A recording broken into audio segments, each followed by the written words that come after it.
Sa 4 na traveling bags, yung 125 million pesos. Itansya ko lang po. So in total, kalahating bilyong piso na pera ng taong bayan pinigay mo sa isang unfunded person. Nirelease ko po kay Colonel La Chica, Your Honor, kasi siya po ang tinalaga ng Vice Presidente. Aside sa sinabi ni Colonel La Chica sa iyo, hindi mo malalaman kung totoo ba binigay ni Colonel La Chica yung pera sa sinasabi niyang recipients. Nag-verify po ako kay Colonel La Chica, Your Honor. Nag-rely po ako sa kanya, Your Honor. Manifestation, another can't answer. Sino nag-utos sa inyo yung fourth quarter of 2022 na i-encash yung 125? Si BP po, Your Honor. Iba't ibang lugar, dinisburse yung pera. Kahit po si Colonel La Chica, hindi naman po siya si Superman. Hindi ko na alam, Your Honor, kung paano po niya ibayaran ang mga tao. The respondent's handprints are on every document that mattered. Mula request hanggang liquidation, nasa mahalagang dokumento ang kanyang otoridad at pag-aproba. Kung wala ang pag-aproba ng Vice President sa mga disbursement vouchers na to, wala ring confidential funds sanang mailalabas. Tama ba? If there is no approval po, there is no release of funds. Kindly turn on the mic of the Clerk of Court. Case number 004-2026 in the matter of impeachment trial of Vice President Sara Duterte. Appearances of the for the parties. Same appearance for the prosecution, Your Honor. We are ready. Good morning, Honorable Chua. For the respondent. Same appearance for the respondent accused. Good morning, Your Honors. Good morning, Attorney Poa. As discussed yesterday by the presiding officer, we shall begin with a brief reply of Attorney Ligutan before the court's ruling with respect to the points raised by the lead counsel for the respondent and some other matters that pertain similarly to that topic, and then proceed with the cross-examination of Attorney Christine and the redirect and or recross, if any. Your Honor. Your Honor. Yes, Honorable Chua. I will now turn over to Attorney Ligutan for his brief reply. Attorney Ligutan is recognized Your Honor. for his hopefully brief reply. Yes, Attorney Poa. Just before we give Attorney Ligutan his time, Your Honor, just wanted to make a quick manifestation. It was just brought to our attention yesterday that after the proceedings that we had yesterday, that an interview was given wherein I think what was discussed yesterday about the word scam, etc., was repeated during an interview. Now, while it may have been stated in a matter that's sort of a matter-of-factly, we do hope that this will be included in the ruling of the Honorable Presiding Officer. It at is least for included, guidance, Your actually, Honor. Attorney Poa. Thank you, Your Honor. Yes, Attorney Ligutan. Hello. Is this working? Hello. You are recognized, sir. You may proceed when you're ready with respect so to much. your, shall It's I call brief. it, counter-manifestation. It is brief, Your Honor. Thank you, Attorney Ligutan. You may proceed. A teacher, a lawyer, a rule on cross-examination, a Facebook post. How did we get here? Last August 12, before trial was adjourned, it was a Wednesday. Out of the blue, the defense made a manifestation, or should I say, a big issue of my Facebook post earlier that morning. My post reads, a principle all lawyers and law students know by heart. Misleading questions are not allowed, even on cross-examination. Period. The defense surmised it is a reaction to that viral exchange between the opposing counsel that morning. A lawyer for the defense said, in effect, that misleading questions are allowed. We all heard it. It immediately caused an uproar on social media, especially in the legal community, where it is a well-entrenched rule that misleading questions are not allowed, even on cross-examination. It is a truism as irrefutable as the sun rising in the east and setting in the west. It is a principle all lawyers and law students should know by heart. But why post it on Facebook? Your Honors, why not? Yes, I am a lawyer. But more than just a lawyer, first and foremost, I am a teacher. Isa po akong guro. Usa ko kang maestro, and I'm proud to be one. I have been a lawyer for almost 16 years, but I have been a teacher, an educator for almost 20. At alam ng ating mga magigiting na guro sa buong kapuluan na ang pagtuturo ay likas sa ating mga guro. Ang pagtuturo, ang pagtatama ng mali, ay walang pinipiling lugar at walang pinipiling panahon. That's why I made that post. I was concerned that the statement made in open court that misleading questions are allowed will go unchecked. My teacher's instinct kicked in. I wanted the students I left in Cebu, especially in the University of San Jose Recoleto School of Law, where I have been teaching for the past 15 years, and recently in the University of Cebu School of Law, and in Diliman, my alma mater, the University of the Philippines College of Law, and all law students out there. I want them to know that a teacher had heard that wrong statement in open court, and he is correcting that mistake on Facebook, as I have been doing the past years. To the defense, I shall not name names. I will not put you on the spot. But the post is not about you. It's not personal. It is about the law that we all adhere to. It is about what we teach the public who are watching our trial. Correcting a mistake is never wrong. Doing it while a hearing is ongoing online does not make it not right. Ang pagtatama ng mali ay kailanman hindi ipinagbabawal kahit sa loob ng impeachment court ito. Now the defense said they found it troubling or in bad taste for a prosecution lawyer like me to, quote, do this, unquote, in the middle of a courtroom hearing. But do what? Correct a wrong? On the contrary, Your Honors, what is more troubling is for the defense not to admit their mistake and instead call out a lawyer, a teacher who just stated what is correct in his own time and in his own Facebook account. What is troubling is if we turn a correction of a mistake by one side into a shield from fair criticism for the other. Now the defense is asking this court to act on my post. It is elevating it to a serious courtroom violation. But what did I violate? I did not discuss the merits of the case.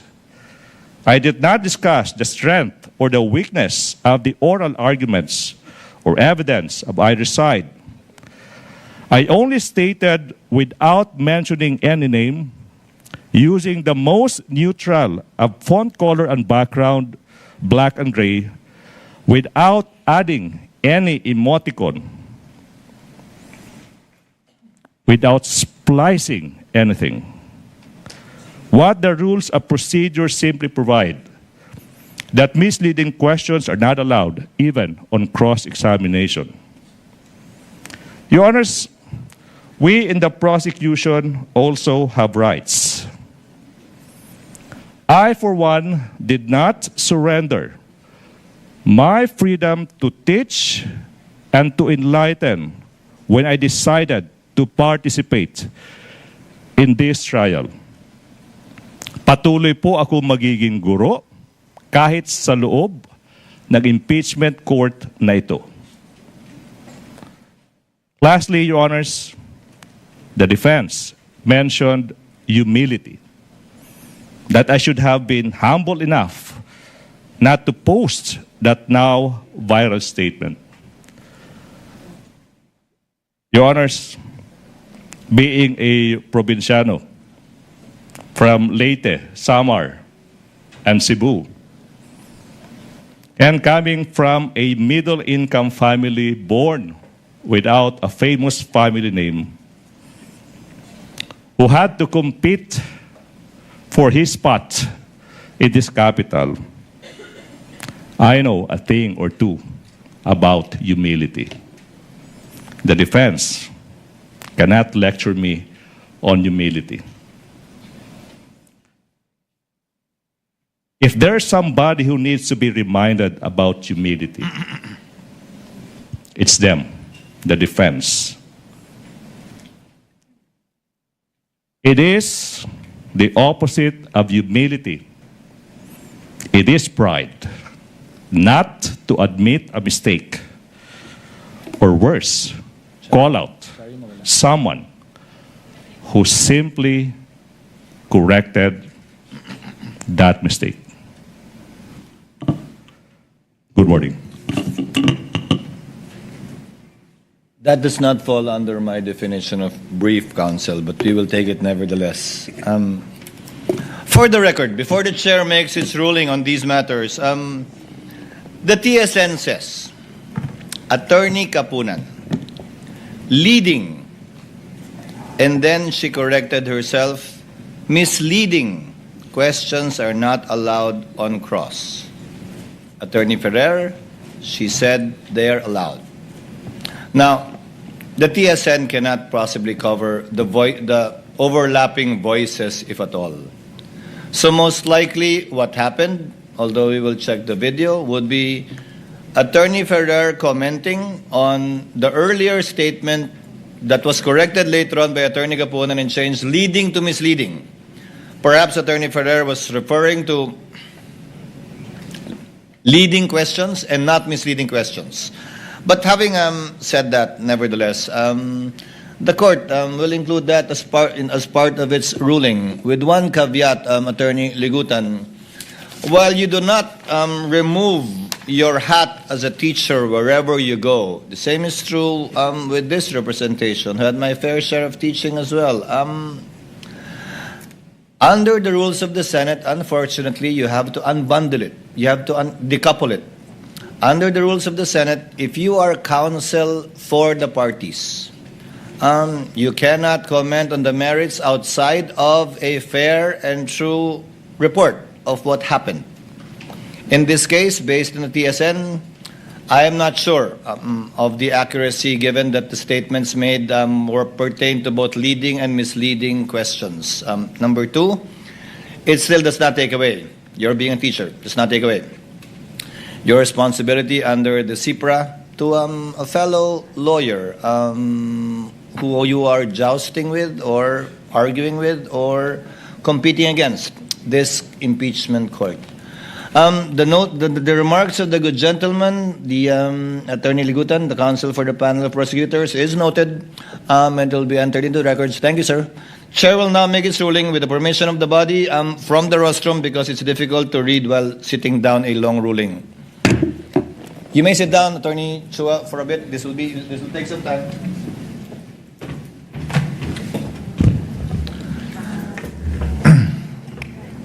With the permission of the Senator Judges. The Chair wishes to address certain matters as it is necessary to protect the integrity of this trial.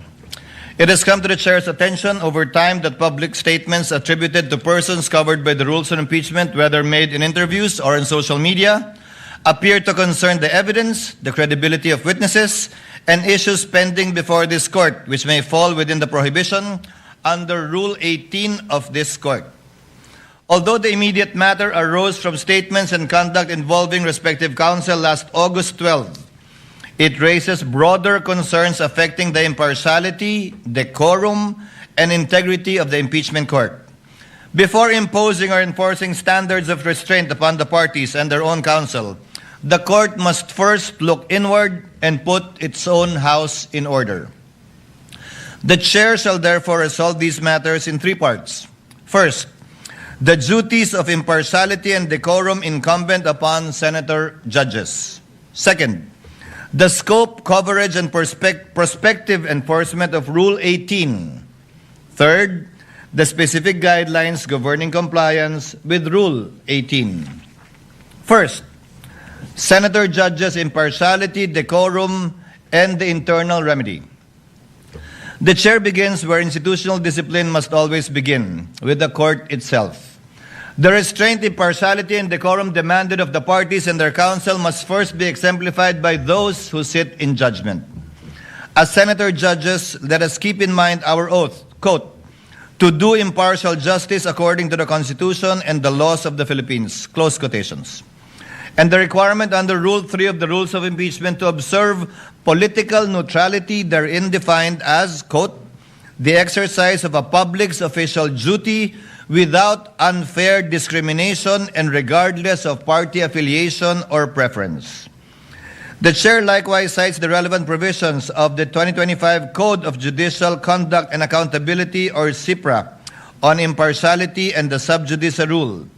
Canon 3, Section 10 provides, quote, during the pendency of a case, a judge shall not knowingly make any comment in and out of court that could reasonably be expected or perceived to affect its outcome, impair the fairness of the process, or diminish the public's confidence in the court's impartiality.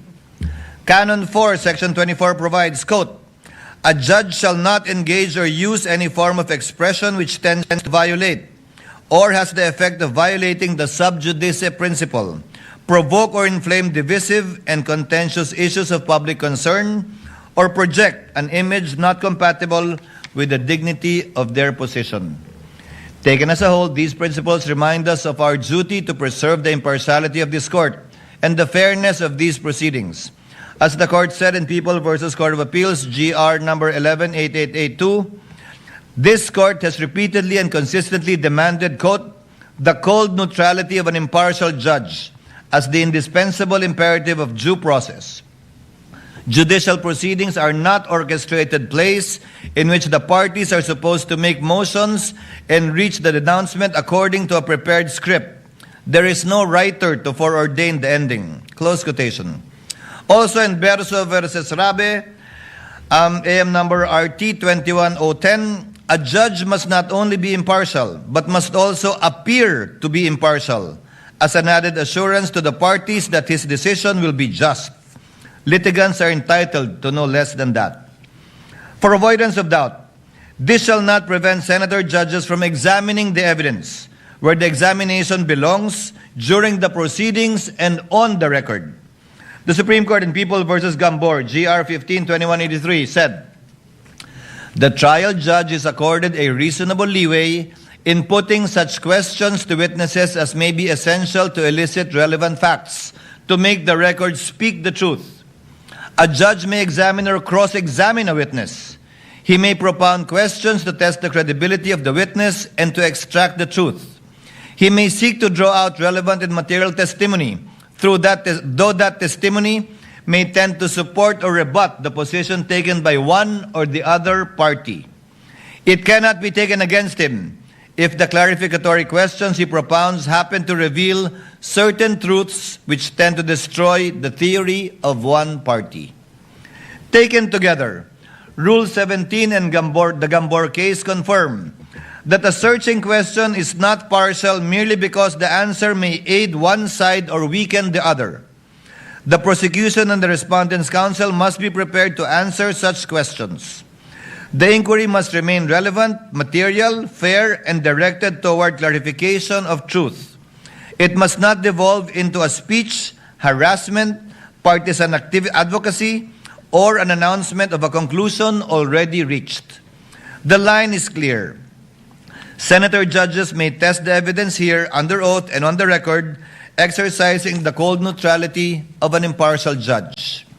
When constituted as an impeachment court, the Senate does not cast aside the discipline of parliamentary practice, except where the specific rules on impeachment or the adjudicative nature of these proceedings require otherwise. The rules of the Senate establish parliamentary precedents and courtesies of the chamber continue to bind every member sitting as senator judge under Rule 34, Sections 93 and 94 of the Rules of the Senate. Deem acts or language that offend a senator or any public institution or third party to be unparliamentary and prohibit the use of offensive and improper language against another senator or public institution or third party. Henceforth, I hope senator judges shall refrain from unparliamentary remarks, personal attacks, imputations of improper motive, and other language incompatible with the dignity of these proceedings and of parliamentary courtesy to other people. The chair will at all times extend to his fellow senator judges the courtesy befitting equals and reasonable latitude that serious deliberation requires. Differences in judgments and vigor in debate are to be expected and shall, as far as practicable, be met with patience, flexibility, and respect. Should circumstance so require, however, the chair will not hesitate to enforce the rules of this impeachment court, the rules of the Senate, particularly sections 95 and 96. In this chamber, firmness need not be unkind, nor courtesy come at the expense of duty. Both serve the same end, the fair and honorable administration of justice.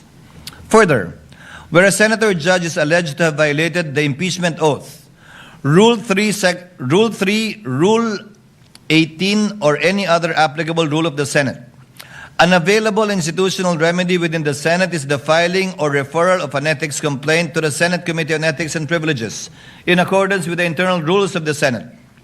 Under Rule 10, Section 1316 of the Rules of the Senate, the Committee on Ethics has jurisdiction over all matters relating to the conduct, rights, privileges, safety, dignity, integrity, and reputation of the Senate and its members.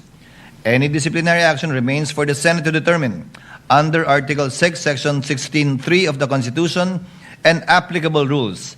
This shall not be a proper subject matter to be taken up within this impeachment court so as not to divert the attention from the impeachment trial against the respondent in this case. Accordingly, the chair reminds all senator judges, first, to observe the impartiality and political neutrality required by their oath and the rules. Second, to observe the parliamentary rules, precedents, and courtesies of the Senate and refrain from unparliamentary, offensive, or improper remarks. Third, to exercise their authority under Rule 17 to question witnesses, prosecutors, and counsels for the respondent and the prosecutor during the proceedings on the record instead of through commentaries in social media. Second ruling, Rule 18, scope, coverage, and prospective enforcement. Note on the statement, prospective enforcement. Having addressed the conduct expected of senator judges, the chair now turns to Rule 18 and the persons expressly covered by it. The chair makes this ruling not only in response to the manifestation and motion made by counsel for the respondent, Attorney Sheila Sison, on August 12, and after due consideration of Attorney Ligutan's explanation, but also on the basis of the chair's independent findings of seeming violations of Rule 18. These incidents come after the chair's earlier advice to both panels to designate the respective spokespersons so that the necessary and appropriate communications may be made within the limits prescribed by the rules. Since that advice has not been fully observed, the chair now finds it necessary to restate and strictly enforce those restrictions. Article 18 of the Rules on Impeachment provides, the presiding officer, the members of the Senate shall refrain from making any comments and disclosures in public pertaining to the merits of a pending impeachment trial. The same shall likewise apply to the prosecutors, the person impeached, and their respective counsel and witnesses. This rule exists to balance the public's right to information on matters of public concern with the need to protect the integrity of the proceedings from public prejudgment. The rules of court apply only suppletorily to these proceedings. When the rules on impeachment expressly and specifically govern a matter, they control. Since Rule 18 directly governs public comments and disclosures pertaining to the merits of the pending impeachment trial, it is for this court, in the exercise of its authority and sound discretion, to determine whether a particular statement violates that rule. Henceforth, with respect to prior statements or conduct covered by Rule 18, the court shall extend grace, exercise liberality, and wipe the slate clean, tabula rasa, so to speak. From this point forward, however, Rule 18 shall be strictly enforced and be given full force and effect. Accordingly, the chair hereby strictly enjoins all persons covered by Rule 18. You know who you are, and based on the records, we know who you are. From making public statements or otherwise discussing, sharing, or endorsing comments pertaining to the merits of this pending impeachment trial, and from engaging in trial by publicity, as they directly threaten the independence of the court, degrade the dignity of the tribunal, and risk turning it into a circus, and weaponize the media to substitute public outrage or actual evidence. We are in receipt of the appearances of the parties. So, ang covered po ng Rule 18 would be all those who appeared, both from the panel of prosecutors and the counsel for the panel of prosecutors. Chair earlier reminded the parties, designate a specific spokesperson.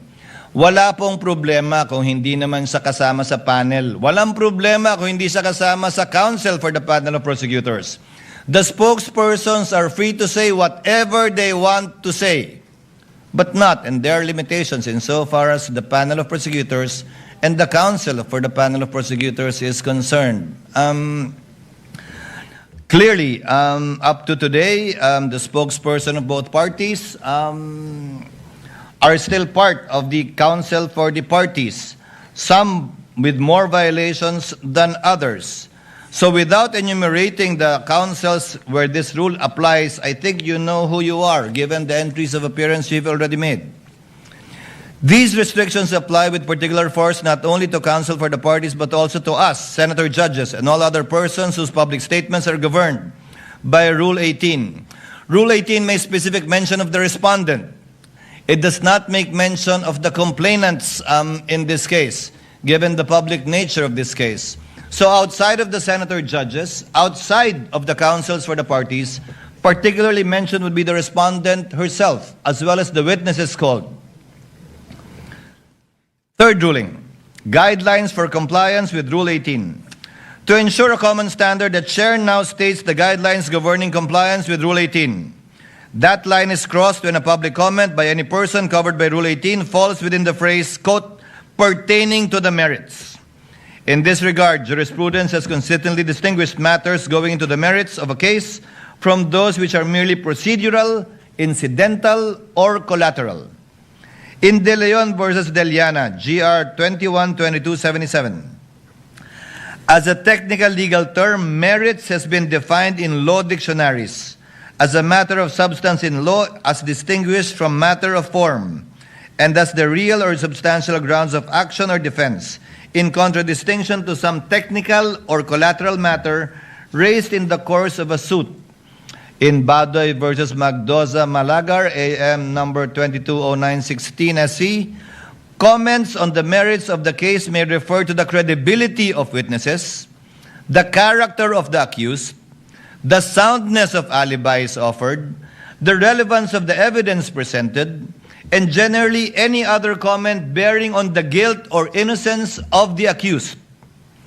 Pursuant to the en banc case of INRE published threats hurled by Attorney De Vera, AM number 011203 SC, number 1, No party shall make public comments, statements, insinuations, or rhetorical questions that, number one, prejudge the issue to predict the outcome of the trial.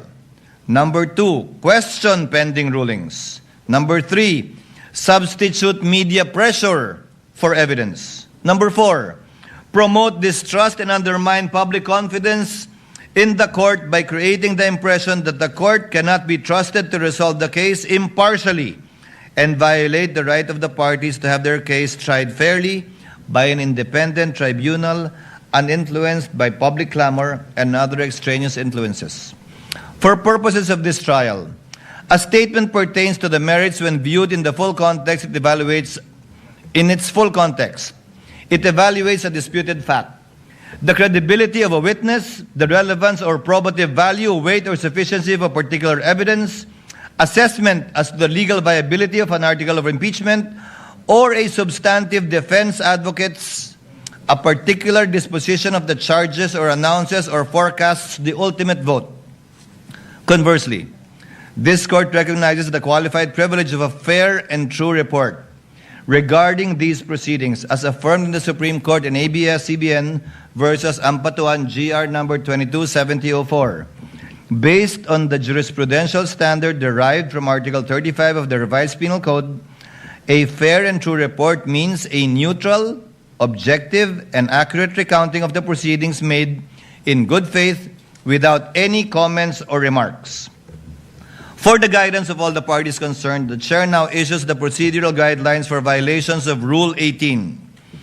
The impeachment court will exercise its powers summarily under Rule 5, adhering strictly to the due process parameters set by the Supreme Court.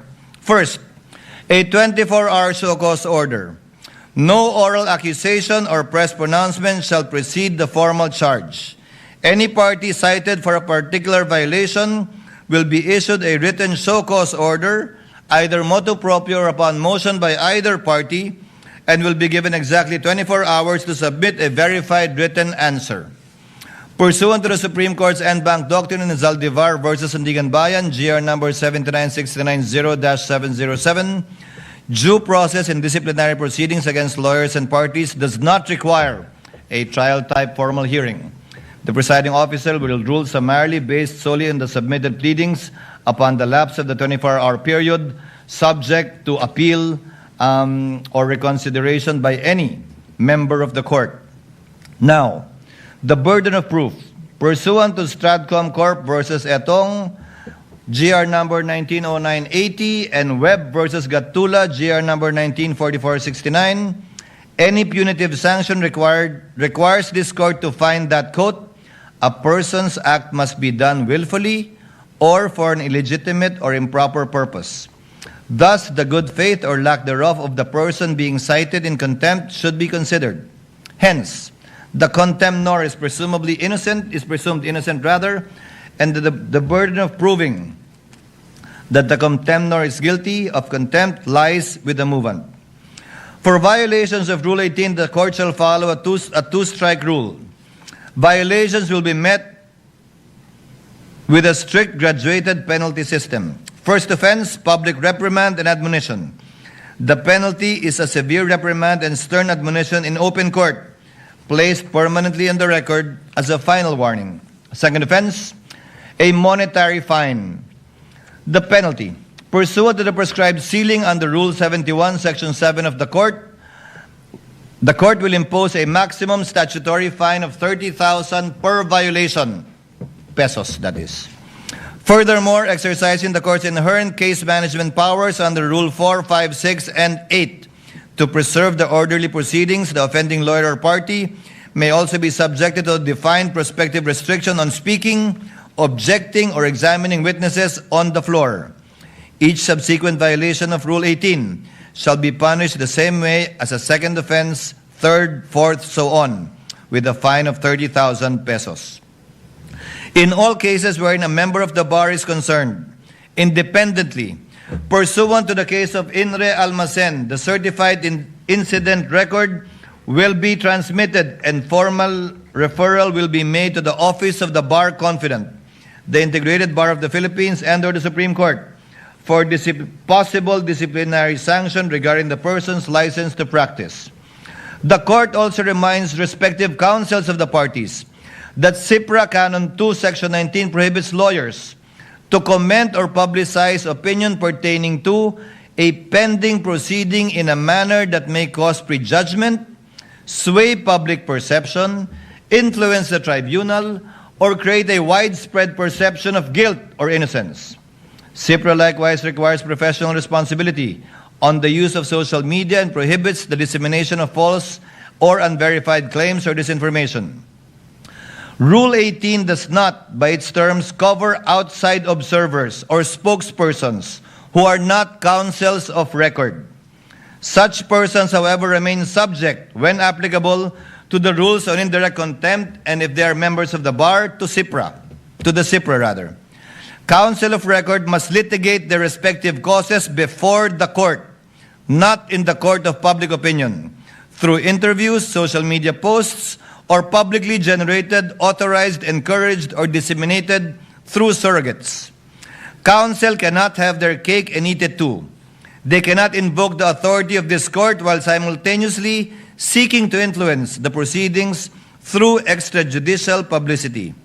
In fact, the chair has in its hands certain statements to cite as examples, without naming names, but you know who you are, who mentioned these quotes.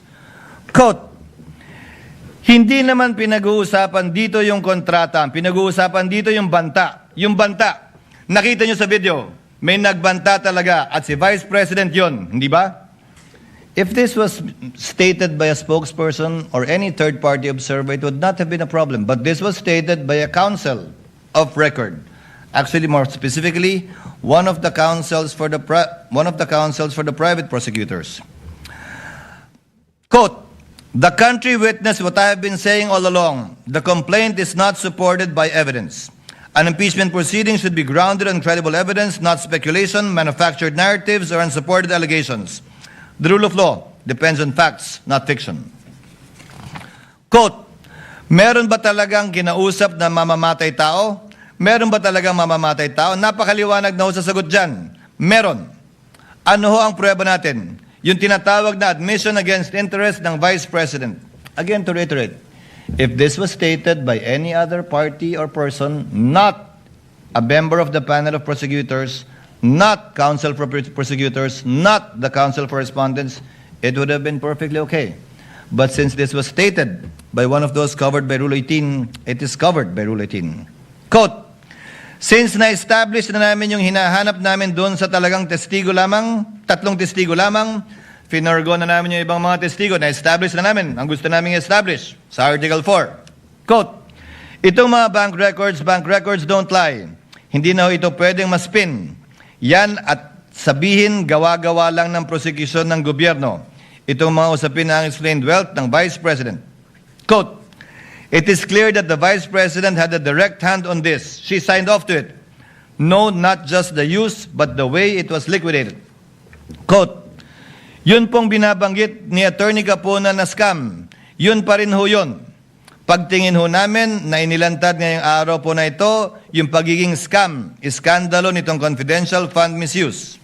Quote, malinaw din na sinasabi niya na hindi kailangan sabihin pa na ginamit ito para sa personal na paggamit ng Vice President, itong confidential funds na ito. Dahil sabi nga niya, nakalagay na yan doon sa joint circular.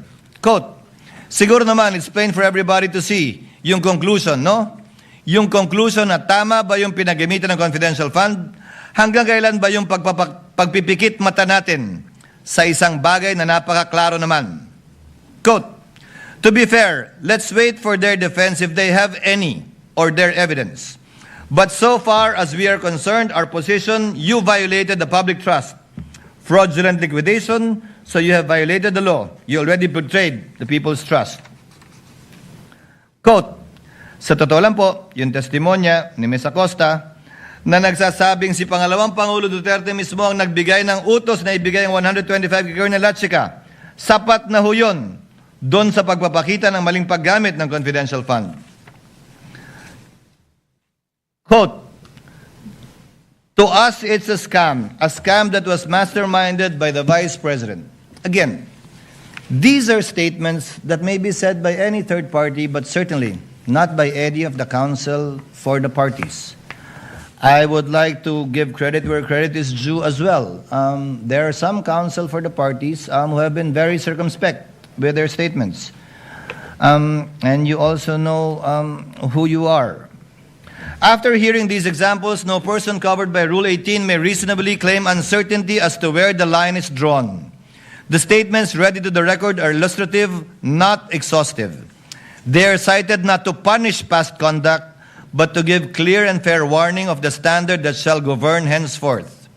As the Chair stated in my opening statement, the discretion entrusted to this Court will be exercised with a steady hand, liberal where justice permits, but exacting where fairness, due process, and the integrity of these proceedings demand.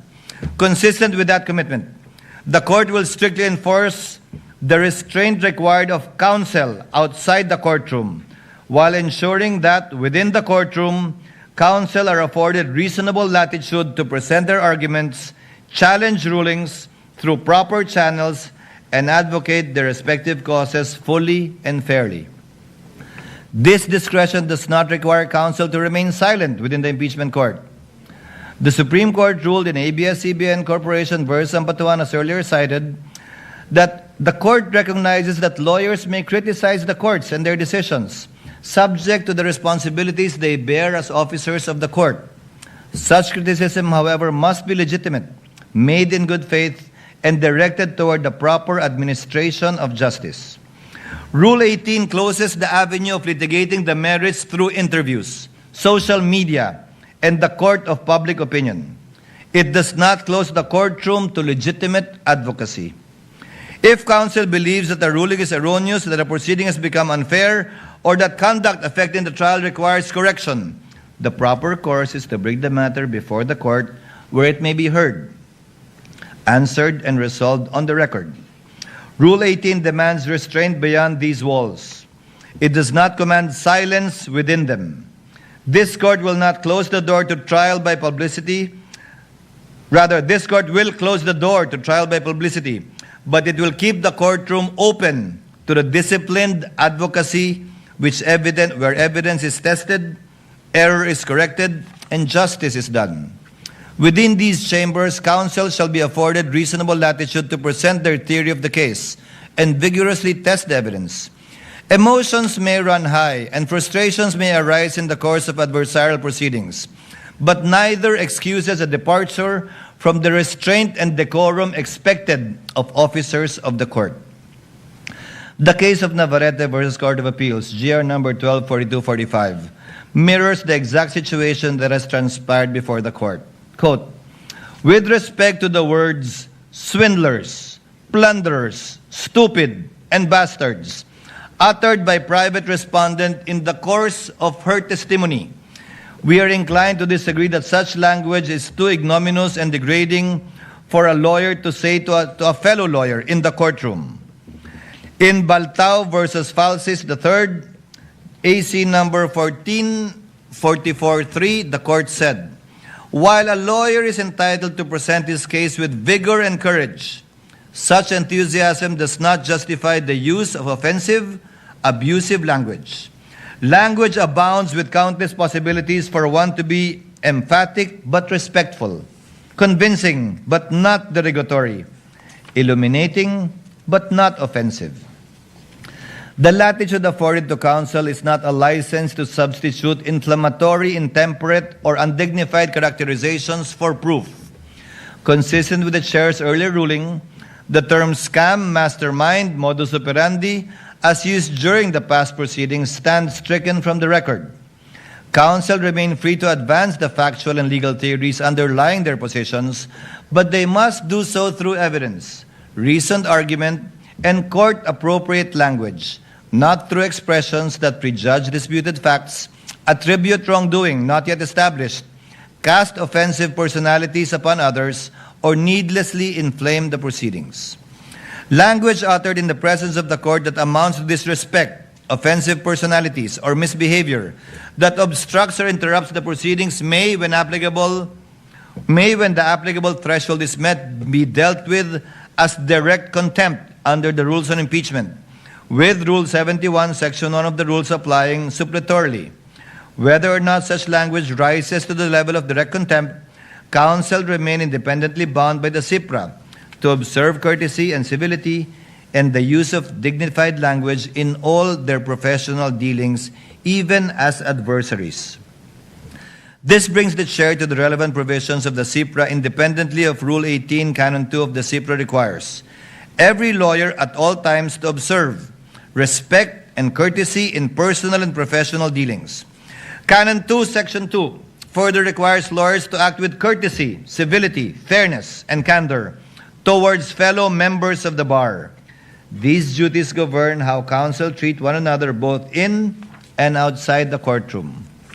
Canon 2, Section 4 likewise requires dignified language in all personal and professional dealings and prohibits abusive, intemperate, offensive, or otherwise improper language, whether oral or written, and whether made through traditional, electronic, mass, or social media.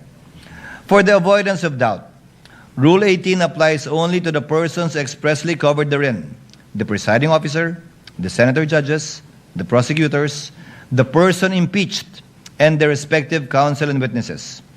With respect to counsel, Rule 18 applies specifically to those who have formally entered their appearance before the impeachment court. Separately, when a spokesperson is a member of the bar but has not entered his or her appearance, the relevant provisions on indirect contempt under Rule 71, Revised Rules of Court, and when warranted, the CIPRA shall nonetheless apply to said person.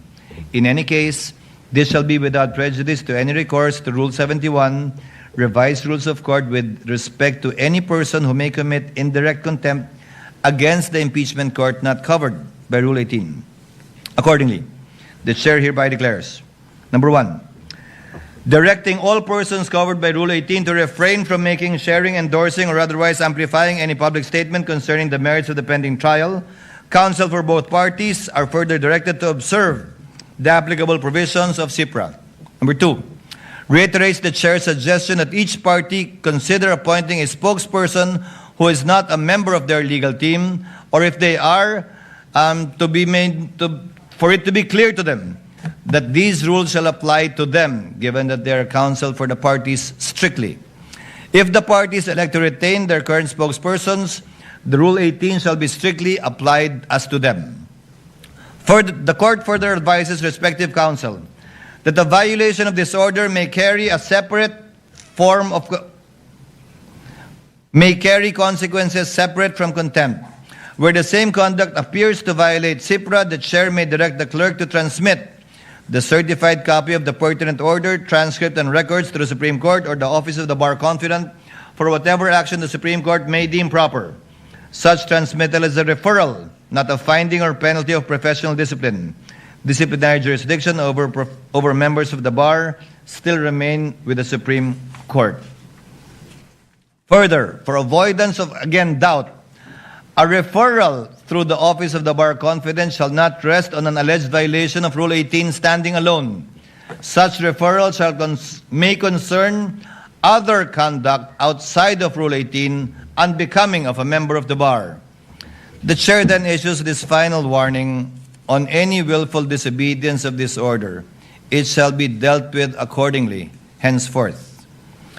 The ruling prescribes the standards governing future conduct and does not by itself adjudge any identified person guilty of contempt or liable for a professional violation. The chair closes with separate reminders to the prosecution, counsel for the respondent, and senator judges. To the prosecution, the primary duty of a public prosecutor is not to convict, but to see to it that justice is done. This duty is expressly stated in Canon 2, Section 31 of CIPRA, and echoed in Attorney Francisco versus Attorney Zuniga Lagman, AC 13035. The prosecution's object must therefore be the just resolution of the case, not victory at all costs. This obligation governs not only the evidence and arguments presented before the court, but also counsel's conduct outside of it. To the respondent and her counsel, the corresponding duty of defense counsel is not to secure an acquittal at all costs. In People of the Philippines versus XXX, GR number 245926, the Supreme Court reminded counsel for the accused of their fiduciary duty to provide competent, efficient, consensuous, and diligent representation. Under the same reason, counsel for respondent must faithfully protect their client's constitutional and procedural rights, rigorously test the prosecution's evidence, and hold the prosecution to the burden of proof governing these proceedings, while remaining within the bounds of the law, ethics, and the lawful orders of this court. To my fellow senator judges, including this representation, the chair adopts the reminder in Webb versus De Leon, GR numbers 1234 and 1245. Quote, more than convicting the guilty and acquitting the innocent, the business of this court is to assure fulfillment of the promise that justice shall be done and is done, and that the only way for this court to obtain an acquittal,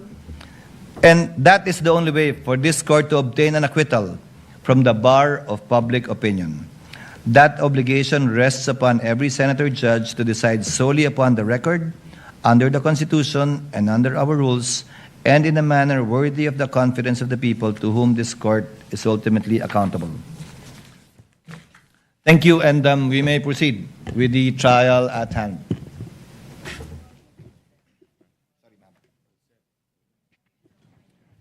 Your Honor. Before recognizing the Honorable Chua, Chair would like to instruct the Clerk of Court through the OSA to kindly situate Mr. Ortonio to the witness stand. Yes, Honorable Chua. Your Honor, may I now turn over to the counsel for the prosecution, Attorney May Divina Gracia. Attorney May is recognized, and also, before recognizing Attorney Christine. We will just ask for Attorney Christine Ferrer to be recognized, Your Honor. Yes, Attorney Christine and Attorney May then. Ginoong Ortonio, kayo po ay patuloy na tetestigo sa ilalim ng nauna niyong panunumpa po. Kung saan nanumpa kayo magsasabi ng katotohanan at pawang katotohanan lamang. Naunawaan po niyan? Yes po, Your Honor. We may proceed now with cross. Attorney Christine, you ready? Your Honor, if I may be recognized. Yes, Attorney May. Your Honor, before the defense counsel proceeds with their cross-examination, the prosecution respectfully moves that the defense be directed to conduct its cross-examination in a non-leading question form, Your Honor. Yesterday, Your Honor, this Honorable Court declared Mr. Ortonio a hostile witness pursuant to Rule 132, Section 13 of the Rules of Court. And in so ruling, effectively, this Honorable Court also declared that the interest of this witness is aligned with the respondent. Now, Your Honor, the permission to conduct the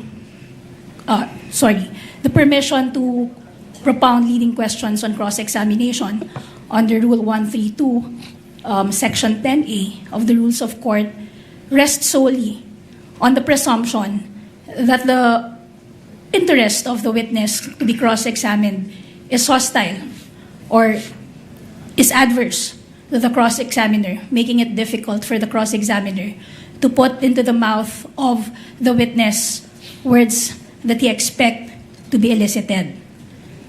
Now, that presumption, Your Honor, has already been overcome by the declaration of this Honorable Court.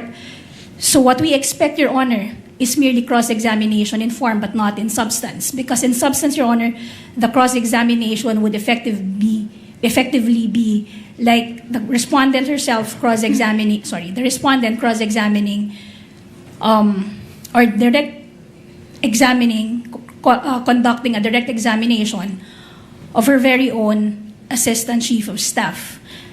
Last Monday, Your Honor, we witnessed how the defense, under the guise of cross-examination, supplying testimonies to the witness, Ms. Gina Acosta, and merely expecting her to supply yes to each and every question, Your Honor. And that is the very evil sought to be prevented by the rule against leading questions on direct examination. Your Honor, I understand before I'm lectured on the contents of the rules of court, I'm very much aware of what the rules of court provide. But I'm also very much aware, Your Honor, that under the rules of this honorable court, the rules of court is merely suppletory in application. And in fact, the presiding officer is granted leeway to rule on every matter of evidence. Comment, Attorney Christine. Yes, Your Honor. Rule 132 of the Rules of Court does not convert a hostile witness into as our own witness, Your Honor. So, therefore, we are not obliged to ask direct examination questions, Your Honor. Thank you. If I may, Your Honor. Short reply, and in so replying, Attorney May, kindly cite a legal basis outside of the rules of court, since you said it's not in the rules of court.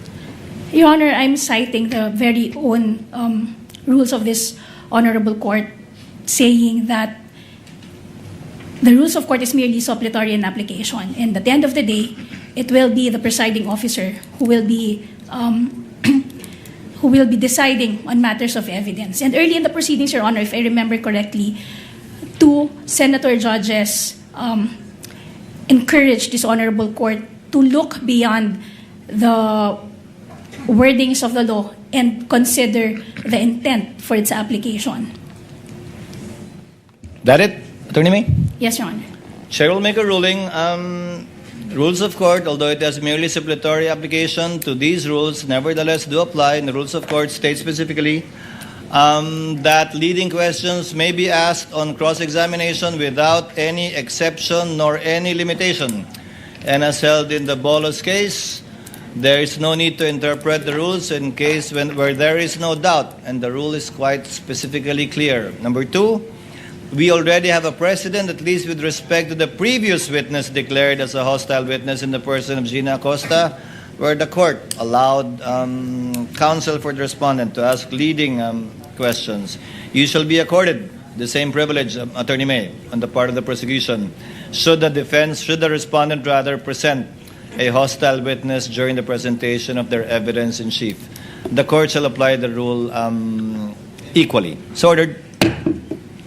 Thank you, Your Honor. You may proceed, Attorney Attorney Christine. Yes, Your Honor. When you're ready. Yes, Your Honor. Before I start with my cross-examination, just to put the record straight, Your Honor, when I said they are allowed, I was referring to leading questions, Your Honor, because the journal dated August 12, 2019 would show that I was indeed asking a leading question before Attorney Kapunan objected, Your Honor. So if we take a look at it, with all due respect, the objection was even improper at that time, Your Honor.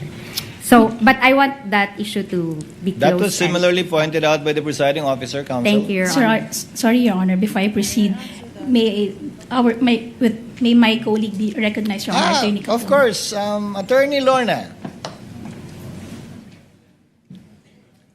Your Honor, please, first of all, I'd like to commend the presiding justice.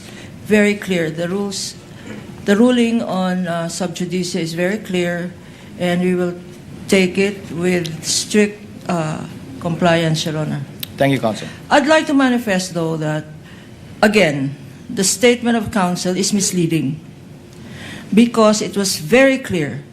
It was very clear, and the transcripts will show that the immediate phrase which led to my remark was not about leading, it was about misleading, Your Honor. If I heard it, if the whole legal profession heard it, if this courtroom heard it, if the outside audience heard it, then it must be, it is what it is. She had said misleading is allowed, and I responded to that, and I'd like that to be on record, Your Honor. Let us not mislead again this honorable court. Thank you. Your Honor, The chair already made a ruling earlier regarding this matter brought about by the lead counsel.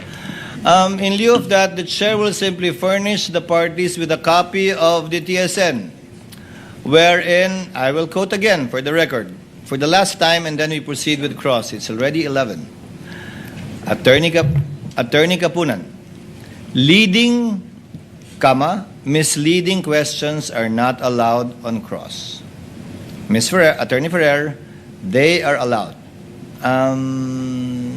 This is what the transcript says, and it has no reference to Attorney Ferrer stating specifically that misleading questions are allowed, and perhaps the confusion arose with respect to the TSN, again, not being able to capture the perhaps overlapping statements made by both counsels, and we should leave it at that already, counsels, and move on.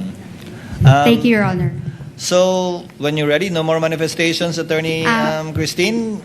None, Your Honor. We will Proceed to cross. Yes, proceed to cross. Attorney May, you shall be the counsel for the prosecution? Yes, Your Honor. Okay, you may proceed, ma'am, when you're ready. Good morning, Mr. Ortonio. Good morning, Ma'am Maing Buntag. Earlier, you said or you confirmed that no PFP or the no PFP was attached to the August 2022 letter request of the OVP to the DBM. Do you remember that? Yes, ma'am. That's correct, ma'am. Okay. And the reason for this was because at that time, it is not being required by the joint circular to attach the PFP to that letter.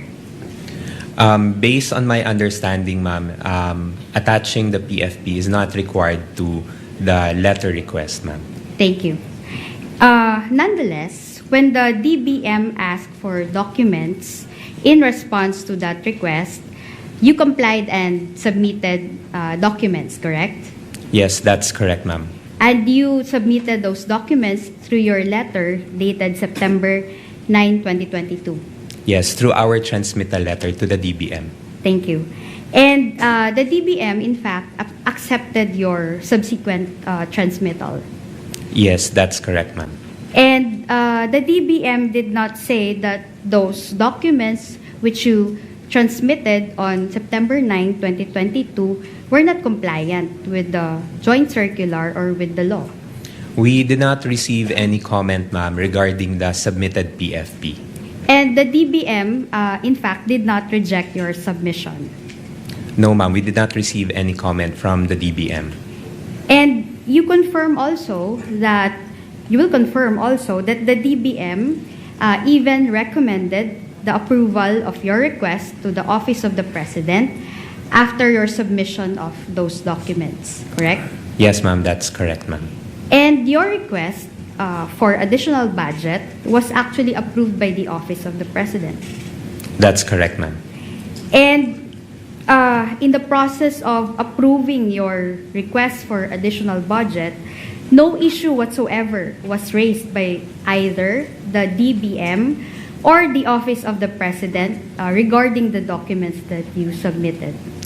We did not receive any comment regarding the submissions that we've made. Thank you. You were also asked yesterday regarding the good governance program that was mentioned in the PFP for the fourth quarter of 2022. Do you recall that? Yes, ma'am. And as someone who supervises the Administrative and Financial Management Office of the OVP, you confirmed that the confidential funds for the fourth quarter of 2022 was requested to ensure the safe implementation of the OVP's good governance program. That's correct, ma'am. And the confidential funds were not used to fund the good governance program in itself, but the implementation thereof. Yes, that's correct, ma'am. Now we go to the 2023 PFP, which I assume you also recall. The 2023 PFP indicated that the phrase socio-economic program delivery instead of good governance program. Do you recall that? Yes, ma'am. And the socio-economic program delivery is a program of the OVP for the 2023? Yes, yun po yung parang encompassing program title for all the projects of the OVP. For the year 2023? For the year 2023. Again, the confidential funds for the year 2023 were not used to fund the socio-economic program itself. This time, Your Honor, I will have to object. Not yet done, Your Honor, with Not question. Yet? Yes. Kindly finish your question, Counsel. Yes, Your Honor. The confidential funds for the year 2023 were not used to fund the socio-economic program itself, but the safe implementation thereof.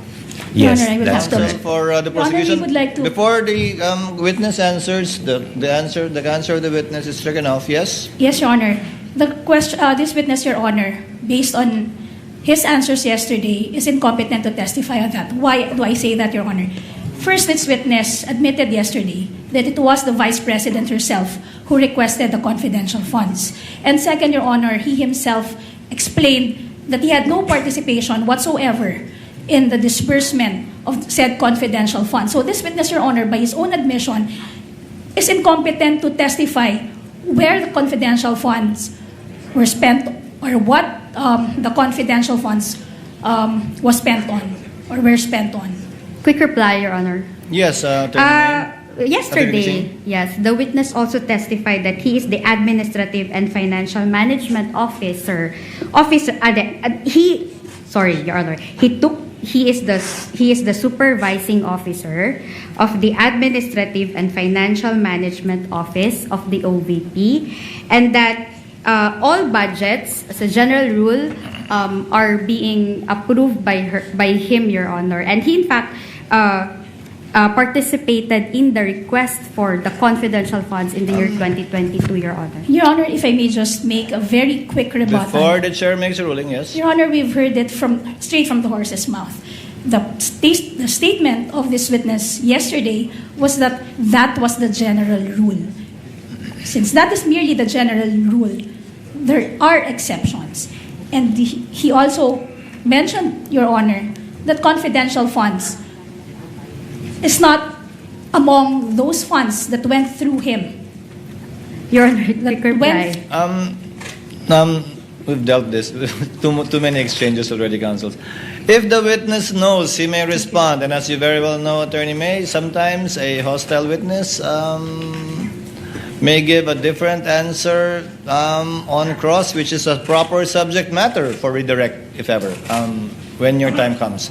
Witness may answer. Yes, Mr. Antonio, you may respond to the question.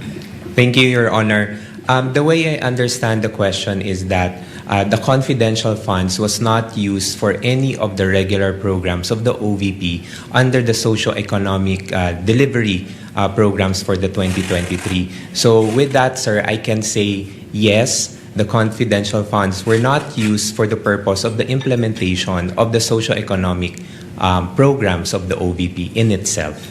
And you know that information by virtue of your position, not only as the Assistant Chief of Staff, but also as the Administrative and but also as the Supervising Officer of the Administrative and Financial Management Office of the OVP. Yes, ma'am, that's correct, ma'am. Thank you.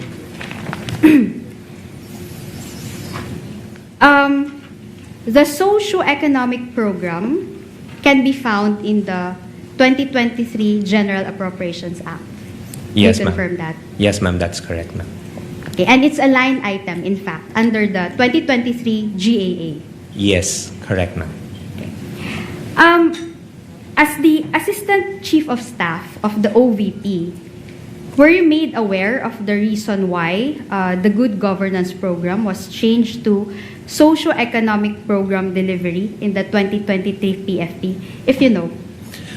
Based on my recollection, ma'am, there was a change in the term, in the program title from Good Governance to Socio-Economic Program in 2023 so that it encompasses, parang mako-cover nung title ng program yung all of the projects of the OVP because because all the programs of the OVP addresses yung socio-economic concerns that the office would want to address. Thank you. Let's go to the AOMs and the notice of suspension. You testified that as the Assistant Chief of Staff, you drafted and signed the replies to the AOMs received by the Office of the Vice President for the fourth quarter of 2022 as well as the first to third quarters of 2023. Do you confirm that? Yes, that's correct, ma'am. And you also signed the OVP's response and supplemental response to the notice of suspension dated December 13, 2023, relative to the fourth quarter relative to the confidential funds for the fourth quarter of 2022. Do you confirm Yes, that? that's correct, ma'am. I'm one of the signatories. And because of that, you have studied all of the AOMs as well as the notice of suspension. Yes, that's correct, ma'am. The AOMs sought clarification on the liquidation documents of the OVP, correct? Yes. The AOMs and the notice of suspension did not contain the phrase, if you recall, did not contain the phrase misuse of funds, if you can recall. Based on my recollection, ma'am, I cannot recall. Your Honor, best evidence, original documents rule, Your Honor. Your Honor, and Well, I know the, Your Honor, I know the... Counsels, we can move on because before your objection, witness already said that he cannot recall, so move on, Attorney Christine. Thank you, Your Honor. Okay, and in that, in those AOMs, can you recall if there was any finding of misuse of funds? Already asked and answered, Your Honor. I'm asking about findings, Your Honor. Witness may answer. She's asking about findings, counsel. Based on my understanding, ma'am, no misuse, ma'am, although there were certain clarifications that were made. Thank you. And the notice of suspension also does not contain any finding or findings on the misuse of funds. None that I can recall, just some clarifications, ma'am. Thank you. And the AOMs and the notice of suspension were not final findings of the COA-ICFAO when it comes to the confidential funds of the OVP. Do you confirm that? Yes, ma'am. That's my understanding, ma'am, na once we receive the AOMs, we are given the opportunity to send our comments. Thank you. In fact, if you know, there is a pending motion for reconsideration before the Commission proper relative to the notice of disallowance covering the confidential funds for the fourth quarter of 2022, if you know. Objection, Your Honor. Before you answer, Attorney May? Your Honor, that's no longer covered by the direct examination. The rule for the cross-examination of hostile witnesses under Rule 132, Section 13 is different, Your Honor. What can be covered on cross-examination of a hostile witness are only those matters that were covered on direct examination. At no point was a mention of petition for review ever made during direct examination. The court will give counsel sufficient leeway on cross. The court will also like to find out about this petition for review, which was discussed with the witness, Gina Acosta. Witness may answer? Sorry, again, ma'am, the question, ma'am. Yes, I'll repeat my question. If you know, there is a pending AR on the note, there is a pending motion for reconsideration of the notice of disallowance covering the confidential funds for the fourth quarter of 2022. Yes, ma'am. Misleading, Your Honor. Your Honor, move to strike, Your Honor, because I wasn't given enough opportunity, Your Honor. Will Enough the witness time. kindly wait just for a few seconds before answering? Yes, what is the ground of the objection, counsel? It's misleading, Your Honor, because a petition for review, it was not on, sorry, it was not, it was not. I'd rather repeat my question, Your Honor. Kindly repeat, If I Attorney can. Christine. Yes, thank you. In fact, okay, if you know, there is a pending motion for reconsideration of the notice of disallowance covering the confidential funds for the fourth quarter of 2022 before the commission proper of COA. Your Honor, again, Yes, this counsel? witness will be incompetent to testify on it, Your Honor. The participation of this witness in the filing of the petition for review has not yet been established. It wasn't even established yet, Your Honor, that this witness is even aware of the contents of the petition for review. Your Honor, the court already... If he knows, Mr. Otoño, if you know, I am aware, Your Honor, but as to the specifics on the reply to or the contents of the MR, I'm not very much aware of the contents. Thank you. As to the first to third quarters of 2023, a notice of disallowance was issued by the COA dated March 31, 2026, if you know. Yes, that's correct, ma'am. In fact, you are the person who received the notice on April 8, 2026 on behalf of the Vice President. Again, Your Honor, with all due respect, that's already going beyond what was discussed on direct examination, which is prescribed under Section 13, Rule 132, Your Honor. At no point did we discuss the notice of disallowance for the last three AOMs. The discussion during direct examination were limited to the notice of suspension, up to only the notice of suspension. The chair will note will convert the objection of counsel to a continuing objection with respect to the line of questioning of Attorney Christine on this witness, but the court will allow it, but notes the continuing objection of counsel with respect to these notices of disallowance that were issued. Thank you, Mr. Your Honor. Antonio, please answer. Yeah. Ma'am, can you repeat the question, ma'am? Okay, I will repeat. A notice of disallowance was issued by the COA on dated March 31, 2026, relative to the first to third quarters of 2023. Yes, ma'am. And you are the person who received the notice of disallowance on April 8, 2026 on behalf of the Vice President. Yes, ma'am. I received the document on behalf of the Vice President as the Assistant Chief of Staff. Okay, thank you.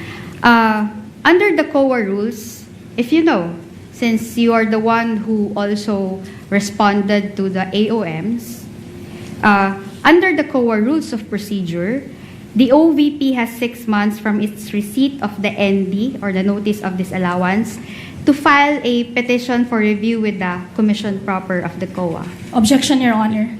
This witness will be incompetent. Unlike the joint circular, Your Honor, which he specifically mentioned in his replies, Your Honor, there was no mention whatsoever of the COA rules in any of his replies.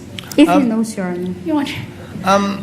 Attorney Christine, move on to, we get your point. You can move on to your Okay, next Your point. Honor. I will continue. Now, your involvement when it comes to the OVP confidential funds were, kindly confirm each item. Number 1, processing the request for the confidential funds for the fourth quarter of 2022. Misleading, Your Honor. There was no statement to that effect during the direct examination. Your Honor, she asked for the functions, Your Honor. She even presented the documents, Your Honor, pertaining to the confidential funds of 2022, Your Honor, If I may, Your which Honor. the witness also processed. Thank Yes, you. Attorney May? If I know, there was no, again, that's misleading, Your Honor, because I never asked about the participation of this witness in that request. In fact, he himself explained, Your Honor, during direct examination, that the request was purely the Vice President's.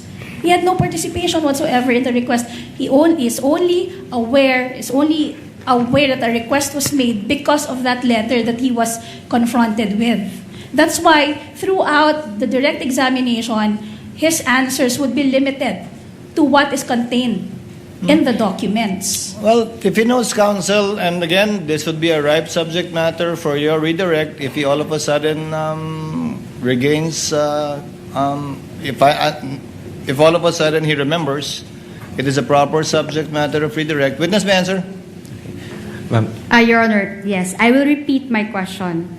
Your involvement when it comes to the OVP confidential funds were, number 1, processing the request for the confidential funds for the fourth quarter of 2022 as evidenced by your letter dated September 9, 2022 to the DBM.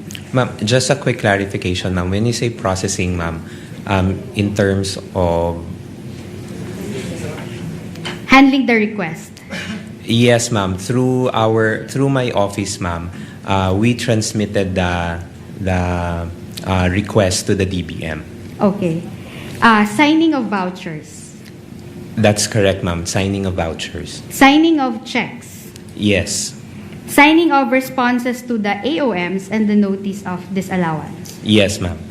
And acting as liaison when it comes to the submission of the liquidation documents to the ICFAO. Yes, ma'am. Okay, thank you. You were not involved in the drafting of the quarterly liquidation reports of the confidential funds, correct? No, ma'am. That work belongs to Ms. Gina Acosta, right? As of my understanding, ma'am, yes, ma'am. You were not involved in the disbursement of confidential funds, is that right? No, ma'am. And also the recording of confidential expenses. No, ma'am. The recording of confidential expenses is being done by Ms. Gina Acosta. As of my understanding, ma'am, yes, she is. And you were not also involved in the confidential operations of the OVP. No, ma'am. And you have not met any of the confidential informants of the OVP. No, ma'am. Neither did Ms. Gina Acosta meet any of them, if you know. That I would have no not personal knowledge, ma'am. Okay, thank you. As far as you know, the confidential informants only liaise with Colonel La Chica, if you know. That is of my understanding, ma'am. And the reason being is that the information as to the identity of the informants is classified and sensitive under the joint circular, specifically item 3.28. Objection, Your Honor. This witness has already repeatedly testified that he had no participation in the disbursement of the confidential funds, Your Honor. And yet, defense counsel, with all due respect to her, keeps on propounding questions related to the disbursement. And this answer, counsel, will always be in the negative, because he has been consistent in regard to not having any participation with the disbursement. I think that has been established, Attorney Christine, that he has no participation in the disbursement. Actually, Your Honor, my question was not about the disbursement, Your Honor. If I can repeat it, Your Kindly Honor. repeat the question, Yes, thank Attorney you. Christine. You answered earlier that as far as you know, the confidential informants only liaise with Colonel La Chica. That was your answer earlier. And the reason being, okay, if you know, is that the information as to the identity of the informants is classified It's and the same sensitive banana, Your Honor. under the JC. Can I just finish my question, Your Honor? Finish the question, counsel. Yes. And I will repeat, Your Honor. The reason being is that the information as to the identity of the informants is sensitive under the joint circular. Your Honor, I raised the same objection, Your Honor. This witness already testified that he has no participation in the disbursement and implementation of the confidential funds. Now, defense counsel is asking the reason why the informants did not directly. Your Honor, please. Chair will make a ruling. Chair will sustain the objection, but not on that ground, but on the ground it is misleading, because the witness did not say that it is of a sensitive nature, but that, if I remember correctly, it was confidential. That was the statement made by Attorney La Chica to him. Na Yes, hindi niya sasabihin because it was confidential. Yes, Your Honor. We will no longer push the question. Thank you. Move on to your next point, Attorney Christine. I'm already done, Your Honor. Thank you. Are you ready for your redirect, counsel? Your Honor, may I just have 10 minutes, Your Honor, to organize my redirect, Your Honor, given the number of questions that were propounded on cross-examination. With the permission of the senator judges, so as to save on time, while we're giving Attorney May some time, you will have the similar amount of time, Attorney Christine, if you so desire, for your recross. I will, in the meantime, allow senator judges to interject in the interregnum to save on the court's time. I can see the hand of Senator Soto. Anika, can you, after Senator Soto, can you list the rest?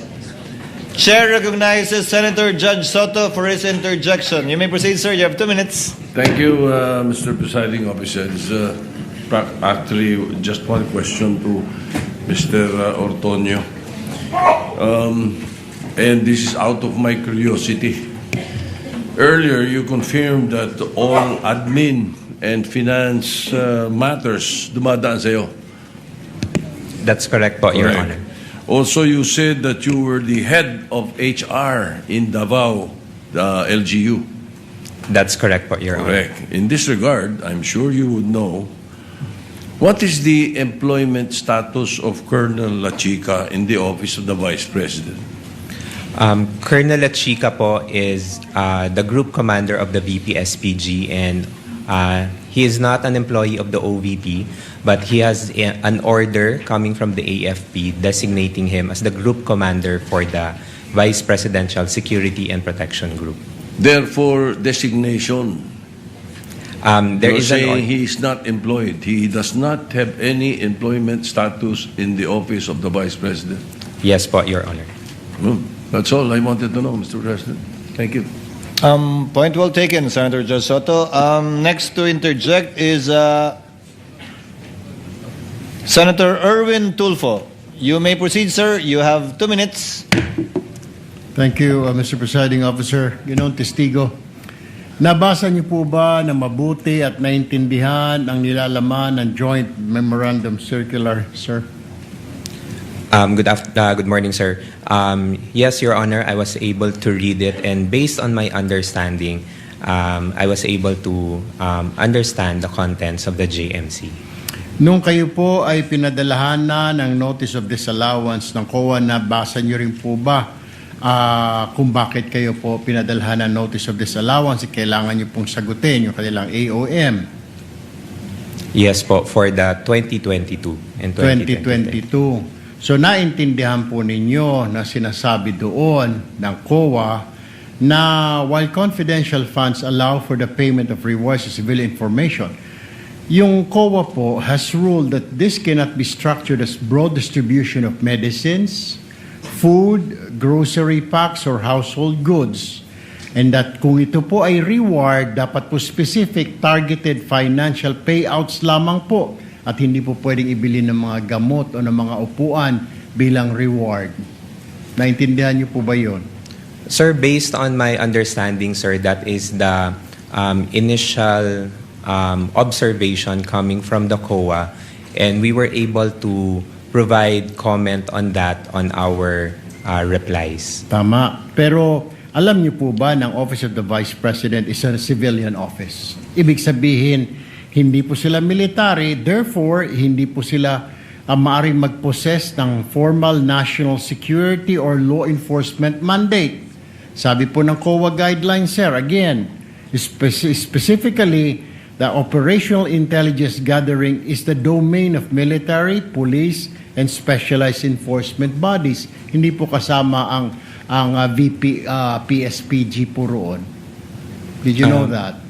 Sir, based on my understanding, sir, sa pagkakaintindi ko po sa JMC is that the confidential funds is allowed for civilian agencies, sir, and in coordination with the different law enforcing agencies. Yun po yung pagkakaintindi ko Yun po. po ang pagkakaintindi ho ninyo. Pero iba po yung sinasabi po ng COA sa inyo, kaya po kayo may notice of disallowance. Kaya po sinasabi ng COA at ini-issue po sa inyo formal notice of disallowance na 73.3 million ng OVP December 2020 to confidential spending.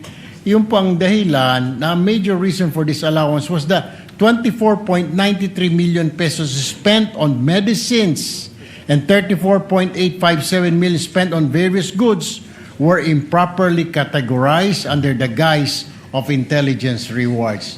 Alam niyo po ba yun? Kaya pinadalhan po kayo ng COA, sir.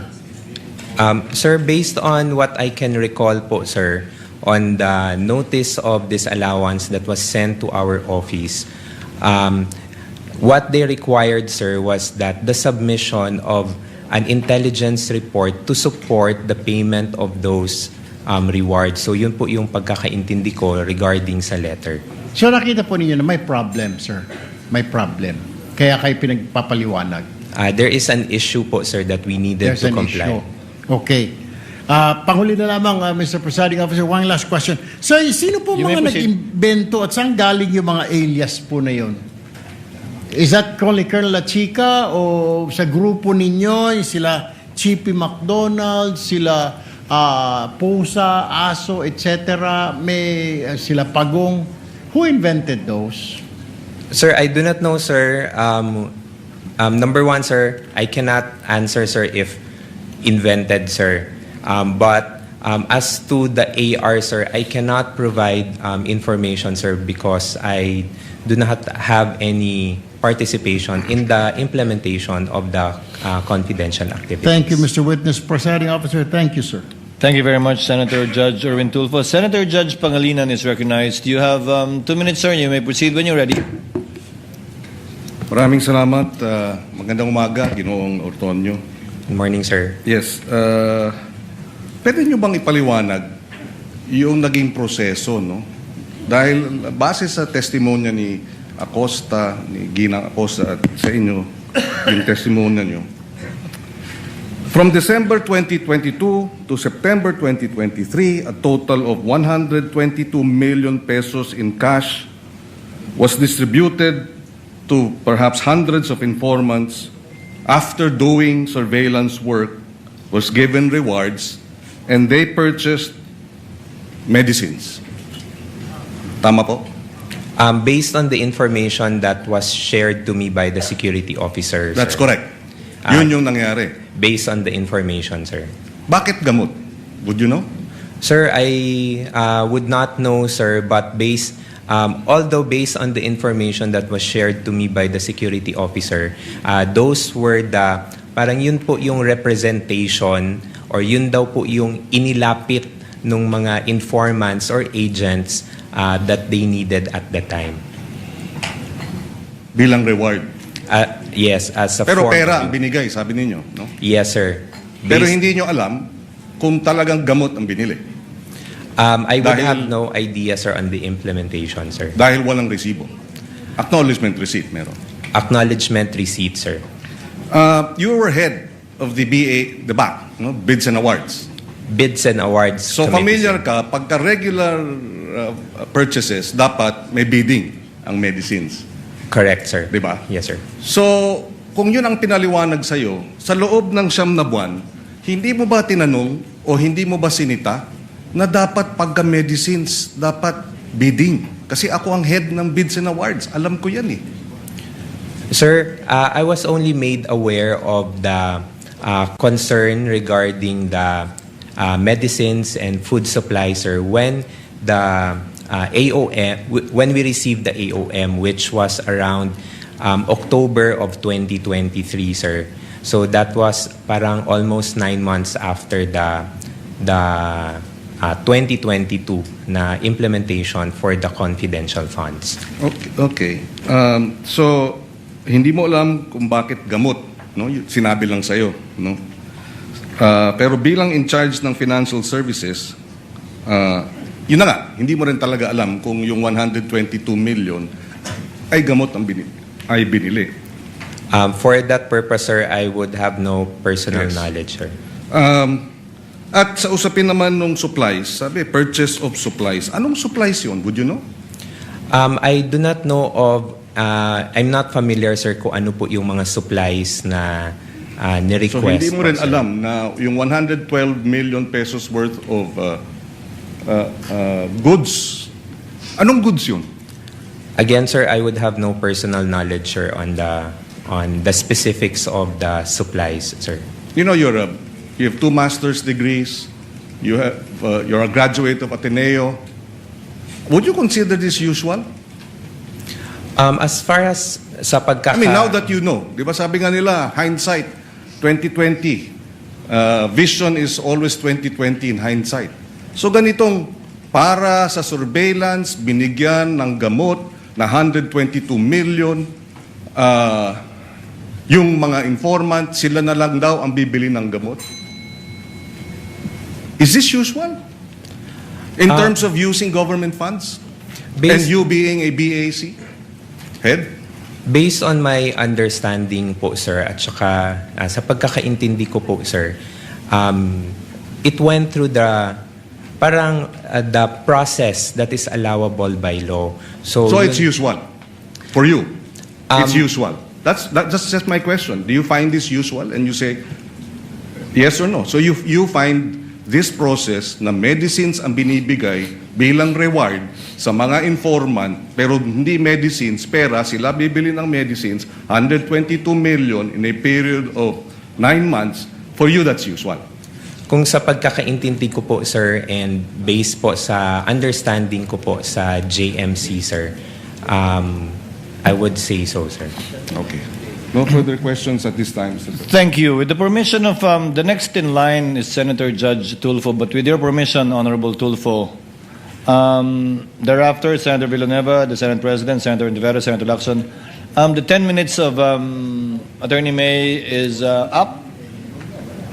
Attorney May, can you now proceed with your redirect?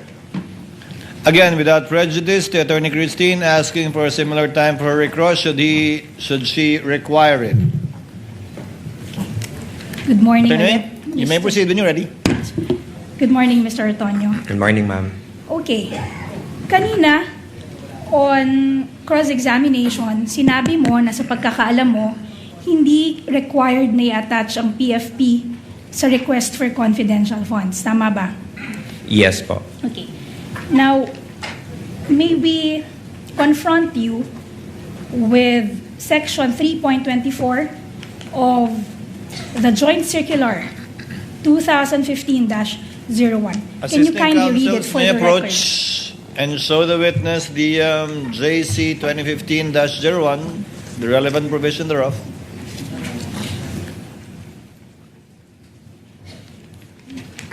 Can you kindly read for the record what 3.24 of the Joint Circular states? 3.24 Physical and Financial Plan refers to the plan approved by the head of office in the case of NGAs and LGUs and by the Board of Directors in the case of GOCCs, supporting the request for funds for CE and IE containing the estimated amount per project, activity, and program. Okay. Nabasa niyo po ba yan bago kayo sumagot kanina? Familiar po kayo sa provision na yan? I have to be honest, ma'am, na I cannot remember this one, ma'am. Okay.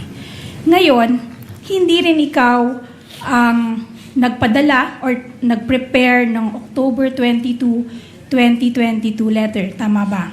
Sorry, ma'am. Hindi rin ikaw ang nagpadala ng August 22, 2022 letter.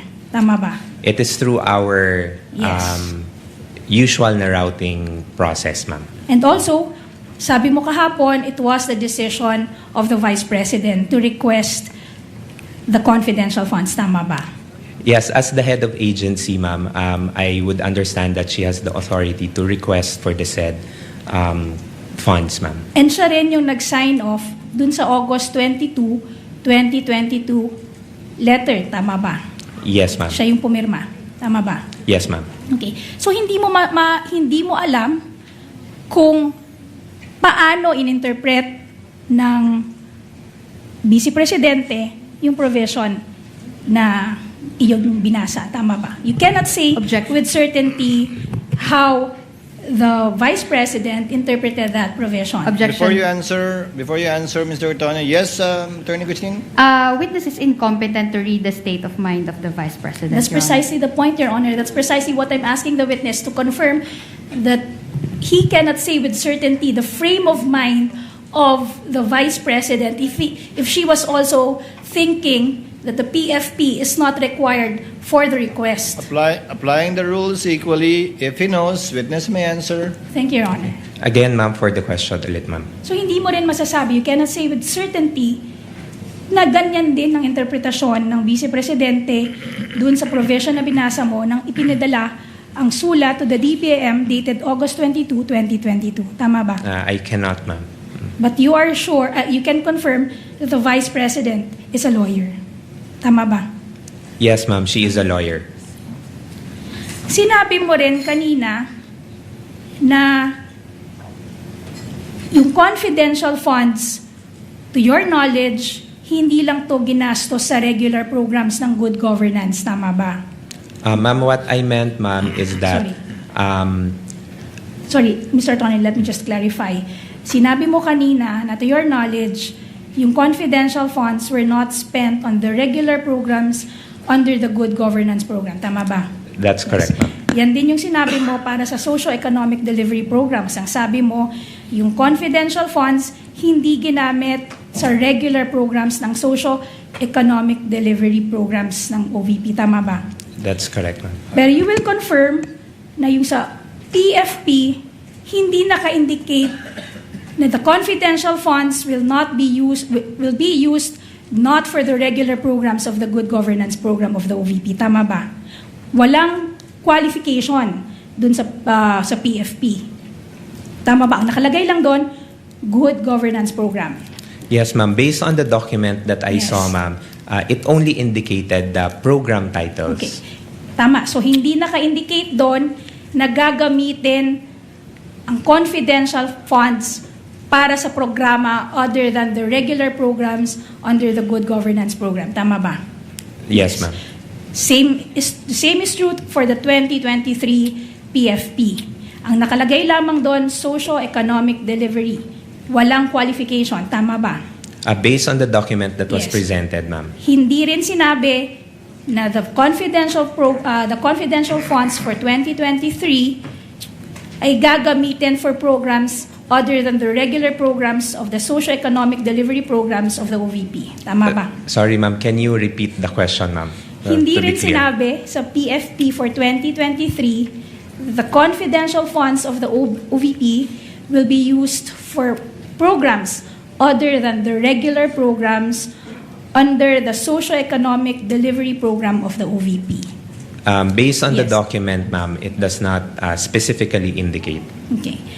And you would confirm that the seeming confusion would have been avoided had the Office of the Vice President only indicated the specific programs under both the good governance programs and the socio-economic delivery programs in the PFP. Tama Objection. ba? Objection.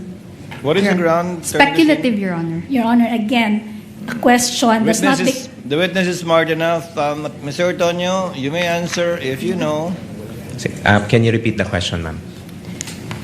The confusion would have been avoided or would have been averted. May iwasan sana ito kung yung OVP nilagay doon sa dalawang PFP for 2022 and 2023 yung specific each and every program that will be funded by the confidential funds for both years. Tama ba? Objection, Your Honor.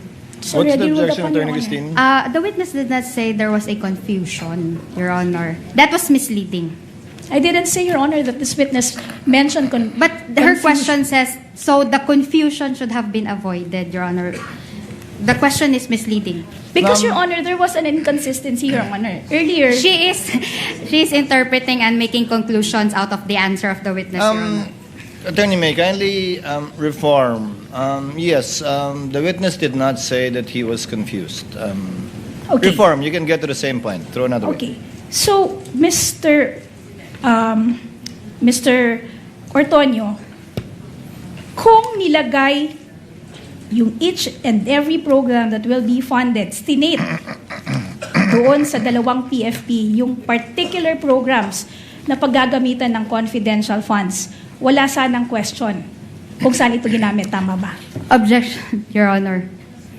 Same objection, Your Honor. Actually misleading kasi wala sanang questions. He did not say that there were questions on Then the I will confidential. drop the sana, Your Honor.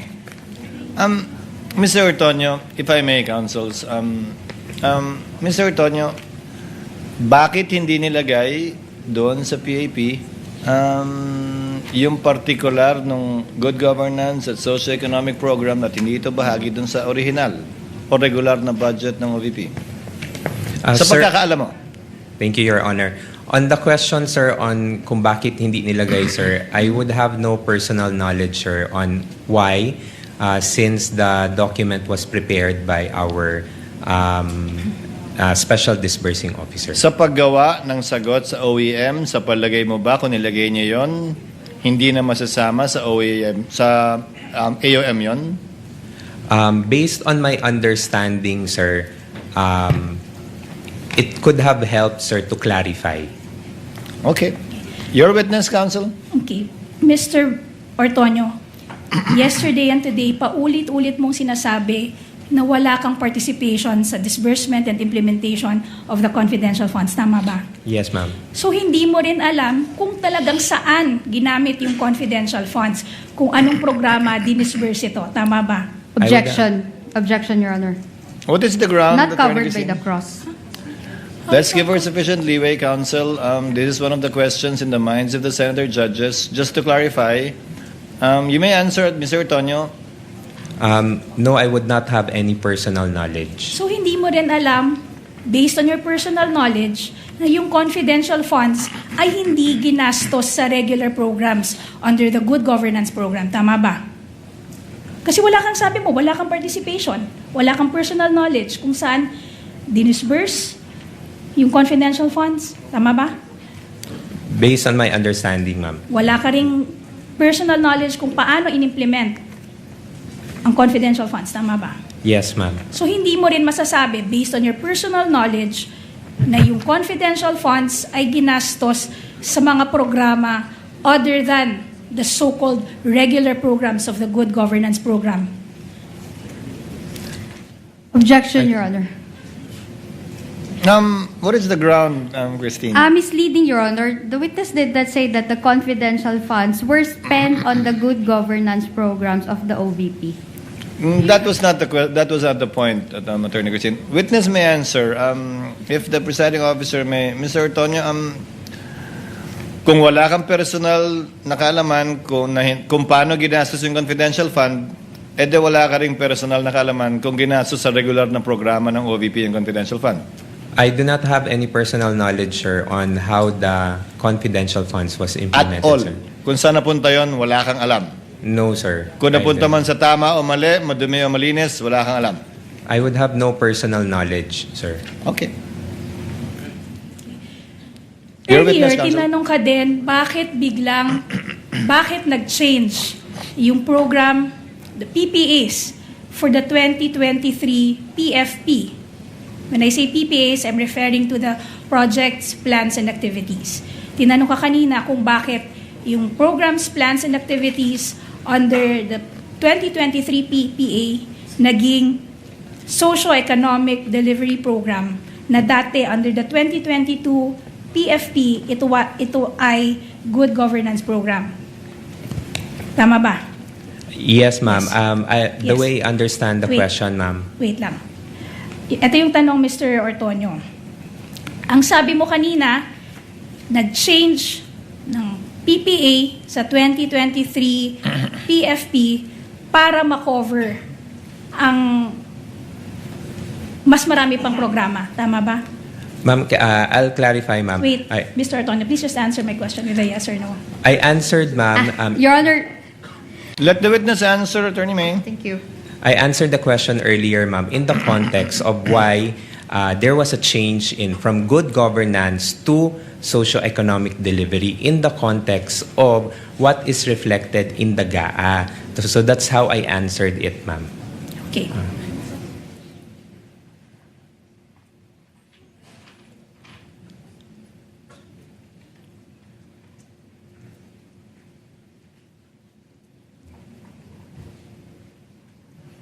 Pero you will confirm na wala ka ring participation dun sa pag-identify, sa pag-prepare ng PFP. Meron ka bang participation? For the PFP, ma'am, no. Okay. Kanina tinanong ka rin tungkol sa petition for review na final ng OVP sa COA. Tama ba? Yes, ma'am. And you will confirm that this petition for review was denied by the COA. Tama ba? And yes, ma'am, and Yes. subject for motion for reconsideration. Ibig sabihin, nang dininay ito ng COA, yung COA, it stood pat with its earlier decision, with its earlier findings. Tama ba? Your Honor. If he knows, counsel. Yes, ma'am, but then again, subject for the filing of motion for reconsideration. Sinabi mo din kanina na wala kang participation sa drafting ng liquidation. Wala kang participation sa drafting ng request. Wala kang participation sa drafting ng liquidation documents. Wala kang participation sa disbursement. Wala kang participation sa recording. Kasi ang may gawa nito ay si Ginang Acosta, di ba? Yes, ma'am. Naalala mo That's yun? correct. You will confirm na ikaw, ang Chief of Staff, at ang Vice President, ang 3 top officers ng OVP, tama ba? As Assistant Chief of Staff, ma'am. Yes. So, kayong tatlo, kayo yung top 3 officers ng OVP. Assistant Chief of Staff, and the Vice President herself. Tama ba? Yes, ma'am. Okay. Sinabi mo na wala kang alam tungkol din sa mga bagay na yon. At sinasabi rin ng Chief of Staff na wala rin siyang alam tungkol sa mga bagay na ito. So, tama bang sabihin na among Your the 3 Honor, of you, si Vice President lang ang nakakaalam? Let her finish the question. Witness will not answer the question until the objection is ruled upon by the chair. Finish your question, Attorney May. Done, Your Honor. Attorney Christine, what's your objection? Misleading, Your Honor, and vague. First of all, the Chief of Staff has not yet testified with regard to the confidential funds. Well, Attorney Christine, the court took judicial notice of the proceedings in the House of Representatives where the Chief of Staff, Attorney Lopez, testified, and I went through the TSN, and such statements were made along those lines by the Chief of Staff of the Vice President. Witness may answer. Ma'am, can I be clarified with the question? Can you repeat the question, please? Okay. Kanina, sinabi mo na ang top 3 officers ng OVP ay ikaw, as Assistant Chief of Staff, ang Chief of Staff, at ang Vice President herself. Tama ba?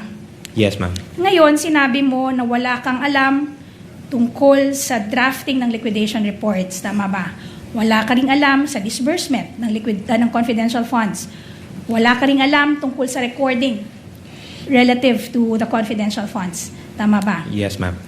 Ito rin yung naging posisyon ng Chief of Staff. Wala rin siyang alam tungkol sa mga bagay na to. Ngayon, tama bang sabihin na dahil kayong tatlo, ang top 3 na officers or officials ng Office of the Vice President, si Vice President lamang ang may alam tungkol dito sa mga bagay na to? Objection. What's the ground, Christine? Speculative, Your Honor. If you know, Your Honor, again, Your Honor, we don't want to belabor this point, Your Honor, but Defense Counsel keeps bringing us back to this point, Your Honor. The question does not become speculative simply because it's couched in a what-if question, Your Honor. And besides, Your Honor, this honorable court has already ruled and has already directed the witness to Your Honor, answer, Your Honor. The counsel would want the witness to speculate on the state of mind of the Vice President. No, Your Honor. Let me answer it in 2 points, Your Honor. Please, counsel, briefly. Yes. It's not speculative, Your Honor, because there was already an admission that they are the top 3 officials of the OVP. Now, the answer would be based on that admission, so it's not speculative. The question would only be speculative. It's completely conjectural, Your Honor. And second, Your Honor, the only reason I repeated the answer because the witness himself requested me to repeat, but prior to me repeating the question, the Honorable Presiding Officer has already made a ruling. Your Honor, we will be squandering away time if every time I would repeat a question, the Defense Counsel would all of a sudden invoke another ground for objection. We're about to break for lunch, so let's end it on a good note. Yes, but finally, Attorney Christine, I will revise my objection, Your Honor. Incompetent. Allow me, counsels. Base sa testimonya mo, Ginoong Ortonio, wala kang alam sa paggastos, pag-liquidate, pag-disburse ng confidential fund. Tama? Yes, that's correct, Your Honor. Sabi ni Gina Acosta, wala rin siyang alam. Tama? Alam mo ba yan? na wala rin siyang alam sa paggastos ng confidential fund at kung paano ito niliquidate. Would you know that? Based on what I have read Na in testimonya news, niya? Yes, sir. Base sa pagkakaalam mo, alam ba ng Vice President kung paano ito ginastos? The way I understand it, sir, as the head of agency, I would understand that she knows the implementation, sir. Yes. So si Colonel Lachica, alam din siyempre. Yes, sir. As the security officer, I would So assume sa loob ng opisina ng OVP, si VP Sara, as head of agency, lang ang nakakaalam. Ikaw bilang assistant chief of staff, yung chief of staff mismo, walang alam. At si Colonel Lachica, na ayon sa katanungan ni Senator Judge Soto kanina lang, na hindi naman bahagi ng opisina ng OVP. Yes, Your Honor. Okay. That would be all for redirect, Your Honor. Do you have a short recross, Attorney Christine, or a long one? Do we pause for lunch, or do you want to finish your cross before lunch? We don't have to call lunch at 12 o'clock. We can do it at 12 past 12. After lunch, Your Honor. You prefer after lunch? Thank you. Yes, Your Honor. Then, since it's only 11:57, we have time for one more, Senator Judge. If you want to avail of it. Yes, I see Senator Judge Tulfo, the next one to interject, raising his hand. The sequence would be Senator Judge Rafi Tulfo, Senator Judge Villanueva, the Senate President, Senator Judge Ontiveros, Senator Judge Lacson, Senator Judge Padilla, and I just saw Senator Judge Bam. So we have time for one or two more Senator Judges before breaking for lunch. Senator Judge Rafi, you are recognized, sir. You may proceed. You have 2 minutes, sir. Thank you, Mr. Presiding Officer. Kayo po ay nag-reply sa AOM from COA for the check number 244027 dated 20 December 2022. Ano po yung proseso na ginagawa nyo once kayo po ay nakatanggap ng AOM or disallowance? Good morning, Your Honor. When we receive AOMs within the office, once we receive it, we inform of course, the Chief of Staff and, of course, also the head of agency of the AOM. We send them a copy for their information. Do you investigate? Once meron na pong instruction to kung sino po yung magko-conduct ng review, then that's the time po that we conduct a necessary review for. Do you ask questions?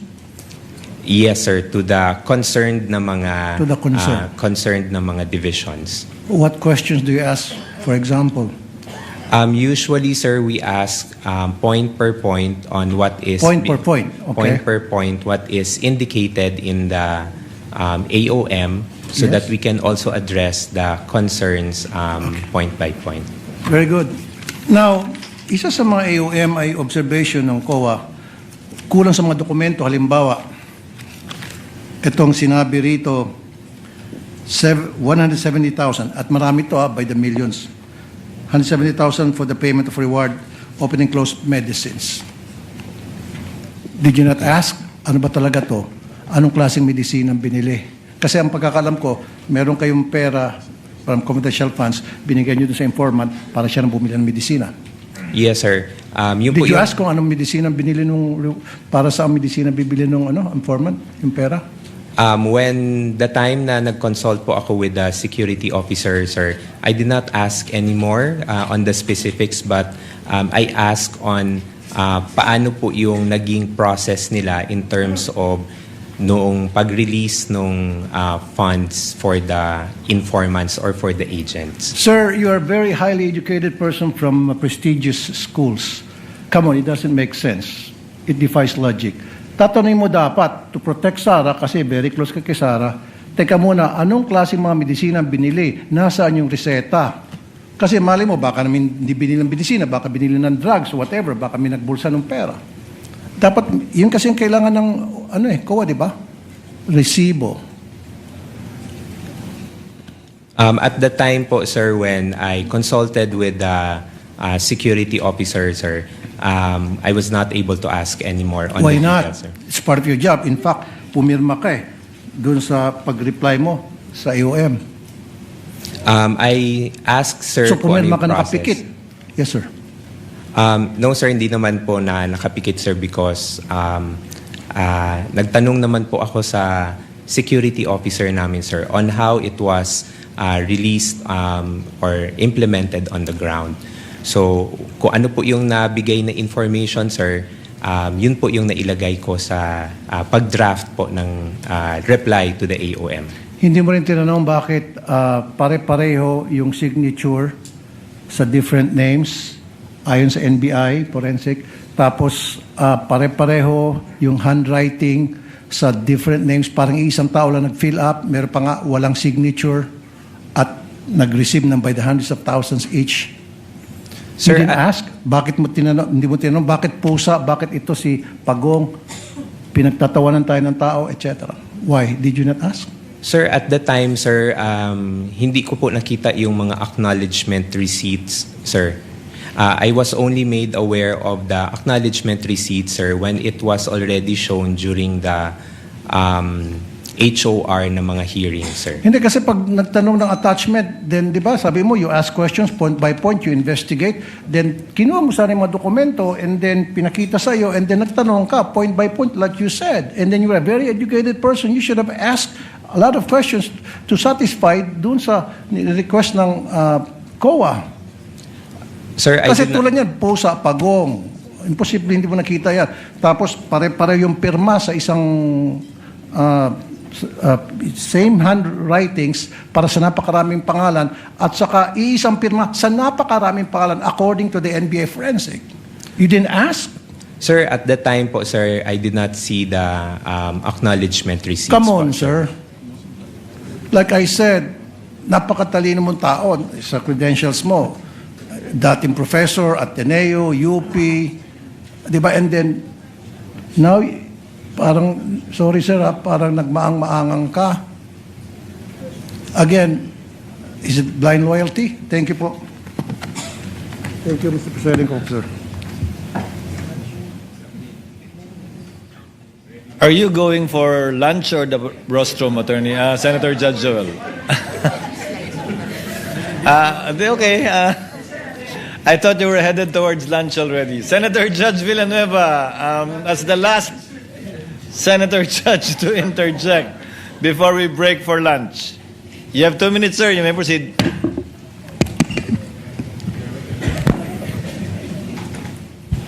Thank you. Mr. Witness, sinita po kayo ng COA dun sa pag-approve nyo ng disbursement voucher, no? Yung 125 million. At ang explanation nyo, delegated po sa inyo pag more than 1 million. Is that correct? Yes po, sir. There is an officer there, sir. Ano yung extent of your authority? Ministerial approval? Or may responsibility din kayo na determine if this is lawful, properly supported, and authorized expenditure bago kayo pumirma? There is also a level of checking, sir, if documentary attachments have been complied, sir, prior to the affixing my signature. Like?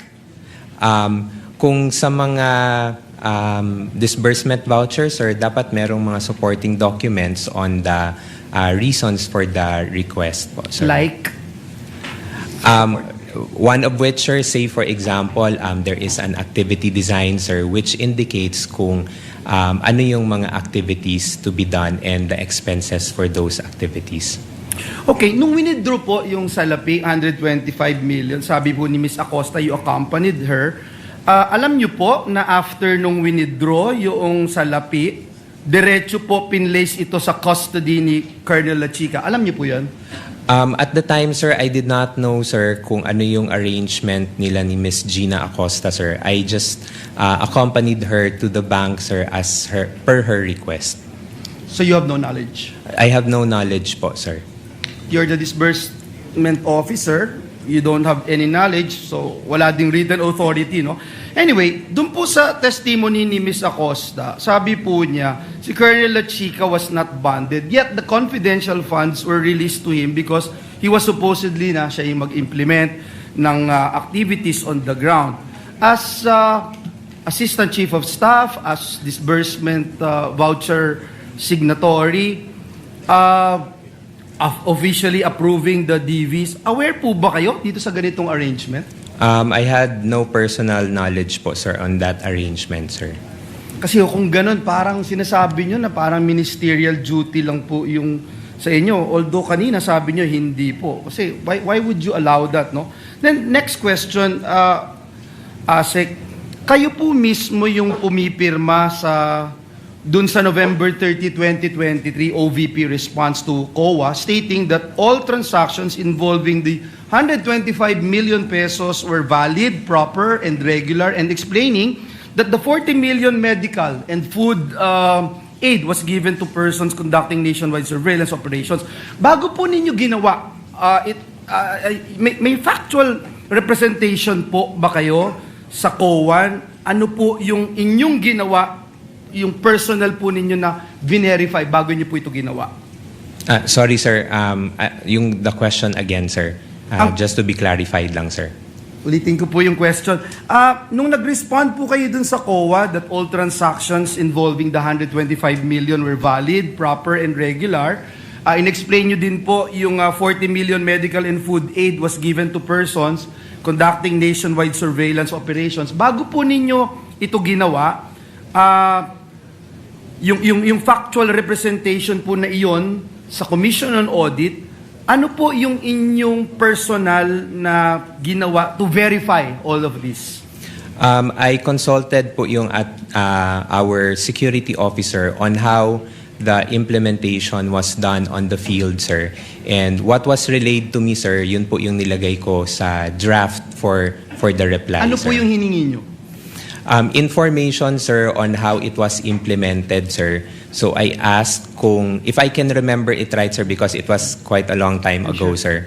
I asked kung paano yung manner of release of the funds on the ground, sir, and especially yung sa medical and food aid, sir. And what was relayed to me, sir, was that the funds were released to the informants or the agents through cash, and then based on their representation that they would need these funds for the purchase of medicines and supplies. Binanggit nyo po dun sa AOM na lumabas na notice of suspension, wala pong nakalagay na misuse of funds. Right? So, ano po yung ginawa po ninyo after po lumabas ito? Despite the fact na wala ho kasi yung nakalagay na misuse of funds, pero nakalagay po doon yung lacking of documentary records to support yung ginawa po ninyo. Ano po yung inyong ginawa para makorek? From example, from AOM to before ma-issue yung notice of suspension, before ma-issue yung notice of disallowance. Ano po yung inyong ginawa to suffice yung hinahanap po ng Commission on Audit? Based doon po sa mga points that were raised in the AOM, we provided answers for But you those. also, before you answer, Presiding Officer, you agree na yung binanggit niyo po, no, there's no such word misuse of funds doon sa mga AOM, NS, Yes, sir. ND? Yes, sir. Okay, sige po. So we provided the documents that were required of us, sir, in support on the issues or concerns raised by the Commission on Audit. And apparently, hindi po sila pumayag at hindi sila nag-agree because kulang pa rin po yung documents. Based po sa NS, sir, ND, sir, meron pa pong mga hinihingi ang COA, sir. And that's why, as a response to the ND, sir, we also supplied those information. Yeah. Salamat po, salamat po. Gusto ko lang hong sabihin that indeed yung confidentiality may limit what can be disclosed to the public, but it cannot erase yung accountability within the government. Salamat po, Mr. Witty. Thank you, Senator Judge Villanueva. We shall declare and call a recess so that everybody can have lunch. Mr. Tonyo, you are excused from the witness stand. Kindly have lunch, and we expect you back. We expect everyone back at 1 p.m. Your Honor, please. Yes, Senator, the Honorable Luistro. Your Honor, may we just know if Colonel Boransing is already in the premises, because we understand that the prosecution will be presenting him immediately after the recross of Mr. Ortonio. He is not yet in the building, and we will address that when we reconvene. There's nothing we can do about it anyway at this point in time. We will Thank you, inform Your you of the circumstances before we resume at 1 p.m. We are on recess until 1 p.m. Kindly have a hearty lunch.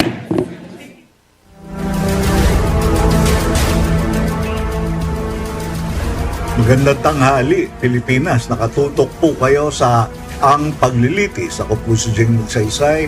Kasama sila Trisha Zafra at Jasmine Romero. Nagpatawag muna ang impeachment court ng lunch break. Kaya public sila ng in less than 1 hour. 1 o'clock babalik sila.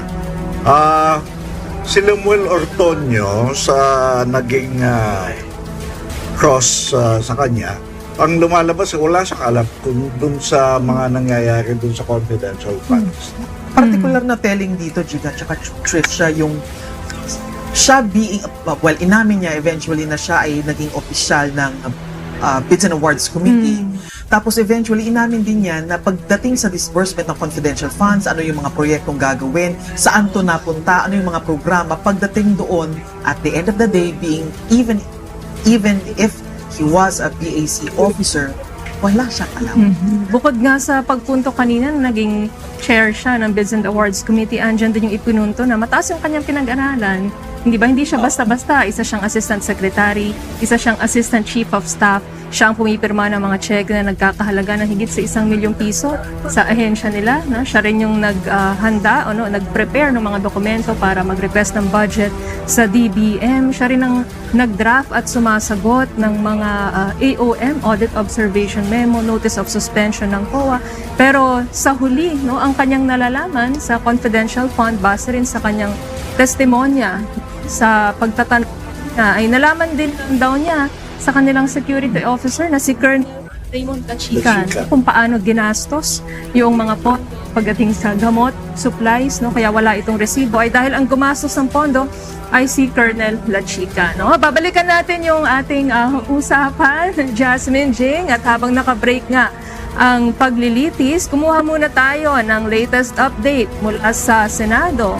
Live mula kay Daniel Manalastas. Daniel? Trisha, naglabas nga ng ruling itong si Presiding Officer Chis Escudero ukol dito sa sub-judice at nagbigay siya ng paalala sa kanyang mga kapwa Senator Judges, pati na rin sa prosecution team at pati na rin sa defense team ni Vice President Sara Duterte ukol sa tamang pag-asta habang gumugulong ang impeachment trial. Trisha, nito man nakaraang araw, naging mainit na debate kung may mga lumalabag na ba sa sub-judice rule ng impeachment o ito ang pagbabawal sa parties ukol sa pagsasalita tungkol sa laman ng kaso. Kanina tumayo na si Escudero upang ilatag ang mga babala ukol dito. Paalala niya sa mga kapwa Senator Judge, obserbahan ang political neutrality at maging impartial. Pati na rin ang mga salitang hindi katanggap-tanggap gamitin sa korte, ipinaalala rin ng presiding officer. At kung may reklamo ang mga abogado o counsel, dapat daw idaan ang mga ito sa korte para iresolba. Sarado raw ang korte para sa trial by publicity at magiging bukas sa disiplinadong advokasya kung saan makukuha ang hustisya. Nagpaalala rin si Escudero sa respondent na si VP Sara Duterte, pati kanyang mga abogado at maging sa prosecution team. Nagbigyan naman ng pagkakataon si Attorney Virgil Ligutan na magpaliwanag sa korte ukol sa issue sa misleading questions na umabot pa sa kanyang social media account. Matatandaang isa yan sa pinagtalunan ni na Private Prosecutor Lorna Capunan at Defense Counsel Christine Ferrer. Pinanindigan ni Ligutan na siya ay guro at hindi talaga uubra sa korte ang ganitong klase ng pagtatanong. Narito ang mga pahayag. The prosecution. The primary duty of a public prosecutor is not to convict, but to see to it that justice is done. Fellow Senator Judges, including this representation, the Chair adopts the reminder in Webb versus De Leon, GR numbers 12, 1234, and 1245. Quote, more than convicting the guilty and acquitting the innocent, the business of this court is to assure fulfillment of the promise that justice shall be done and is done. and that the only way for this court to obtain an acquittal, and that is the only way for this court to obtain an acquittal. Titinin muna namin kayo po. Saglit natin panoorin ang noontime press conference ng prosecution team.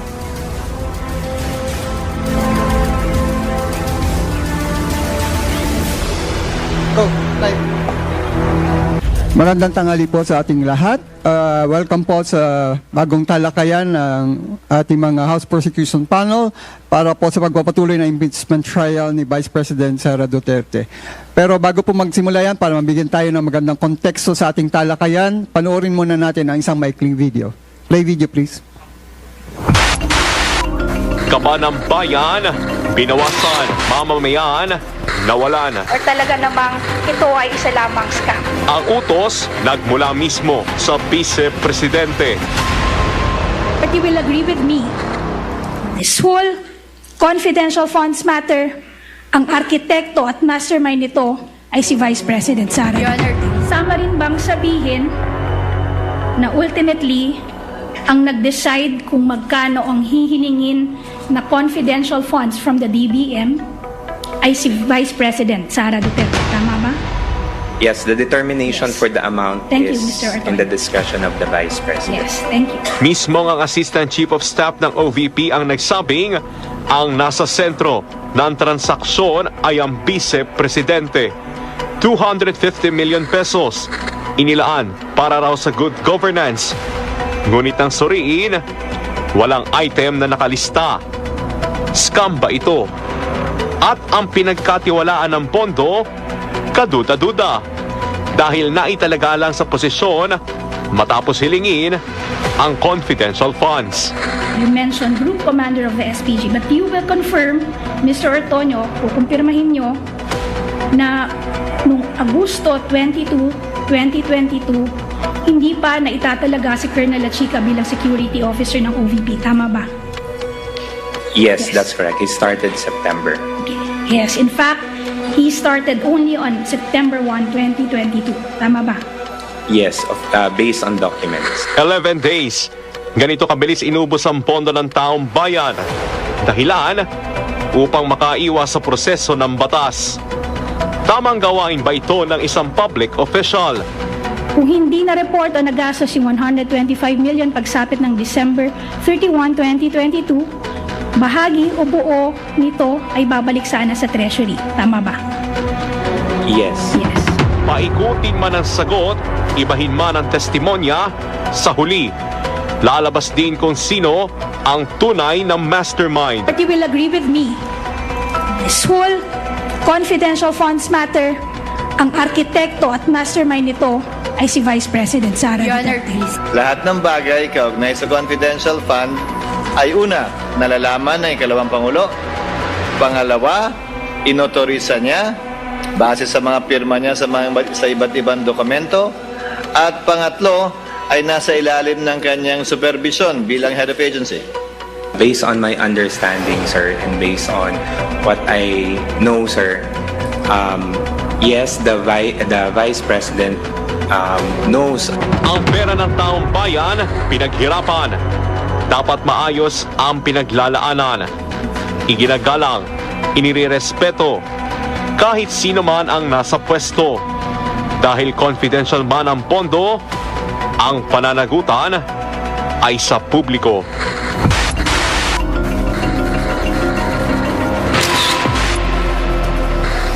Or talaga namang ito ay isa lamang scam.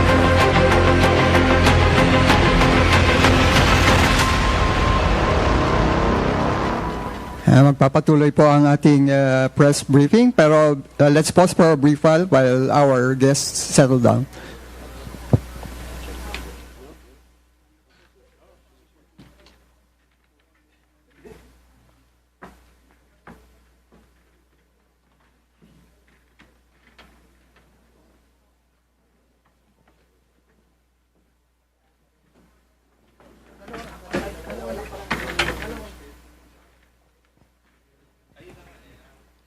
Alright, magpapatuloy po ang ating press briefing. Ngayon po ang tanghaling ito makakasama natin ang House impeachment team advisor, Ace Barbers of Surigao del Norte, and our Deputy Speaker, Jefferson J. Congun ng Zambales.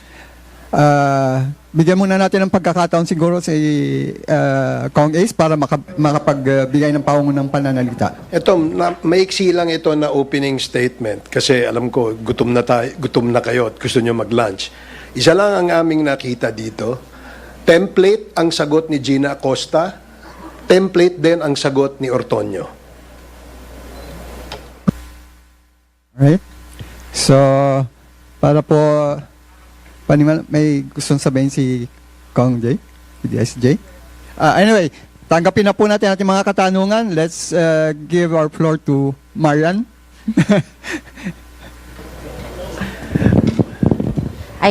Good afternoon po.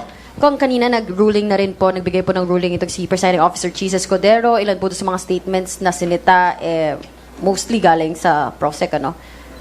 Una, ano po munang komento ninyo doon sa mga naging ruling kanina? And pangalawa po, kasama rin po doon sa sub-judice rule ang respondent si Vice President Sara Duterte. Hindi po nabanggit yung bending of the law comments ni VP Sara. Ano ba dapat gawin ng Senate Impeachment Court tungkol dito? Well, unang-una, nire-respeto natin ang desisyon ng impeachment court tungkol dito sa pagpapatupad ng Rule 18 o yung sub judice rule. No? Of course, the prosecution panel will definitely comply with the directives of the impeachment court. However, we also expect that this ruling, this Rule 18 must also apply to other parties, no? Including the respondent. In fact, while the order was being read by the presiding officer, a statement coming from the office of the Vice President ay lumabas, no? At in fact, merong question na may mga pananalita doon na nababanggit about wala namang shred of evidence daw ang paglilitis na ang pinipresenta ng prosecution. So effectively, para sa amin, ito ay isang pag-uusap tungkol sa merito ng kaso. Now, does this statement issued by the Office of the Vice President fall within the purview of the Rule 18? So we expect a clarification from the impeachment court. Well, dito natin makikita, no, kung paano nila ipapatupad yung ruling kanina. Dahil napakapangit naman, ano, na nakikita natin na nagbibigay ng ruling ang ating presiding officer, tapos ang ating Vice Presidente dinidiscuss yung case. Hindi nga siya makapunta rito, hindi nga siya maka-attend dito, tapos kung saan pa siya kung ano-ano pa yung kanyang sinasabi. So talagang kailangan dito natin matitest, no, kung talagang i-apply yung Rule 18. Are we calling on the Senate Impeachment Court na pagsabihan, paalalahanan din si Vice President Sara Duterte? Dapat ba pagsabihan din siya? Well, kailangan una, siyempre, maklarify kung up to what extent this Rule 18 will apply. No? Kaya nga, humihingi tayo ng clarification mula sa korte kung ano yung kanilang application ito. No? And we believe that if this rule will be strictly be implemented by the impeachment court, therefore, kasama dito ang lahat ng parties. The panel of prosecutors from the defense, the panel of lawyers from the defense, and the panel of prosecutors dito naman. Of course, the senator judges is also covered, including, of course, the respondent. This is just a clarification. No? Gusto nating itanong sa ating impeachment court kung ano ba ang interpretation dito. Kasi medyo, if you read the statement issued by the Vice President, medyo merong tanong, no, dun sa proseso o dun sa integridad ng proceedings. Kasi parang meron question doon sa sinasabing wala namang kayong patunay o ebidensya, bakit pinapayagan ito or something to that effect. So again, gusto lamang nating maliwanagan tungkol dito. Clearly, bina-violate po ni VP Sara sa mga statements niya, yung Rule 18, subjudice rule, right? Well, if pagka strictly i-implement itong Rule 18, kasama dito yung respondent, sa aming palagay, merong violation. Kasi nga, kine-question yung integridad ng proceedings. And this goes beyond the merits. If you're questioning the integrity of the court and its proceedings, merong malaking katanungan tungkol dyan. At dahil may tanong dyan, we would seek a clarification from the impeachment court. Look, ang hinahanap lang naman ng prosecution team is fairness, no? Pag sinisita yung prosecution sa kanilang mga sinasabi, kailangan maging fair din na kailangan sitahin din yung mga nasasabi ng depensa. At syempre, kailangan sitahin din kung ano yung nasasabi ng nasasakdal, no? Dito in the case is si Vice President, no? So, yun nga yung sinasabi ko, personal opinion ko lang naman, na wala nga siya rito, hindi nga siya makasipot dito, tapos dinidiscuss pa niya yung merito ng kaso na kung saan siya yung nasasakdal. Last na lang po from my end, you mentioned na po earlier kung itong statement po issued ni VP Sara earlier today, sinabi nga niya, prove the impeachable offense, prove it with evidence. Wala pa po ba kayong ebidensyang naipipresenta?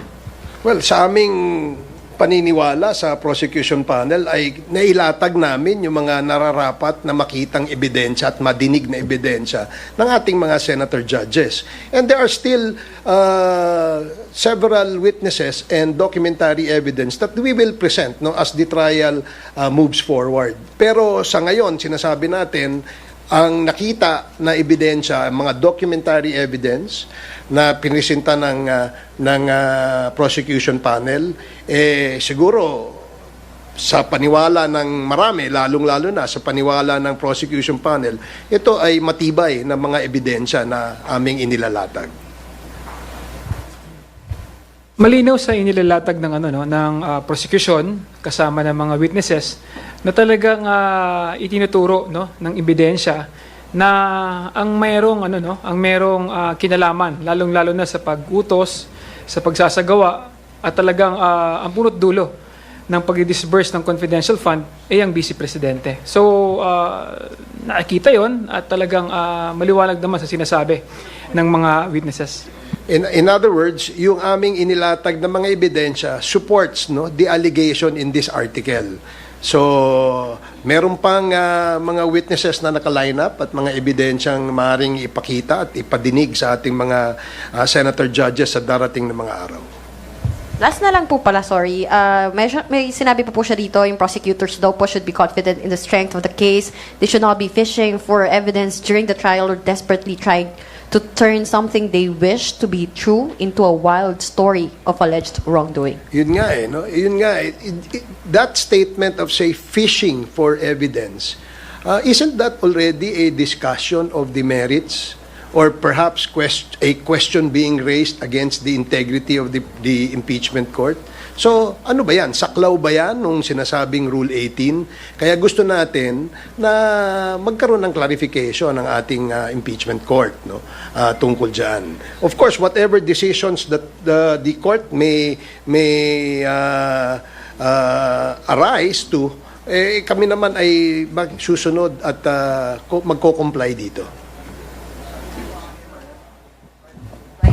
Sir, good afternoon. Ann Soberano po of Bombo Radio. Good afternoon, Kong Ace and Kong Hun. Sir, tanong ko lang, ano yung magiging epekto sa prosecution panel, yung mahigpit na pagpapatupad ng Rule 18 mula ngayon? And then, paano nyo titiyaking hindi lalampas sa trial by publicity ang mga pahayag ninyo sa media habang pinapaliwanag nyo ang inyong mga panig? Thank you.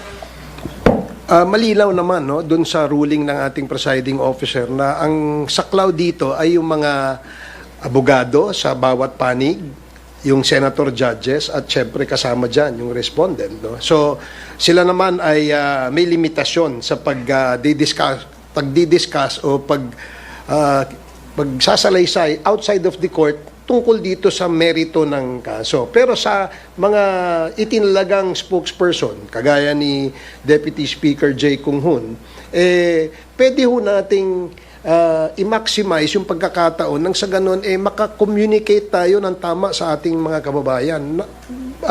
Isa sa mga obligasyon ng ating prosecution panel via the designated spokespersons ay may isalaysay sa ating mga kababayan sa pinakamabilis at pinakamadaling paraan na maintindihan kung ano ba yung nangyayari. Kasi dapat tayo ay lahat ay involved dito sa usaping impeachment na ito. So, yun yung sagot ko dun sa una. Si Kong J? Sa pakiwari ko, wala naman tingin ko, no? Dahil nakita naman natin yung mga prosecutor naman natin, si mga abogado, alam naman nila kung ano yung mga sinasabi nila at alam naman nila kung nakakapag-violate sila o hindi, no? Lalong-lalo na sa kaso. Pero nakikita ko naman minsan nadadala lamang sila, no, ng kanilang nadadala lamang sila ng kanilang damdamin. Kaya minsan nakakapagsalita din sila ng ayon sa kanilang opinion. Pero kaya nga nagtalaga tayo ng mga spokesperson, talking heads, ang prosecution para at least maipaliwanag mabuti yung flow ng kaso, dahil tama naman si Kong Ace na kailangan involved lahat ng mamamayan at nalalaman natin na yung tama at accurate na nangyayari. Kasi nakikita naman natin maraming fake news, di ba, na inilalabas. So mas maganda na ipapaliwanag ito ng mabuti at accurately. Sir, may mga pagbabago po ba sa susunod na mga araw or simula ngayon sa mga spokesperson po? Unless tanggalin kami. Pero sa tingin ko wala naman. No? In fact, baka nga mag-designate pa ng isang legal na spokes.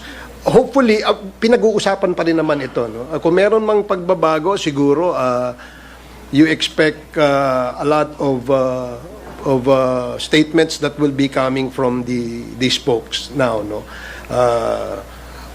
Kasi yun ang aming layunin, no? Na mabigyan ng tama, accurate, walang dagdag, walang labis, walang kulang na statement ng ating mga kababayan sa labas ng korte. Yun ang ating layunin.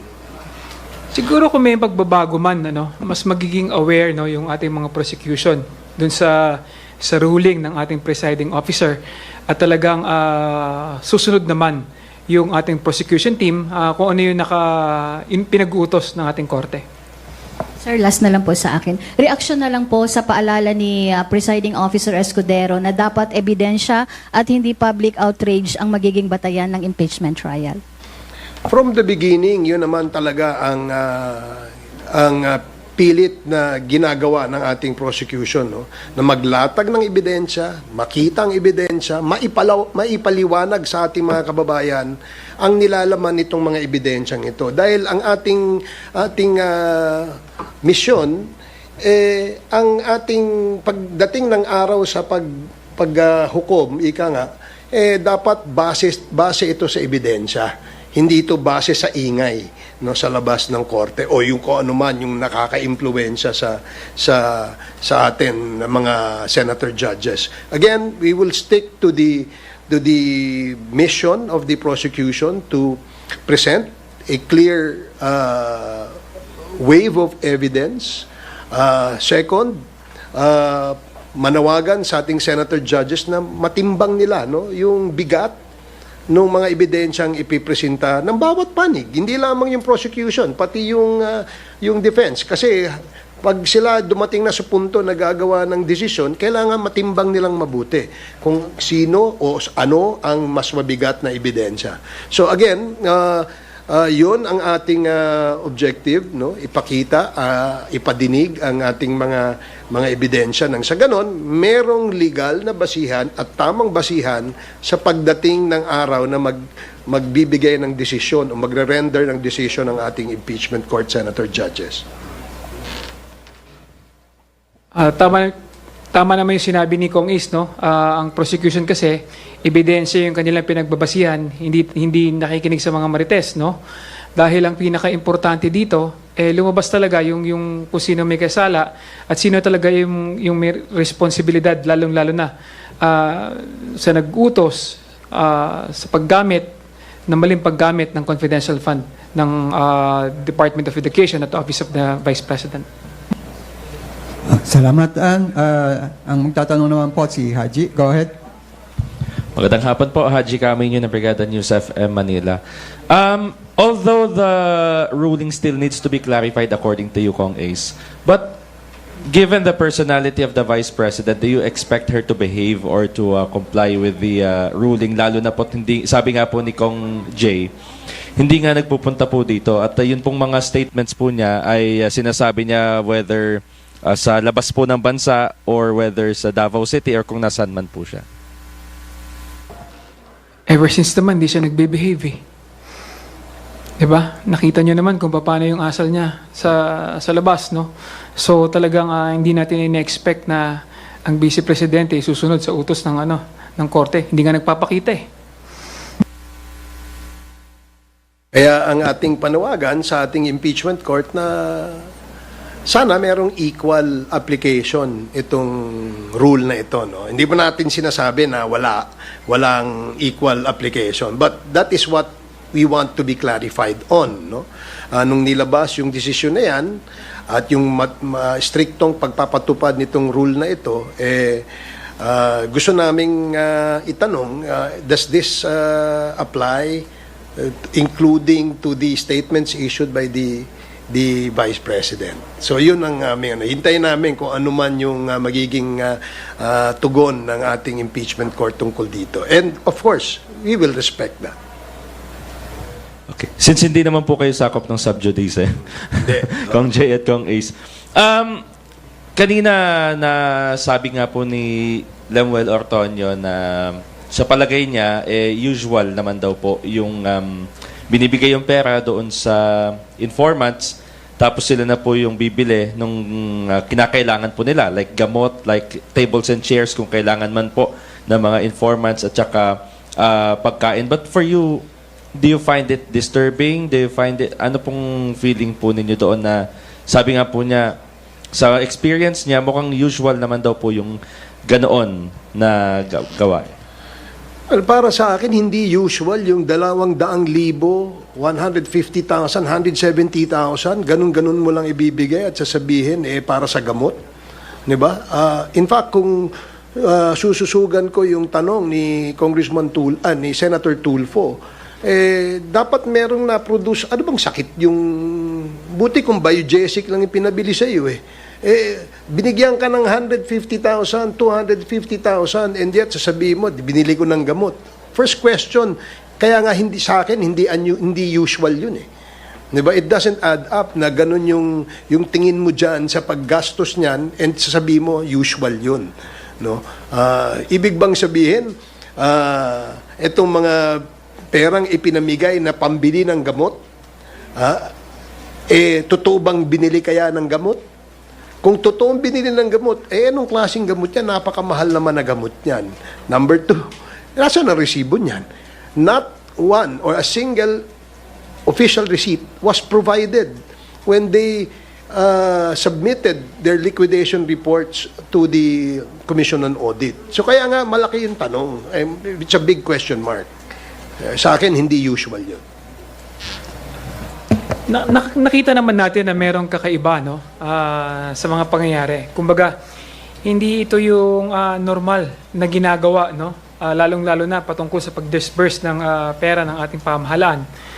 At katulad nga na sinabi ni Kong Ace, kailangan be specific kung ano yung gamot na binili, saan binili at may resibo ba. Pero kung ipagkakatiwala mo yung 70,000 at sasabihin mong ibibili ng gamot, hindi ba parang sa akin palagay parang katangahan naman yata yun, di ba? Na ibibigay mo isang pera sa isang tao na hindi mo alam kung saan gagamitin. Sasabihin mo, binili nila ng gamot. So, hindi siya normal. Last na lang po. What about yung confirmation ni Ortonio na hindi nga po organic employee ng OVP, si Colonel Lachica, and considering yung mga nakalipas po ninyong binibigyang diin na hindi nga po siya accountable officer doon sa pera. So since si Ortonio na po yung nag-confirm na hindi nga po siya employee ng OVP, ano pong may bigat po ba yun? Lalo doon sa sinasabi ninyo na in the first place dapat hindi nabigyan o hindi binigay yung pera kay Lachica.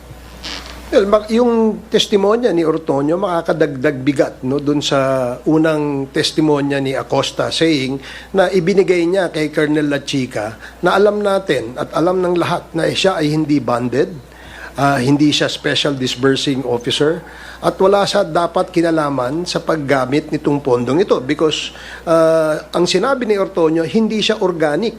Much more reason na bakit mo binigay sa kanya. Di ba? Hindi ka naman pala organic, hindi ka kasama doon sa organization where the disbursement of these confidential funds mailalagay sa kamay mo na hindi ka disbursing officer, hindi ka rin bonded officer. So doon natin makikita na meron talagang pagkakamali sa proseso, na meron talagang pagkakamali lalong-lalo na sa pagtatalaga kung sino yung may responsibilidad no na mag-disburse. So again, bumabalik tayo, sino ba yung merong responsibility, sino ba yung nagsabi, sino ba yung nag-order na kung sino yung mag-disburse. So talagang command responsibility yung nakikita natin na nagkaroon ng problema. Thank you, Haji. This time, let's recognize Gab.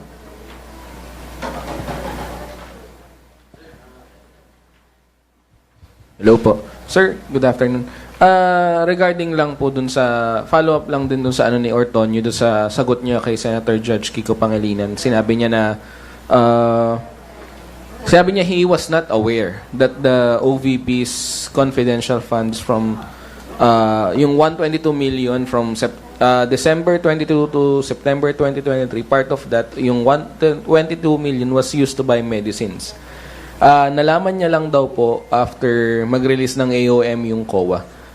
Do you find that acceptable considering siya po yung third highest Kasi VP Sara, Yusek Zulaika Lopez, and then si Asek Ortonio na po. Do you believe that, sir, na hindi niya alam at all?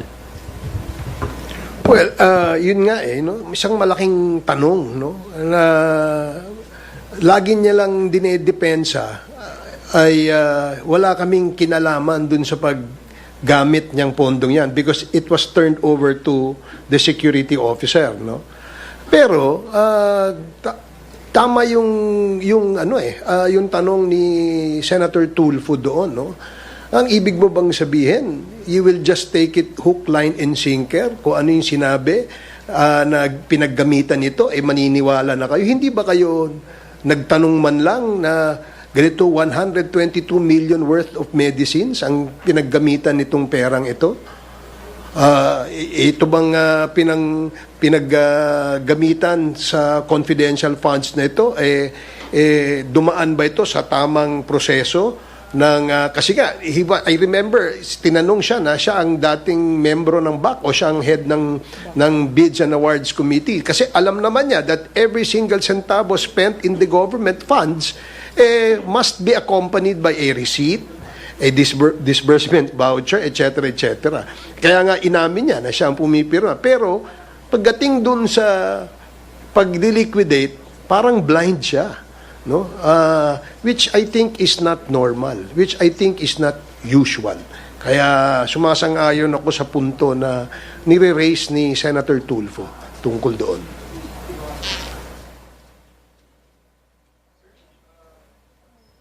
Second question po.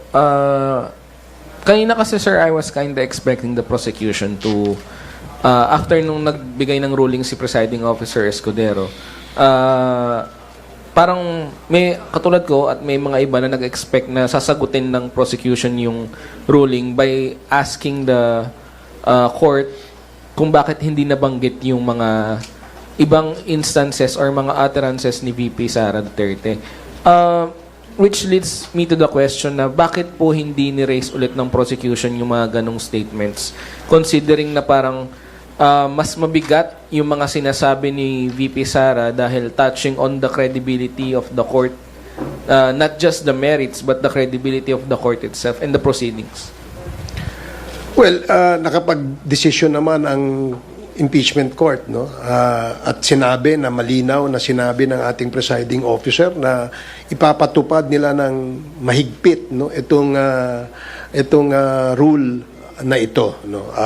Now, bakit hindi nabanggit, no, yung mga naunang mga pahayag ng ating Vice Presidente na kung saan ang paniwala ng marami ay isang question, no, sa integridad at kredibilidad ng proceedings. Kaya nga tayo ay hihingi ng clarification sa ating impeachment court.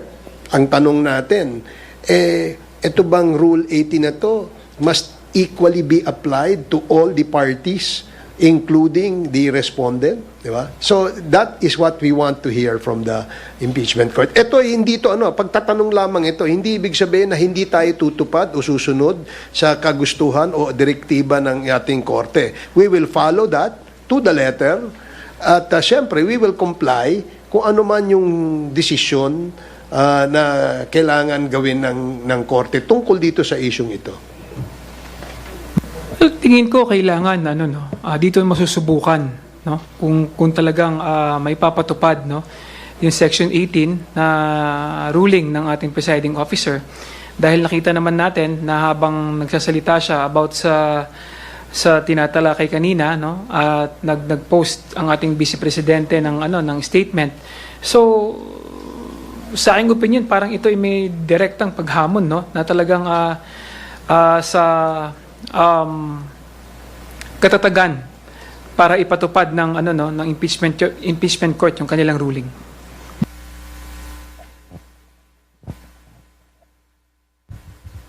Sir, were you hoping na nabanggit sana ni presiding officer yung spliced videos na na-upload sa Facebook page ni Senator Judge Pia Cayetano? I know yung mga senador kadalasan hindi yan, they won't attack a fellow senator.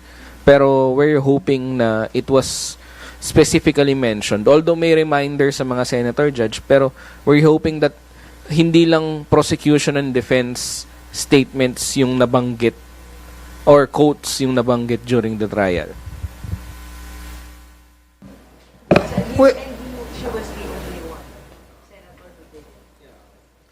Okay.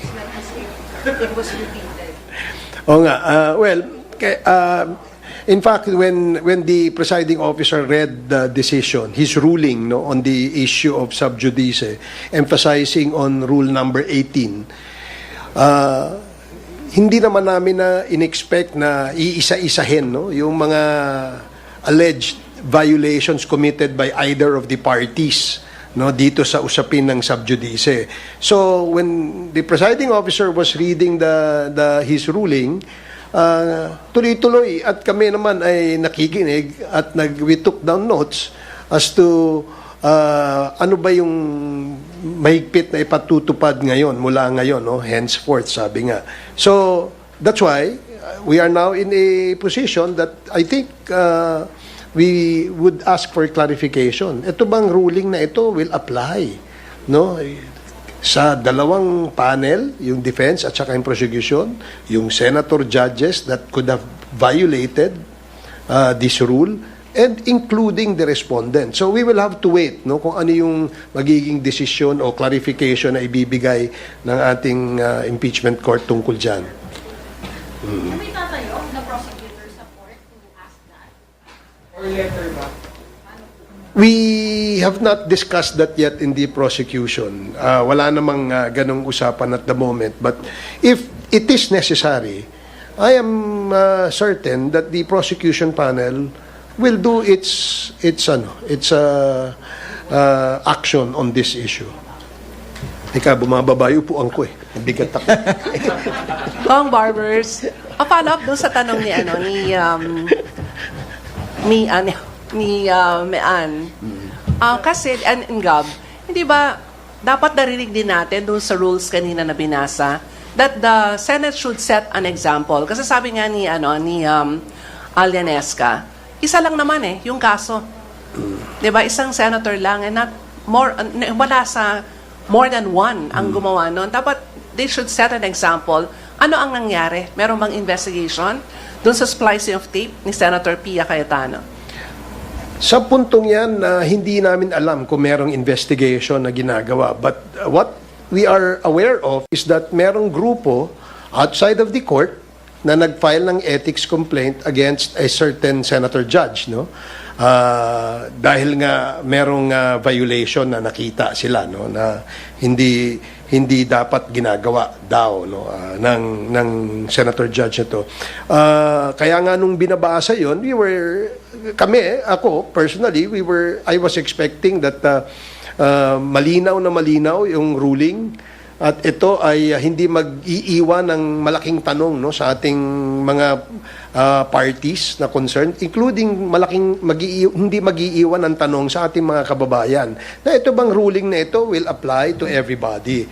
Kaya nga at the moment, I'm sure na you're all anxious about ano yung kayang stand ng korte tungkol dito, considering na merong bagong statement, no, na issue ang ating pangalawang Pangulo. And we would expect, no, a clarification siguro if the presiding officer deems it appropriate later, maybe he will make a ruling or a clarification. Sorry. Sinabi naman ng ating presiding officer na kung ano man yung nangyari ng mga nakalipas, hayaan na, kalimutan na. Pero ang pinakamabigat na nangyari nga is nung habang naggagawa siya ng ruling, nagbibigay siya ng ruling, naglabas nga ng statement ang ating Vice Presidente.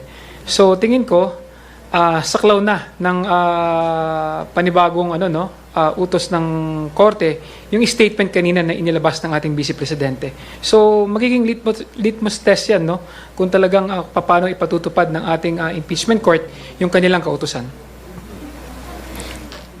Okay, thank you. Yaneska, your turn. Sir, good afternoon. Yaneska Patidja, May News Online. Yung latest statement lang po ni VP na calling her the mastermind of a scam does not produce evidence, and such insults reveal the need to feign confidence in the face of weak presentation. So, is that an accurate way to describe how the prosecution presented its evidence so far? Thank you.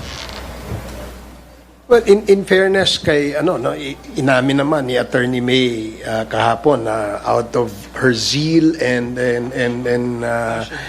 being passionate about the issue, nakapagbitaw siya ng ganong klaseng word, no, yung sinasabing scam. But how else will you describe, no, yung ganong sistema na kung saan mukhang may ulo at may mga nasa ilalim nito na siya ang gumagawa ng isang anomalya na sa paniwala ng prosecution ay isang malaking scam, no? And to put it maybe use another word, siguro pwedeng nating sabing budol, no? So parang ganun yung the way to describe the whole scheme, no? Ito ay isang malaking eskema na kung saan pera ng gobyerno ay nagagamit o merong maling paggamit dito sa pondong ito. So, I don't know, maybe for lack of a better word, kaya ganun siguro yung nagamit na description ni Attorney May. But again, if you look at closely the evidence that the prosecution has presented, you will probably come up with your own opinion na ito ay merong maling paggamit, no, sa pondong ito dahil nga hindi ito napatunayan na ginamit dun sa dapat paggamitan. Sinabi, confidential intelligence funds, may mga panuntunan, paano at saan mo dapat gamitin yan, lahat po yan ay hindi nasunod. So, maaring dahil doon sa mga pinakitang ebidensyang yon, nagkaroon ng ganong na description, no, yung ating abogado. And kami naman sa prosecution, patuloy naman pinapakita itong mga ebidensyang pwede naming ipakita nang sa ganon magkaroon ng basihan itong aming allegations sa Article 1. Masuportahan itong allegations sa Article 1. So wala ka naman ibang pwedeng itawag talaga dun sa nangyari, kundi scam talaga eh. So si Attorney May nagsasabi lang siya ng totoo kung paano niya nakita yung sistema sa paggamit ng confidential fund at lalong-lalo na dun sa paglalagay ng mga pangalan na kahina-hinala, no? So wala ka ng ibang magamit na salita eh, kundi ano talaga, scam talaga yung nangyari. Sir, ito on other topic lang. What will happen to Attorney Tolosa? I understand kasi parang legal spokesperson siya na prosecution team. Given the ruling, so hindi na siya magiging spokesperson. Hindi na siya harap for press conferences or Hindi any pa naman interview. final yung aming no, but he is a legal spokesman for the prosecution panel. At the same time, he entered this appearance before the impeachment court as one of the private prosecutors. So, merong mga articles na in charge din dito si Attorney Tolosa. But so far, sa ngayon, siya pa rin ang aming legal spokesman. Well, we'll have to wait, no? At mag-uusap-usap pa yung impeachment team, mag-uusap-usap pa yung prosecution para alamin kung paano natin paano magre-react regarding do sa ruling nga, no? Na bagong ruling ng ating impeachment court. At talagang susunod naman, no? Wala namang balak na bumali sa kautusan yung ating prosecution. Alright, salamat Janeska. At dahil malapit na pong magsimula ulit ang paglilitis, magpapasalamat tayong muli kay Kong Ace Barbers at saka kay Deputy Speaker J. Kong Hun. Sa ating mga kaibigan sa media at sa mga kababayan na sumusubaybay, magandang tanghali po, magandang hapon sa atin. Salamat, thank you. Thank you.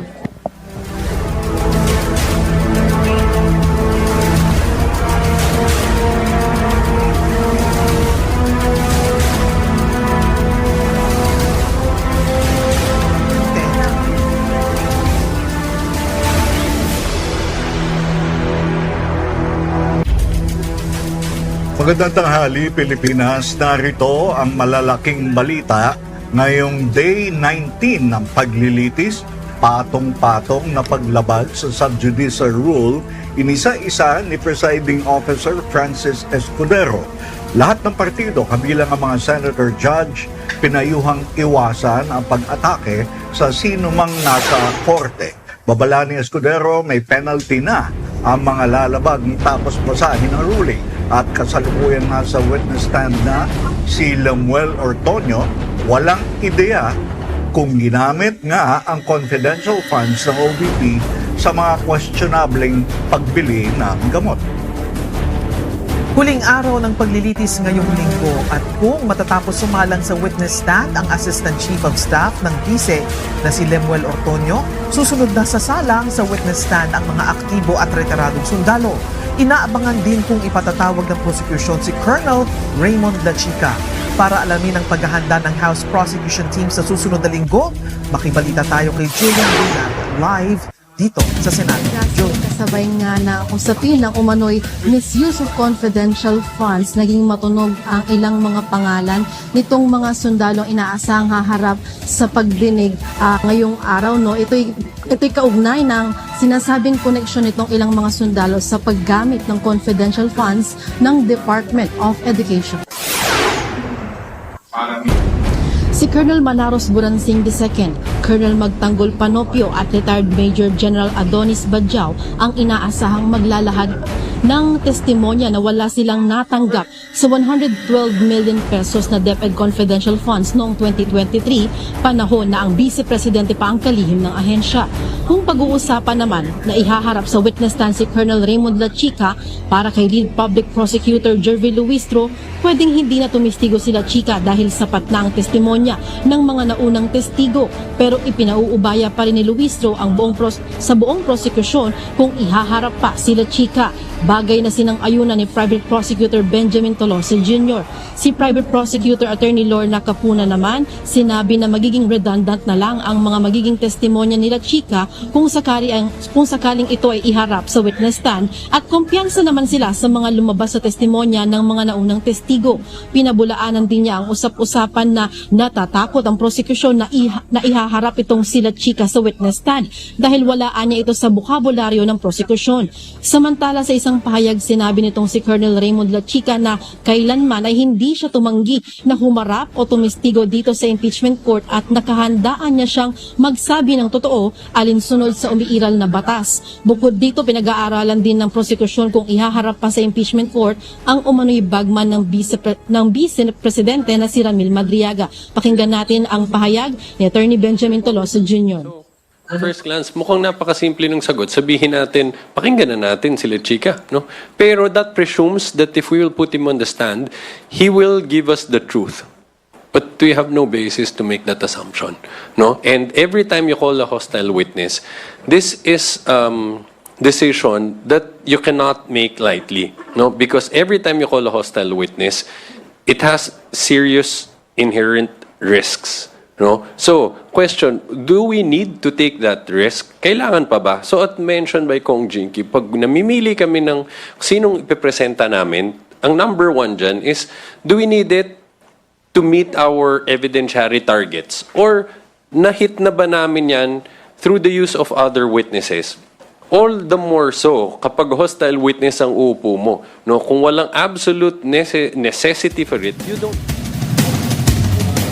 Resume ng trial, Jasmine, inaasahan natin na susunod naman itong examination kay Limbal Ortonio. Pagkatapos ito ihaharap na itong si AFP Colonel Buransing. Isa sa mga mahahalagang inaasahan natin na testimonya mula sa kanya ay itong ang ginawa niyang certification para sa Youth Leadership Summit noong panahong 2023 kung saan naging resource person na nga rin siya sa pagdinig ng Kamara. Sinabi niya rito na hindi niya alam na gagamitin itong certification na ginawa niya sa liquidation ng confidential fund ng DepEd at ginamit umano ito sa summit.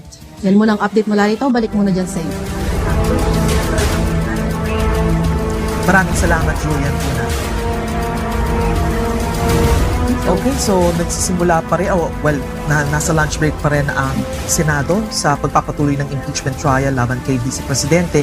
Naasahan natin sa mga susunod na mga minuto ay magre-resume muli ang trial. Pero hindi natin alam kung si Mr. Ortonio pa rin ang patuloy na uupo kasi posibleng magpatawag na ng ibang witness kung andito sila sa Senado. Ayun nga, no? Ang unang sasalang yata dun sa susunod na nakapila, no, bilang mga testigo ay yung nabanggit ni Julian kanina, si Colonel Manaros Buransing.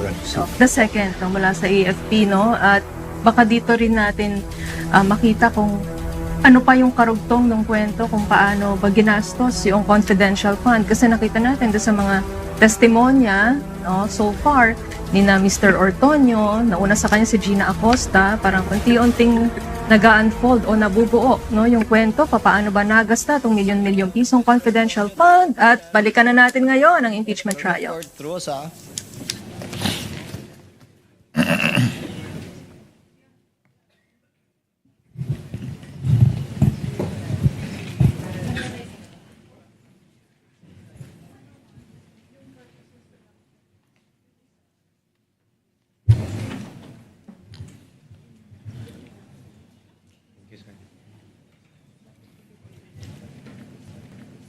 You are under the same oath, Mr. Ortonio. Do you understand that, sir? Yes, sir. Thank you. Attorney Christine, your witness for your recross. Yes, Your Honor. Good afternoon, Mr. Ortonio. Good afternoon, ma'am. Ngayong hapon. Earlier, you were asked to confirm that the PFPs for the fourth quarter of 2022 and the first to third quarters of 2023 did not reflect that the confidential funds were used for the safe implementation of the OVP's Good Governance Program for 2022 and social economic delivery for 2023. Can you Misleading, recall Your that? Yes, ma'am. Misleading, Your Honor. Move to strike, Your Honor. Why is it misleading, Attorney May? Because, Your Honor, during the redirect examination, I never mentioned safe implementation. Reform Council, I don't recall the word safe as well. But it was somewhere along those lines, I believe. Yes, Your Honor. But actually, that was what registered to me. But can I continue, Your Honor? You may continue, Attorney Christine. But, Your Honor, we move to strike the answer of the witness. So stricken off. Reform your question, Attorney Thank you, Your Christine. Honor. I'm showing you the PFPs for 2022 and 2023. Your Honor, they are exhibits Assisting counsels may approach. D-1-23 OVP for the PFP for the year 2022 and D-1-49 OVP for the year 2023. Okay, do you have copies of those PFPs? Okay, let's go to the 2022 PFP. Now, I'm directing you to the second column of the PFP. Okay, it says there, safe implementation. Let's go to the 2022 PFP. It says there, safe implementation of the OVP initiatives and confidence building. Do you see that?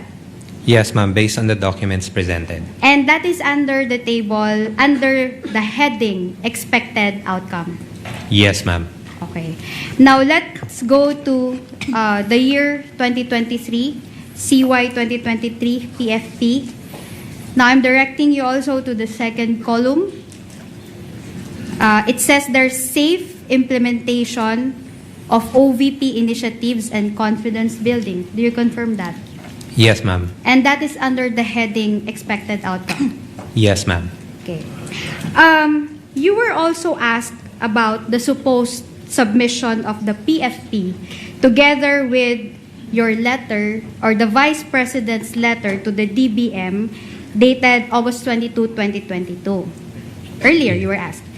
And in fact, you were asked also to refer to section or item 3.24 of the Joint Circular. Joint Circular, Do you yes. recall that? Now, do you also recall that in a letter dated September 15, 2022, the DBM requested that you submit the PFP in relation to your request for additional funding? Yes, ma'am, that's correct, ma'am. In fact, in compliance with such letter of the DBM, you submitted a copy of the PFP through your letter dated September 19, 2022. Yes, ma'am, we transmitted that report, ma'am. And as earlier mentioned, during your cross-examination, your submissions to the DBM, okay, I will rephrase, Your Honor. As earlier mentioned, okay, the DBM recommended the approval of your request for confidential funds to the Office of the President. That's correct, ma'am. In fact, the Office of the President approved the issuance of confidential Objection, Your Honor. funds to the OVP. Let her finish the question, counsel. Are you done, Objection, Attorney Your Honor. Christine? What is the objection, counsel? That was not covered by the redirect anymore, Your Honor. In the discretion of the court, we will grant latitude. Counsel, overruled. Witness may answer. Thank you, Your Honor. Earlier also, you were asked whether you knew if confidential funds were used in the regular activities of the OVP. Do you confirm that? Yes, Your I Honor. was asked earlier. That was misleading, Your Honor. The question earlier, first, Your Honor, we move to strike because the question is misleading. What I asked was whether or not this witness has personal knowledge, not just any kind of knowledge, Your Honor, personal knowledge. Okay, I will rephrase my question. Kindly using- rephrase to yes, include Your Honor, personal using knowledge. the wordings of the counsel. You confirmed earlier that you were asked whether or not you have personal knowledge as to whether the confidential funds were used in the regular activities of the OVP. Yes, ma'am. As the one who drafted the AOMs and the response to the AOMs and the response to the notice of suspension, was there any findings in the AOMs? Was there any findings in the AOMs which relative to the supposed use of the confidential funds in the regular activities of the OVP? Misleading, Your Honor. If you can recall. Misleading, Your Honor, because this witness could not have drafted the AOMs. The AOMs came from the Commission on She Audit. corrected herself, counsel, the response to the AOM. Yes, Your Honor. Witness, So ma'am. I will repeat my question, Your Honor, for clarity.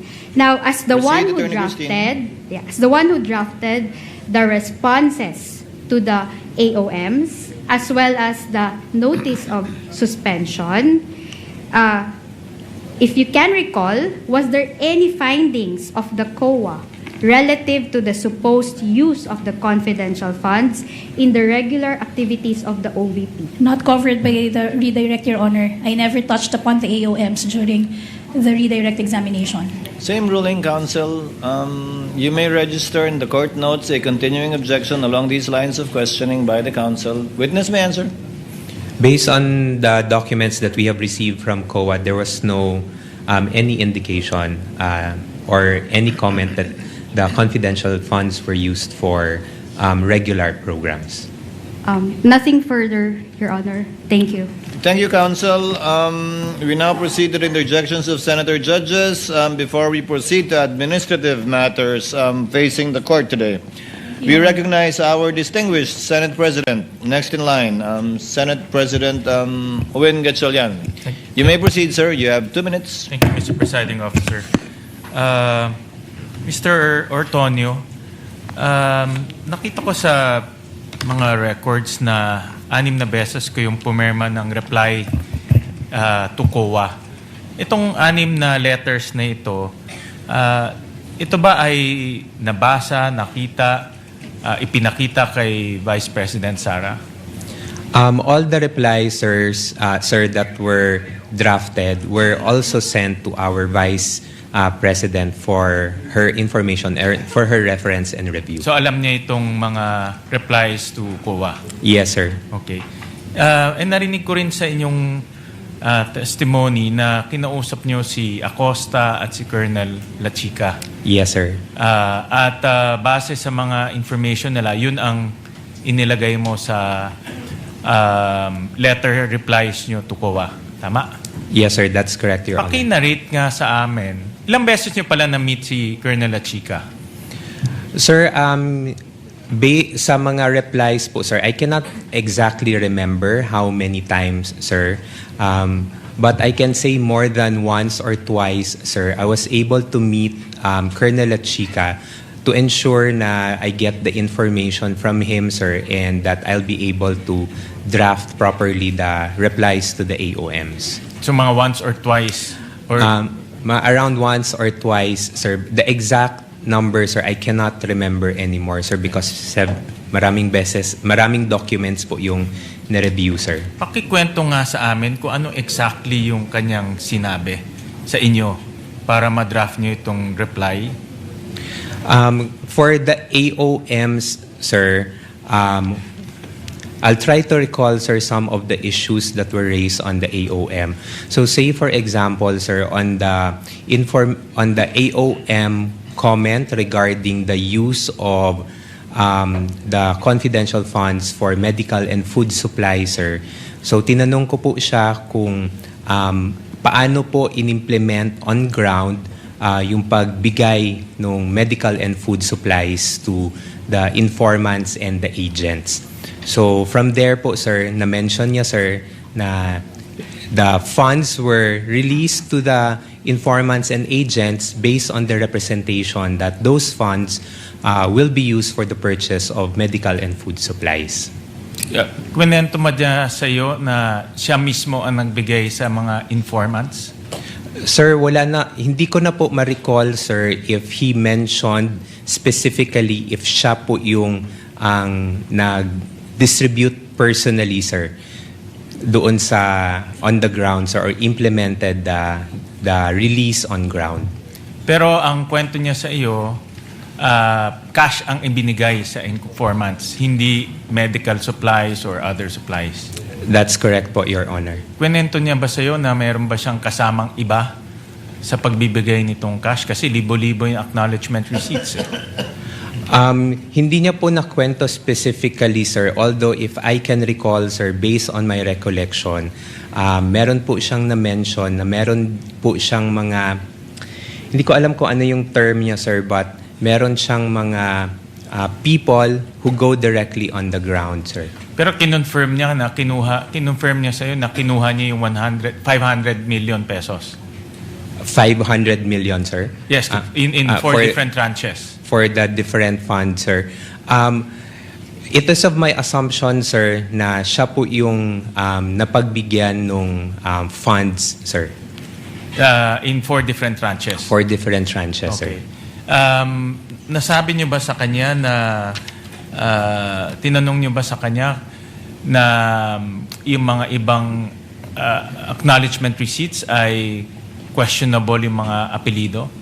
Sir, at that time po, sir, I was not able to see the acknowledgement receipt, sir, because in the AOM, sir, the AOM indicated that we submit the DEPs or the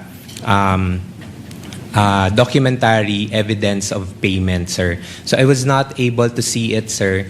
So nung binigay po sa akin ni Miss Gina Acosta yung mga DEP, sir, it was already in a sealed box, sir, and then we submitted that together with our reply to COA. Paano niya raw dinistribute yung mga pera? No, kasi 500 million to, thousands and thousands of acknowledgement receipts. Paano niya ikunento sa inyo na dinistribute niya itong mga pera? Sino itong mga informants niya? Kasi kayo gumawa ng AOM, anong reply to the AOM. Sir. So, I would assume na tinanong niyo yung methodology ng pagdidistribute niya. Sir, based on my recollection lang, sir, he mentioned na, yun nga, sir, meron siyang mga people, sir, who worked on the ground. That is only the extent of the information I can recall, sir, when I had a consultation with Colonel Achica. Yung pagpili ng informants, natanong niyo ba kung paano? At Sir, yung relevance ng informants dito sa inyong confidential operation? Sir, I did not ask anymore, sir, because it was not the subject of the AOM, sir. So I was not able to check on him on that matter, sir. Pero yung DEP, yung documentary evidence of payment, subject yan ng AOM, tama? For submission, sir, we were required to submit the documentary evidence of But payment, sir. Did you, tinanong niyo ba sa kanya kung paano niya nakukuha itong DEPs? Sir, I did not ask anymore, sir. I just requested for the copies for the DEPs, sir, so that I can already submit it, sir, doon sa COA as an attachment to the AOM reply. Paano kung yung DEPs peke? Paano kung yung kanyang narration sa iyo ay hindi totoo? Paano Sir, kung ganun ang situation? Sir, at the time, sir, because he was designated as our security officer, sir, I designated by the head of office, sir, which is the Vice Sara President. Duterte, sir. So it is of my, sa tingin ko po, sir, na maayos naman po yung pagkakatrabaho ni Colonel Achica doon sa pag-dispense niya ng duty as the security officer. Last question, Mr. Presiding Officer. Bakit parang nagkukuha ko buo yung tiwala ninyo sa kanya at kinuha nyo lahat ng information at yun ang ginamit nyo sa inyong reply to the COA? Nakita ko bakit buo yung tiwala, hindi kayo nag-probe na mga additional questions considering na kayo ang nag-justify nito sa COA at kayo pumirma, no, dito sa COA. So bakit parang kung ano sinabi niya, yun na lang ang linagay nyo sa inyong reply? Well, first, sir, is because he's the security officer, sir. So, I believe, sir, na siya yung the best person that can provide the information. And then, second, sir, as the security officer, sir, he was designated by our head of agency, which I believe also gave the trust and confidence to him to implement the activity. So, kung ano po yung na-mention ni Colonel Achica sa akin during the time when I checked or ask for questions, yun po yung pinagbasihan ko for the drafting of the reply. Thank you very much, Mr. Presiding Officer. Thank you, Mr. Senate President. Senator Judge Ontiveros is recognized for her interjections. You have 2 minutes, ma'am. You may proceed when you're ready.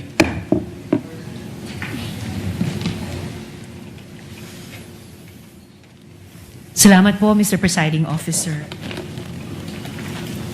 Mr. Tonyo, tama po ba na lahat ng ginagawa ng OVP tungkol sa confidential funds, so request, amounts, justifications, use at pagsagot sa mga puna ng COA, tama po ba na lahat ng ito ay dinesisyonan at inaprubahan ni VP Duterte? Based on the mga replies, ma'am, yes, I was able to provide a copy to the head of agency, ma'am. Again, being the head of agency, ma'am, I provided her with the information. At base doon, dinesisyonan at inaprubahan niya ang lahat ng ito? Yes, and from that time, ma'am, we signed off on the document for submission to the Commission on Audit. With the last touch or final sign-off being that of VP Duterte? Yes, ma'am, being the head of agency, ma'am, we sought her approval on it, ma'am. At sang-ayon po ba kayo na bilang yung ganong head of agency na si VP Duterte ang responsable at pinaka-responsable sa lahat ng iyan? Well, being the head of agency, ma'am, I believe that kailangan niyang malaman lahat ng mga nangyayari, and I know, ma'am, na si Ma'am Inday really wants to know details, no, especially on implementation of the different activities that we do in the office. So it is really meron talagang involvement in terms of ensuring that things are properly implemented within the office. And based on that knowing, batay sa kaalamang iyon, siya ang pinaka-responsable sa kabuang iyan. Based on that, ma'am, being the head of agency, ma'am, I would say so, ma'am. Alright. Gano'ng katagal nyo na po kilala si VP Duterte? Siguro, ma'am, more than 10 years, ma'am. I started working together with her, ma'am, in 2008. At saan po at so almost 20 years pala. So at saan po at paano nyo siya nakilala? Nakilala ko po siya, ma'am, bilang Vice Mayor sa Davao City, ma'am. And then at the time, ma'am, when they were looking for several staff members for the office of the Vice Mayor, I submitted an application, ma'am. At magkakilala rin po ba kayo ni Ms. Gina Acosta kahit bago po kayo nakipagtrabaho sa isa't isa sa OVP? I knew of Ms. Gina Acosta, ma'am, during my employment, ma'am, with Sangguniang Panlungsod during the time ni Ma'am Inday as the Vice President, ma'am, and Vice Mayor as the Vice Mayor. So prior sa OVP, magkakilala at magkatrabaho na po kayo? Kilala ko po si Ms. Gina, nakikita ko po siya sa Sangguniang Panlungsod. And then, what about po si Colonel La Chica? Magkakilala na rin po ba kayo at magkatrabaho bago kayo magkatrabaho sa OVP? I first knew of Colonel La Chica, ma'am, when I was already with the Office of the Vice President, ma'am. So, would you say po na circle of trust kayo ni VP Duterte? Kayo ni na Ms. Gina Acosta, Colonel La Chica, at kayo nga po? Well, ma'am, I can only answer for myself, ma'am. In terms of relationship, ma'am, I would say that I have the trust and confidence of the VP in terms of doing duties that are assigned to me. Pero sasabihin nyo ba na walang trust at confidence si VP Duterte kay...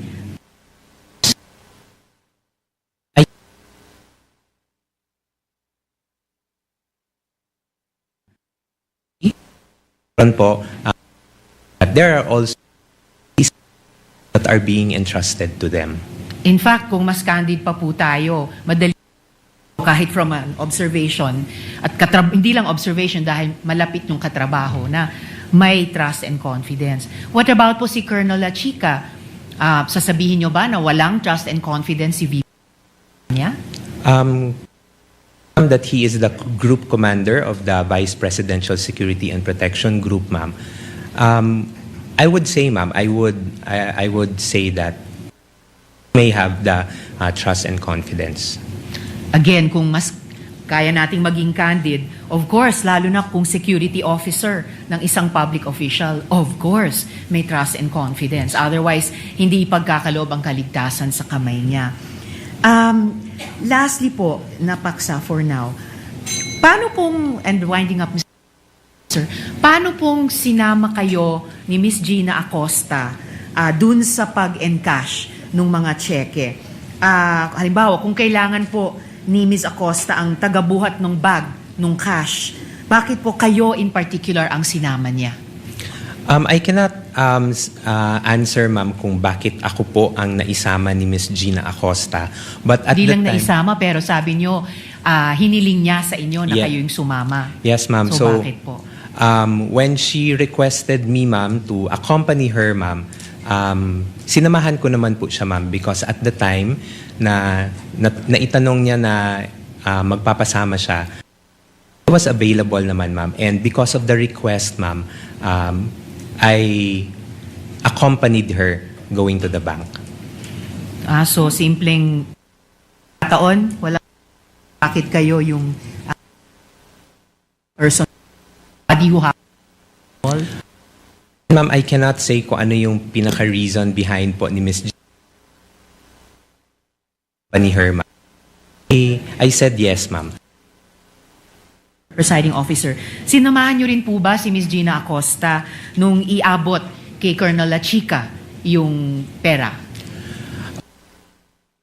Actually did not, I was not aware, ma'am, of the arrangement, ma'am, with Colonel La Chica, ma'am. At huli po on this topic, Mr. Presiding Kindly Officer. wind up. Winding up, Mr. Presiding Officer.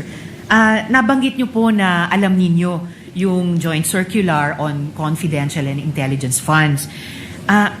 Hindi nyo po ba naisip na violation ang pagbibigay ni Ms. Acosta kay Colonel La Chica ng bulto-bultong code cash? Ma'am, again, ma'am, I was not aware of the arrangement, ma'am, but when I was replies, ma'am, to the AOM, and of course, I also checked on the JC, ma'am, the pagpili po ng mga ng person to implement the different activities and to designate a security officer is indicated also in the JMC and is within the authority of the head of agency. So yun po yung pagkakaintindi. So with that, ma'am, I saw it that it was the manner of how the funds were handled, ma'am, was following a regular process, ma'am, based on the JMC, based on my understanding. But then again, Mr. Ortonio, in closing, yung close reading ng JMC na sabi nyo nga familiar kayo would show na hiwalay pa sa usapin ng implementation, yung paghawak ng pondo ay dun lamang sa isang katulad ni Ms. Gina Acosta at hindi pwedeng ipagkatiwala bilang accountable officer siya. Hindi pwedeng ipasakamay sa iba. Ang understanding ko po, ma'am, yes, the disbursement is with the special disbursing officer, but the implementation, ma'am, was done through the security officer. Of course. Hindi po ko po tinatanong yung implementation. Tinatanong ko po yung violation ng JMC na alam ninyo nung tinurn over ni Ms. Gina Acosta ang bulta-bultong cash kay Colonel La Chica. Something that I simply think should not and could not have escaped your eyes, Mr. Ortonio. Yes, ma'am. Again, ma'am, based on for the 2022, ma'am, I could not recall that that was a concern, ma'am, in the AOMs, ma'am. Although for the 2023, ma'am, na notice for disallowance, ma'am, it is subject for reply also on our end, ma'am, and we are currently drafting also a reply for that one. And of course, given the strict internal controls na siguro kayo yung pinaka may oversight sa opisina, even prior further communications from COA, after yung unang pagpansin nila sa last quarter 2022, edi dapat nag-exert kayo ng higit na pagbantay the next 3 quarters of 2023. Ma'am, Kindly wind up, Senator Judge Riza. Yes, winding up now, Mr. President. Your Honor, we were able to receive the audit observation memo for 2022 in October 4 of 2023. So we got the observations po, ma'am. And we already got the AOM, ma'am, and yung 3 quarters for 2023 was already implemented. Again po, Mr. Ortonio, even prior any further communications from COA, dahil familiar kayo sa JMC, sabi nyo nga, dapat alam nyo na po yun. Dagang salamat, Mr. Ortonio. Thank you, Senator Maraming Judge salamat po, Risa. Mr. Presiding Officer. Senator Judge Lacson, you may proceed with the interjections when you're ready, sir. You have 2 minutes. Thank you, Mr. Presiding Officer. Good afternoon, Mr. Ortonio. Good afternoon, Your Honor. Even setting aside your educational background and your work experience, it is not difficult to conclude na matalino kayong tao, you're an intelligent person, and an intelligent witness as well. So, kayo po yung Assistant Chief of Staff ng OBP. Yes, Your Honor. Kayo rin yung concurrently Administrative and Financial Officer. As the Assistant Chief of Staff, sir, I oversee the Administrative and Financial Officer. Yeah. Yes, sir. So, effectively, kayo yung Admin and Financial Officer. Yes, sir. I oversee the Admin and Financer. Kanina kasi, upon questioning ni Attorney Christine, she kept referring to the regular programs under the Office of the Vice President. No? Natatanda niyo yun? So it aroused my curiosity. No? Pina-pull out ko sa staff yung General Appropriations Act ng 2022 as well as 2023. So we found out, papabasa ko sa inyo para hindi ma-charge sa oras ko. No? For 2022, under the Good Governance Program, merong 621.6 million pesos. Pakibasa nyo na lang, kayo na lang. Sorry, sir. Hindi ko makita, sir. Okay. For fiscal year 2022, sir, under Good Governance Program, General Appropriations Act, 621.6 million, sir. Please continue. And then, Physical and Financial Plan for the Confidential and Intelligence Funds, 125 million for the 4th quarter. And then for fiscal year 2020... Under the same program, Good Governance Program. Good Governance Under Program. the PFP. Under the PFP, Okay, please sir. continue. And then for fiscal year 2023, Socio-Economic Program Delivery, 2.21 billion billion under General Appropriations Act, and then 500 million for 125 million first quarter, 125 million second quarter, 125 million third quarter, and 125 million fourth quarter. Okay. For a total of 500 million more. 500 million. Okay. Next slide. I-juxtapose ko naman yung... Next slide, wag na yan. I-juxtapose ko yung 2022 at saka 2023 OBP Physical and Financial Plans, Confidential Intelligence, dalawang budget years. Pakibasa yung last quarter, physical target.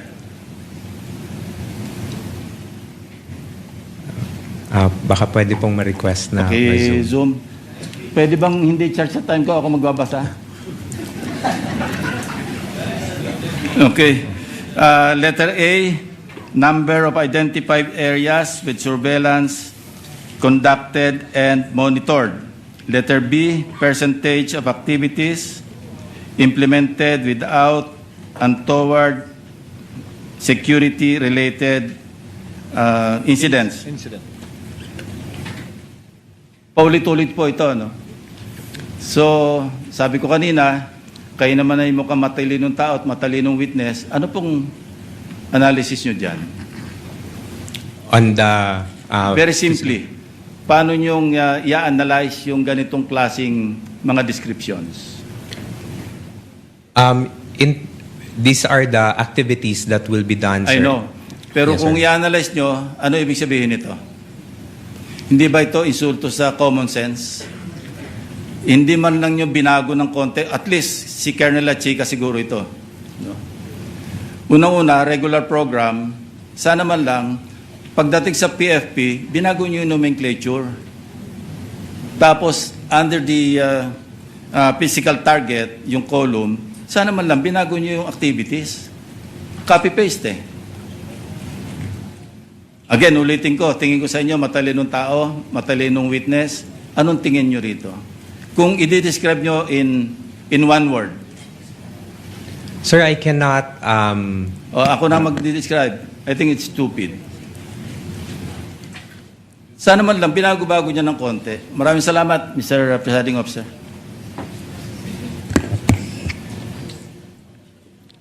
Next would be Senator Judge Padilla. Maraming salamat po, Ginoong Tagapamahalang Hukom. Meron lang po akong tanong sa ating saksi. Opo. Ginoo, sa palagay niyo po ba karapat-dapat lamang na gumamit ng alias kapag confidential fund ang pinag-uusapan? Sir, as someone who does not know, sir, implementations of parang mga confidential activities on the ground, sir, I cannot, hindi po ako makakasagot ng maayos, sir, kung pwede po ba or hindi.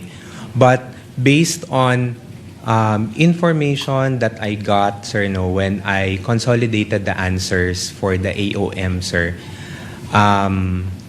hindi naman po siya na-mention sa akin po ni Colonel Chica. But I know, sir, that activities, confidential activities are considered to be sensitive. And there might be individuals or groups that need to be somehow protected, sir, because of the information that you would be getting from those people, sir. So, yun po yung tingin ko, sir. Hindi ko categorically masasabi na pwede po yung alias or hindi. But going back to the JMC also, sir, sa Joint Memorandum Circular, there is no specific provision, sir, that indicates kung paano po yung paglagay ng mga pangalan sa documentary evidence of payments. Okay. Maraming salamat po. Meron po akong tanong sa prosecution.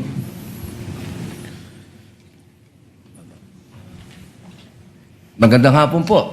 Napakaganda po ng inyong ngiti. Good Opo. afternoon din po, sir. Opo. Batid po ba ninyo ngayon, mga petsa na to, kung ano ang pinagdiriwang natin sa Pilipinas? Magmula po Ogo, 19 hanggang 30. Buwan ng wika daw po, sir.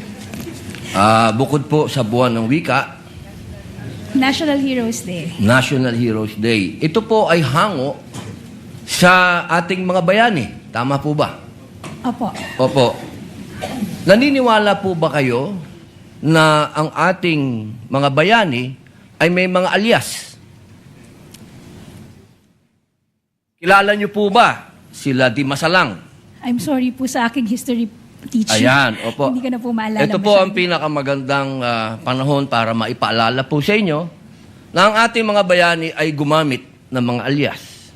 Di masalang, siling labuyo, tikbalang, taga-ilog, may pag-asa, buwan, magdalo, leon kilat, vibora, lakambini, paralitiko, dimas, alipato, liwanag, balite, at marami pa pong iba. Ano po ang kahalagahan dito, palagay po ninyo? Ang alias po, anong kahalagahan? Well, first, sir, first, Your Honor, I cannot comment because I'm not sure of the circumstances surrounding their use of alias. Under the anti-alias law, sir, inaalaw naman po yung paggamit ng alias provided kailangan po nakabanggit din, nakadisclose kung ano yung real name. So it's not completely prohibited provided they also provide the real Opo. the real name. So, Pakisagot lang muna po yung tanong ko bago po yung explanation po ninyo. Pakisagot lang po kung narinig nyo na po yung mga alias na yan. Ngayon lang po nyo narinig. some of it po, Your Honor, to be candid, some of it I've already heard. Magmula po 1892 hanggang 1896, ginagamit po nila ang mga alias na yan. Nagkaroon lang po ng isang traidor, ang pangalan ay Teodoro Patiño, na nagbulgar sa Katipunan. Alam po ba niyo?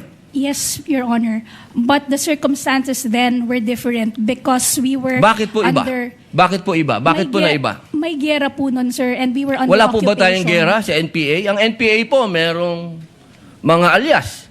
Meron pong kakobra, kaagila, kalawin, katigre, kakapre, kasirena, kaadobo, kasinigang, kapansit, katinola, kasile, kakamote, kabawang, kamaksi, kalabuyo. Strictly speaking, Lahat po yan sir, ginagamit iba po na yung alias. internal armed conflict, iba naman din po yung war. Bakit po na iba? Pareho po itong clear and present danger sa atin. So, ang gusto ko lamang pong ipaalam sa ating prosecution na napakahalaga po ng alias sa panahon ng... Kayo po, sagutin po nyo, sa panahon ng... Gera, sir, Your Honor. Ang confidential po, ang pagkilos confidential ay napakahalaga at hindi po ginagamit ang pangalan at hindi po pumipirma. At alam niyo po ba, noong September 12, 1896, anong nangyari? Nagkaroon tayo ng 13 martires. Yung mga nagtraidor ay itinuro ang mga totoong pangalan, totoong lugar, kung nasaan yung mga sumusuporta sa Katipunan. If I may, Your One Honor. last na lang po. Kindly wind One up, last, Senator one Judge last na lang Padilla. po. If I may, Your Honor, just address your question earlier. With all due respect, Your Honor, the prosecution respectfully submits that whether the use of alias is allowed or not and whether it's necessary or not, to us, that is a non-issue because that was never raised Hindi po by pwedeng maging non-issue sapagkat ito po ang ipinalalabas ng prosecution. If I may, Na Your may Honor, mga pangalan, na mga katawa-tawang pangalan. Mas nakakatawa po itong mga pangalan ng mga nangyari nung araw. with all due At isa respect, pa Your po, Honor, isa na lang if po. Kasi isa na lang po. Kindly wind up, Ito Senator na lang Judge po. Padilla. Kilala niyo po ba kung sino si Marcial Bonifacio? to be candid, Your Honor, I'm not Sino po? familiar. Si Benigno I'm sorry, Aquino Your Honor. Jr. Si Ninoy. Siya mismo may alias. Maraming salamat po. Your Honor, if I just may, Your Honor, just to set the record straight, because it was made to, with all due respect to the Senator Judge. Mr. It was- Presiding Judge, allowed ba yun? I was about to make a ruling. Maraming Senator salamat Judge po. Padilla. There was no question posed or poised. Attorney May. Let's proceed to the next Senator Judge who will interject. By the way, did you intentionally get rid of the platform? Yes, Your Honor, because you were not expecting that I'd be called again, Your Honor, to make way for the Honorable Chair of the panel of prosecutors, Your Honor. Understood.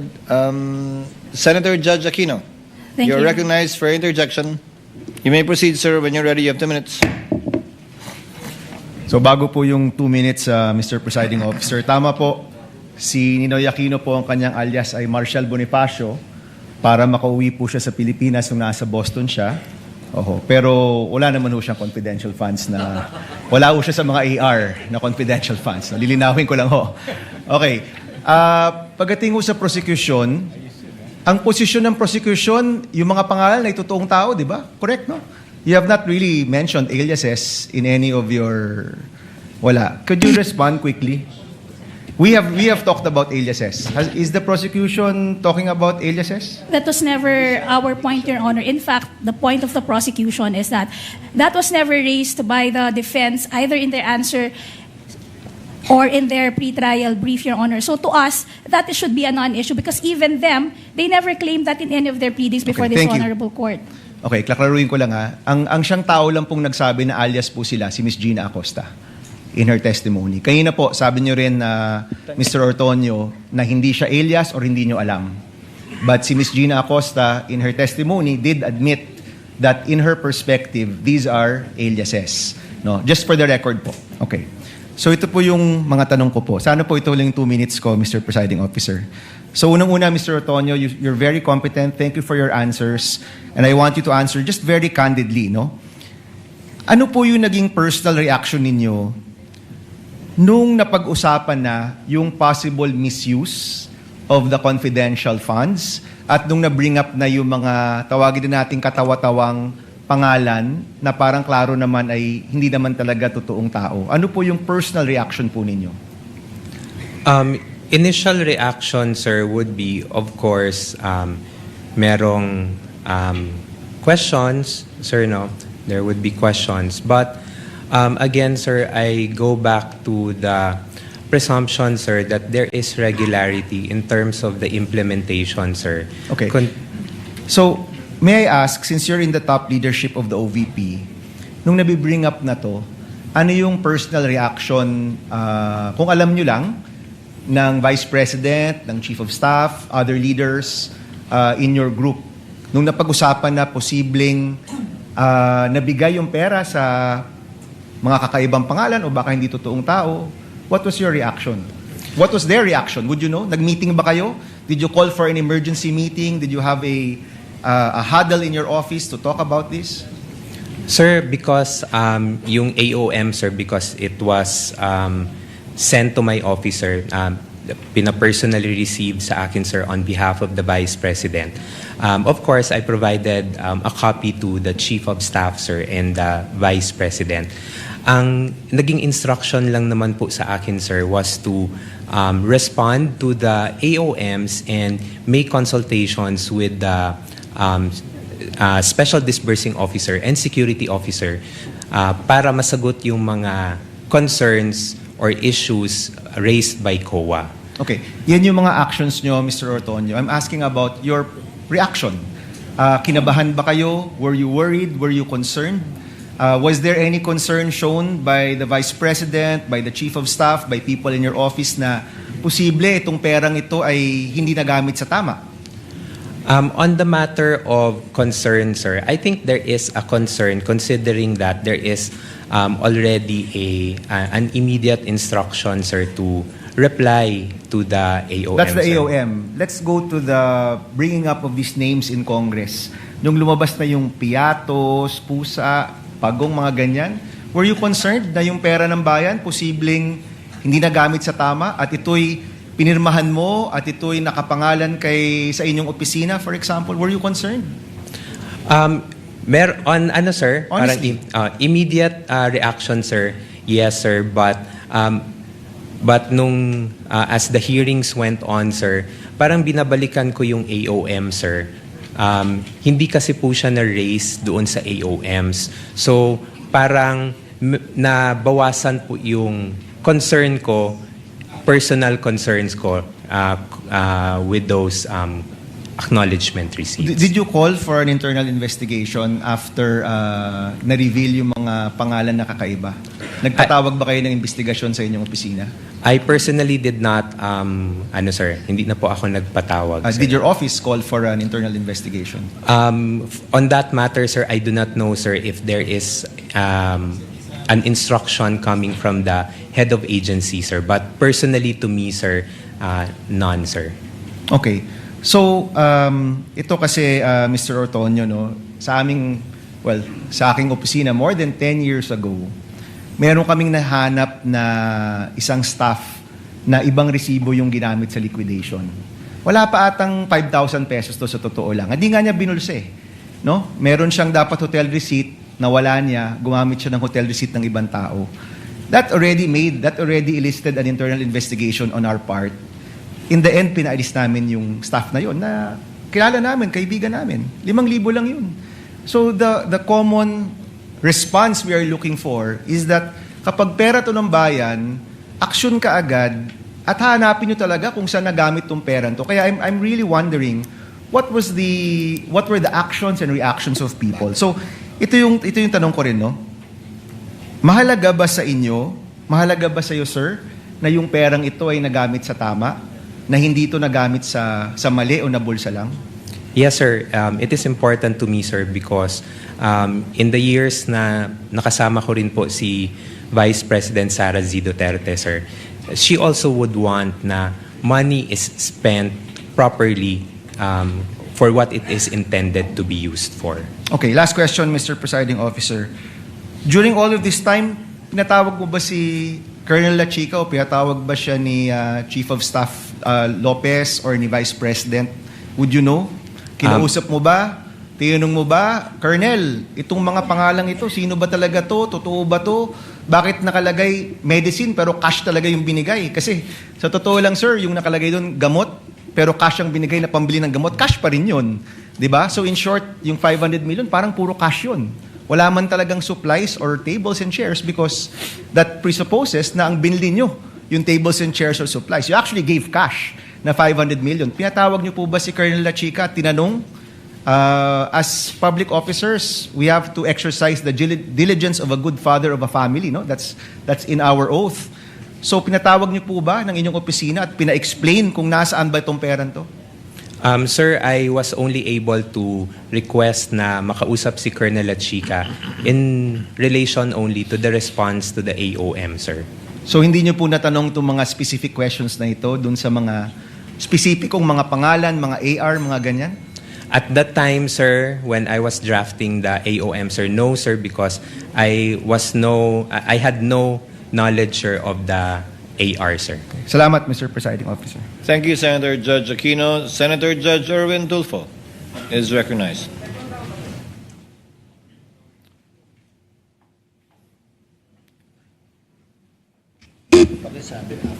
Thank you, Presiding Officer.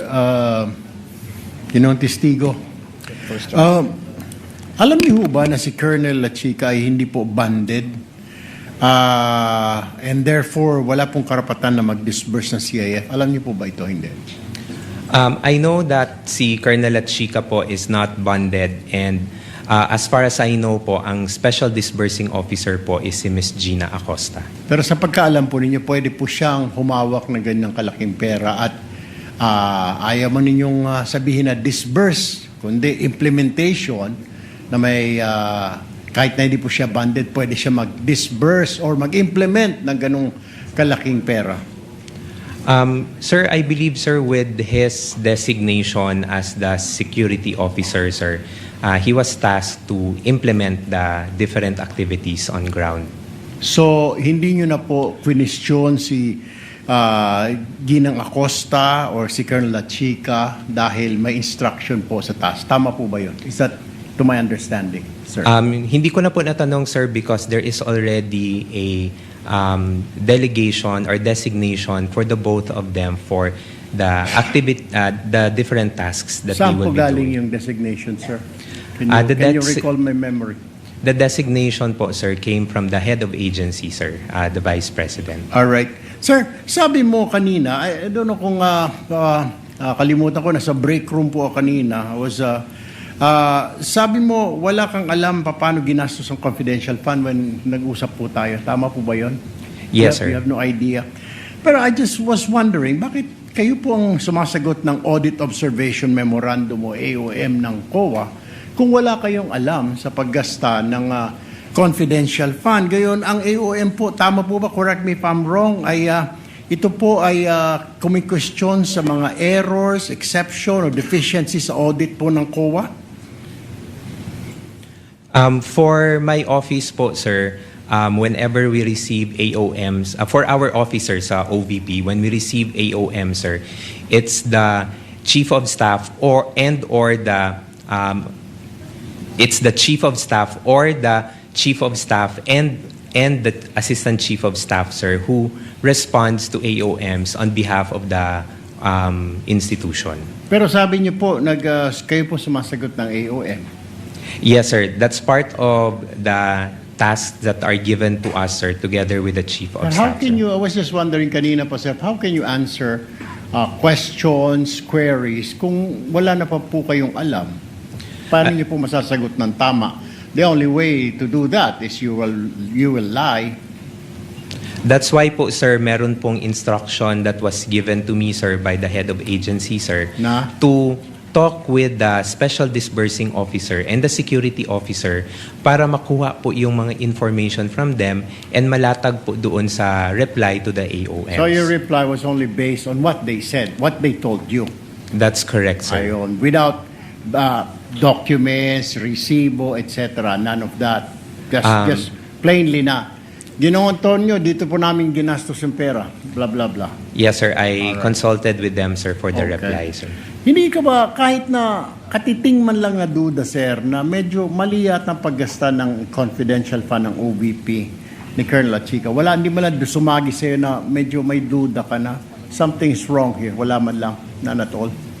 At the time, sir, may yung mga issues naman, sir, and when I consulted with the security officer, he was able to provide a reply naman, sir. So, although yes, initially, parang you would question, sir, no? But with the replies that I got from the security officer, sir, we were able to respond to them already to COA. The reason why I asked you that, Ginoong Witness, was that nandiyan po kayo, syempre po yung tiwala ng VP po sa inyo. Di mo lang ninyo naisip na, teka mali ito, baka sumabit si VP Sara, sumabit ang OVP.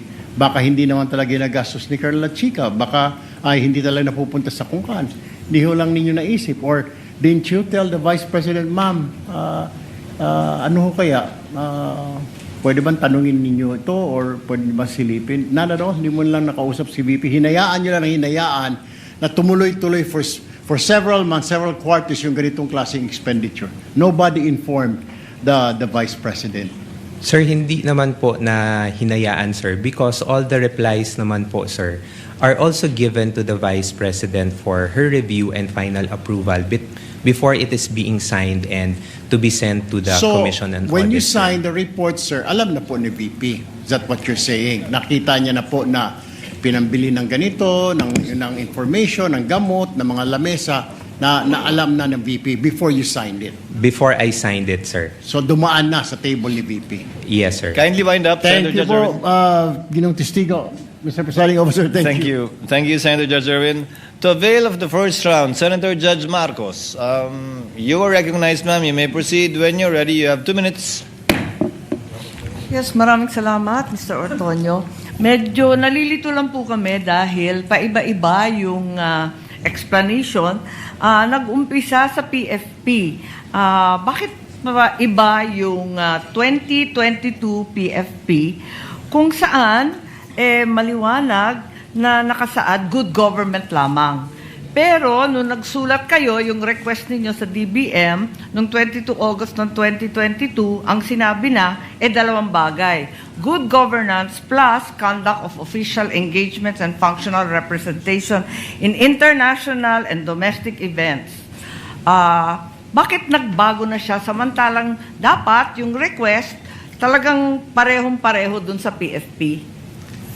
Ma'am, I cannot specifically answer, ma'am, on kung bakit po good governance lang po yung nailagay doon because, again, ma'am, I was not hindi po ako part ng pag-craft nung physical nung PFP po, Hindi ka ma'am. pa kasali noon sa PFP, ganun ba yon? Yes, ma'am, I'm not part of the drafting of the PFP. Pero hindi ma'am. kayo nasabihan na hindi ito matching dun sa PFP, yung request na sinulat. There was no comment, ma'am, when we submitted it to the DBM, ma'am. Tapos, nung certification na, liquidation na to, nung 17 October 2023, nagbago na naman. Ang sinabi na naman, hindi good governance, hindi na conduct of official engagement, ang sabi na no untoward incident in the implementation of OVP programs. Bakit pa iba-iba yung wording maski sa certification? Again, ma'am, for the certification, ma'am, I cannot provide information, ma'am, because it was the security officer who handled it, Your Honor.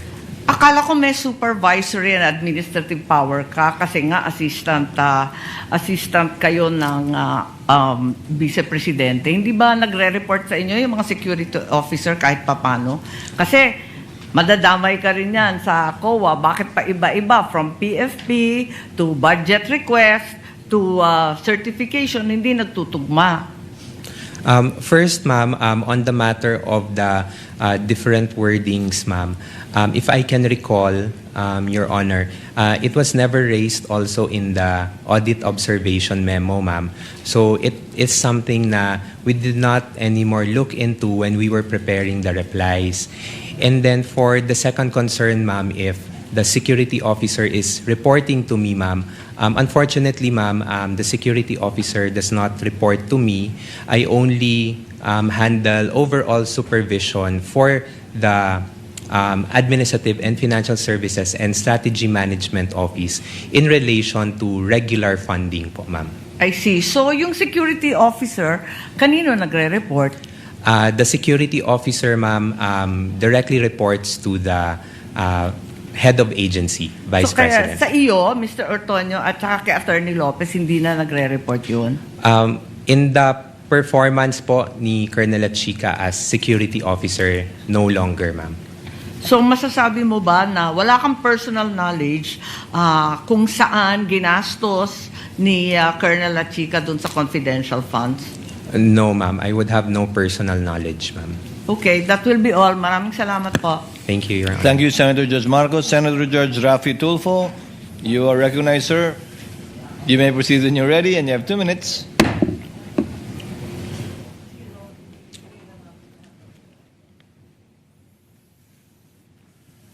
Mr. Witness, sakitin ba ang marami sa inyong mga informants? May mga malalang sakit ba sila? Sir, that I would have no personal knowledge po, sir. You should. Kasi ito, ang dami.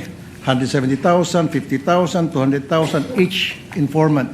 So para mabigyan nyo ng napakalaking halaga bawat isang informant pambili ng gamot, dapat magtataka ka. Anong gamot kayong bibili nito? Bilang isang intelihenteng tao, I know you're very intelligent, you're very smart. Did you not try to ask? O at least nagtaka? Baka may rheuma, arthritis, nagpapakimo, should have asked. At kung mga bata nga, inquisitive yung mga bata, anong gamot ang bibilin mo? Paghihingan mo pera ng bata, kunyari, Toy, pahingin pera, bili akong gamot. Anong gamot bibilin mo, kuya? Bata yun ha, grade 1. Ikaw pa kaya? Why? At the time po, sir, I did not ask anymore kay Colonel Chica, sir. Why not? Because, sir, I already gave I trusted what the security officer mentioned to me, sir. But it is your responsibility to know. Kasi ikaw ang pumipirma doon sa AOM. Sir, in terms of the responsibility to know, sir, I'm not sure, sir, if I'm the one who's responsible to know, sir. But the So task you're to not me, sure. That means, ayoko nang gumamit ng pangsalita. It's unbelievable. It defies logic talaga, really, sir. You're not really making sense at all. Anyway, move on tayo. Yung, alam mo naman sa DOH, nagbibigay ng libreng gamot. Meron kayong mga medical assistance program. Yes, sir.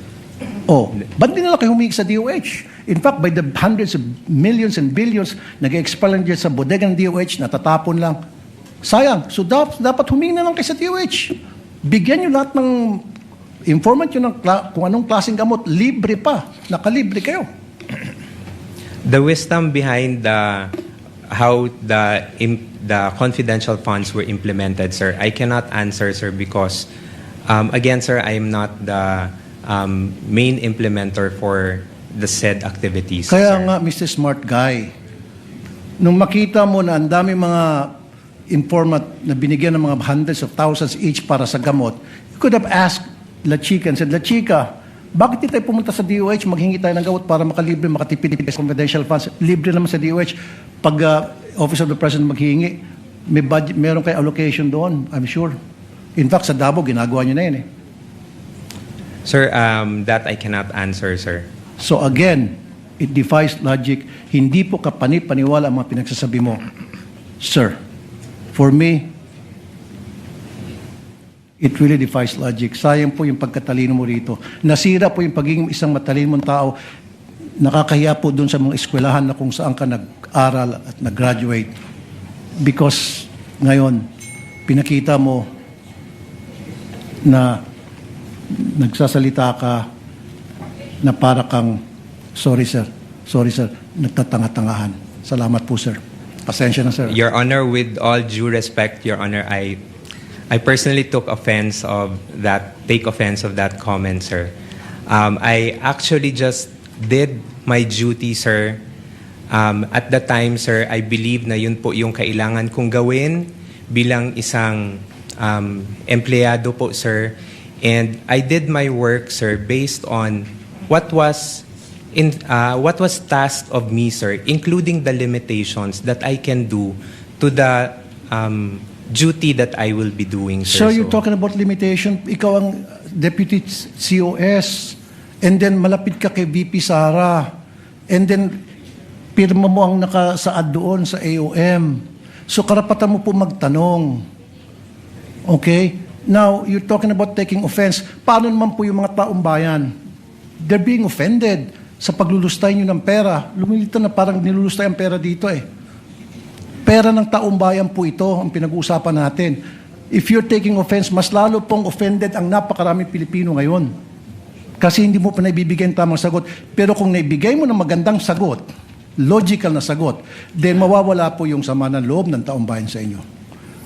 Sir, with all due respect, sir, I believe, sir, this matter of the confidential fund, sir, is still pending the final decision, sir. We are currently still submitting our motion for reconsideration on this one, sir, and we still have not received any final reply on this one. What I'm talking about, sir, is yung mga sagot niyo po, it defies logic para sa isang matalinong tao. Kasi kung ako, sir, pinesenta sa akin yung mga ganong klaseng dokumento at nagtanong ako at hindi nasagot ng maayos, I will resign. Kaysa naman makulong ako. Kaysa naman maipit ako ngayon tulad nangyari sa'yo at saka mga previous witnesses. Di ba? Dalawa lang yan eh. Patuloy kang magbubulag-bulagan, pirma ka lang ng pirma dyan, nakapikit. Pero, ang consequence yan, maaari kang makulong, maaari kang makasuhan. Anything can happen. Or, mag-resign ka na lang. Kung ako, I will resign. Mapapahama ka ko dyan, ba't ako pipirma dyan? Bakit ako pipirma sa mga nakalagay pagong, piatos, pikit, etc., kung ano pa mga kengkoy na mga pangalan? I would not consent to that. Outright sabihin ko, pag hindi niyo ipaliwanag sa akin, I will resign. Period. Thank you po. That was not a question, Mr. Orton, you need to answer. With the permission of Senator Judge Tulfo, may the chair replace the word nagtatanga-tangahan with feigning ignorance on the record? I see Senator Judge Tulfo nodding. So let the records so reflect the statement feigning ignorance in lieu of the Tagalog word mentioned earlier. Yes, Senator Judge Pangilinan is recognized. You have 2 minutes, sir. You may proceed when you're ready. Yes, thank you. Before my time is begins to run, can we have a request for the uploading of third quarter to, no? Yeah, okay. Again, good afternoon, Mr. Ortonio. This is the accomplishment report for the third quarter of 2023, July 14 to September 30. Now, it appears here wala na yung 40 million pesos worth of medicines. Correct? That's correct, sir. Okay. Meron siya nung last quarter, meron siya nung first quarter, meron siya nung second quarter. Pero nung third quarter, wala na. Sabi mo kanina dahil yun ang hinihingi nung mga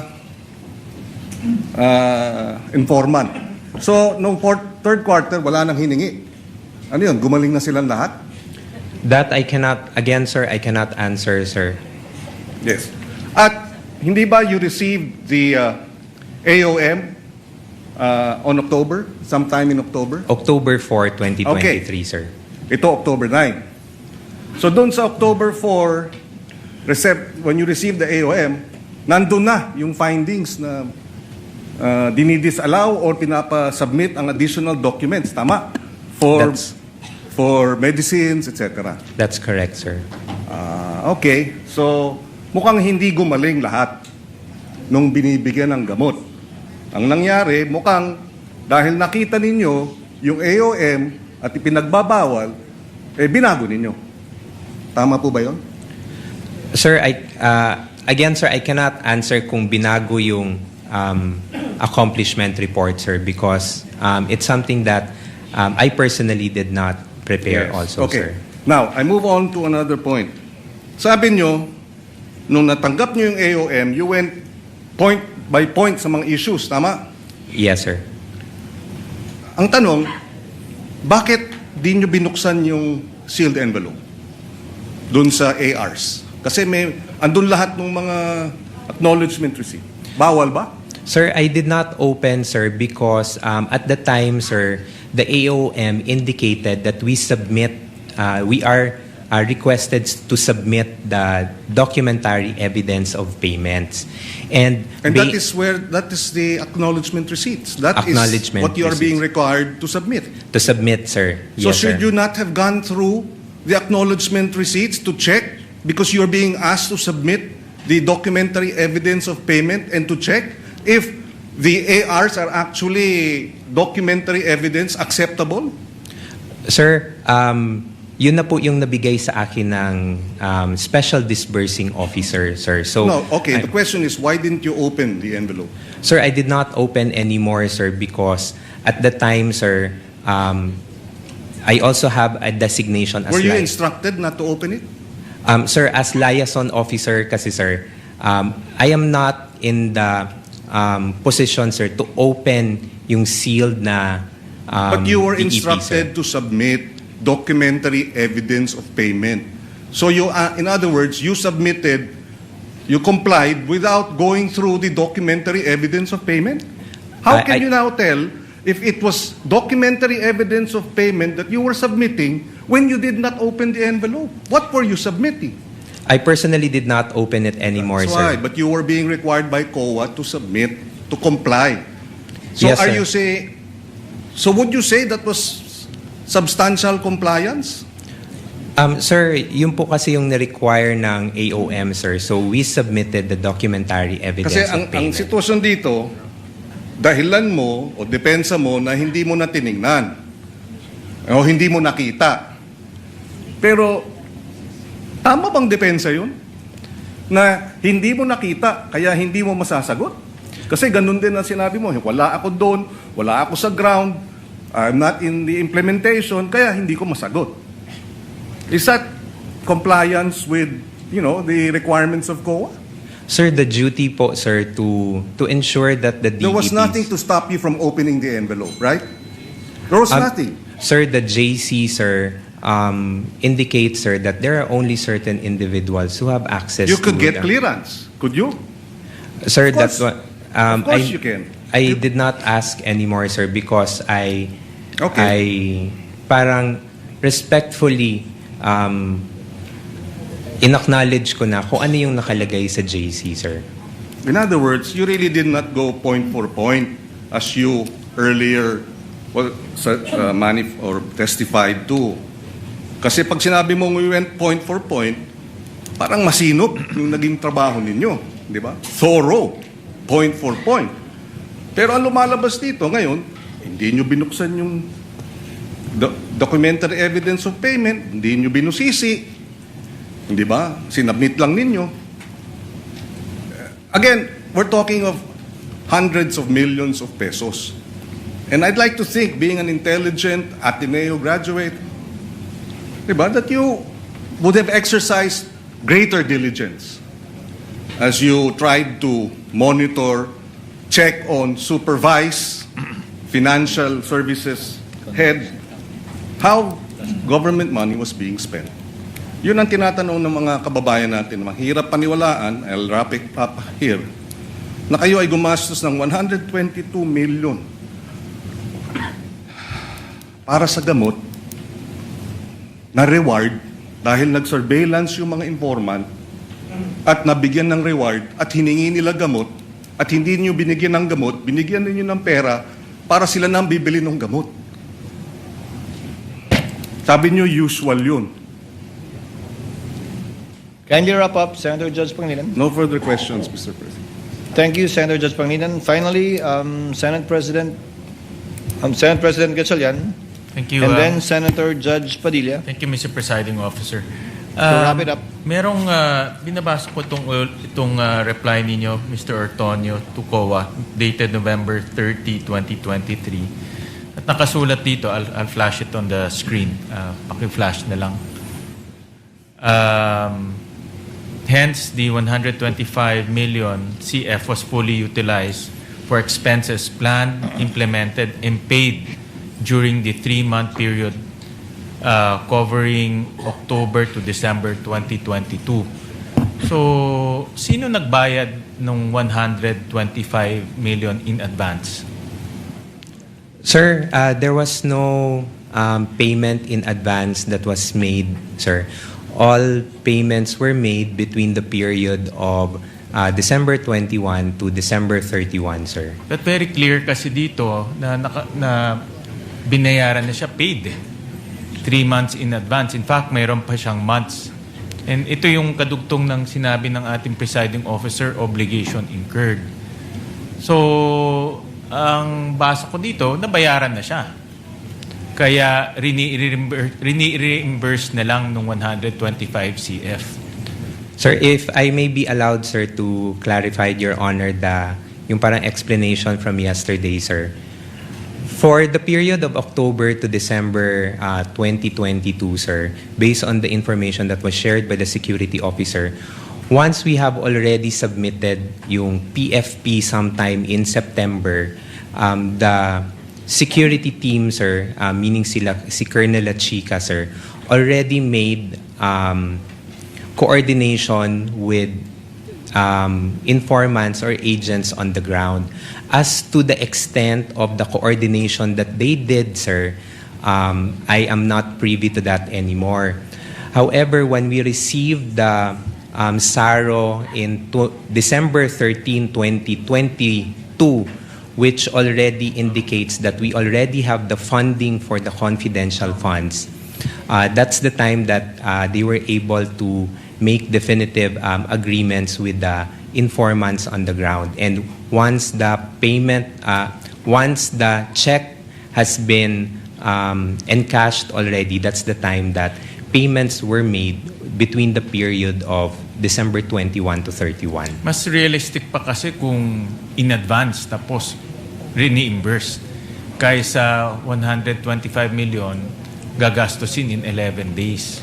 So mas realistic pa nga itong explanation ninyo kaysa doon sa 11 days na gagastusin. And we're talking about 845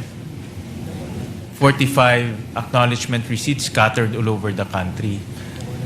Kaya itong explanation ninyo mas realistic pa, albeit although violation ng joint circular.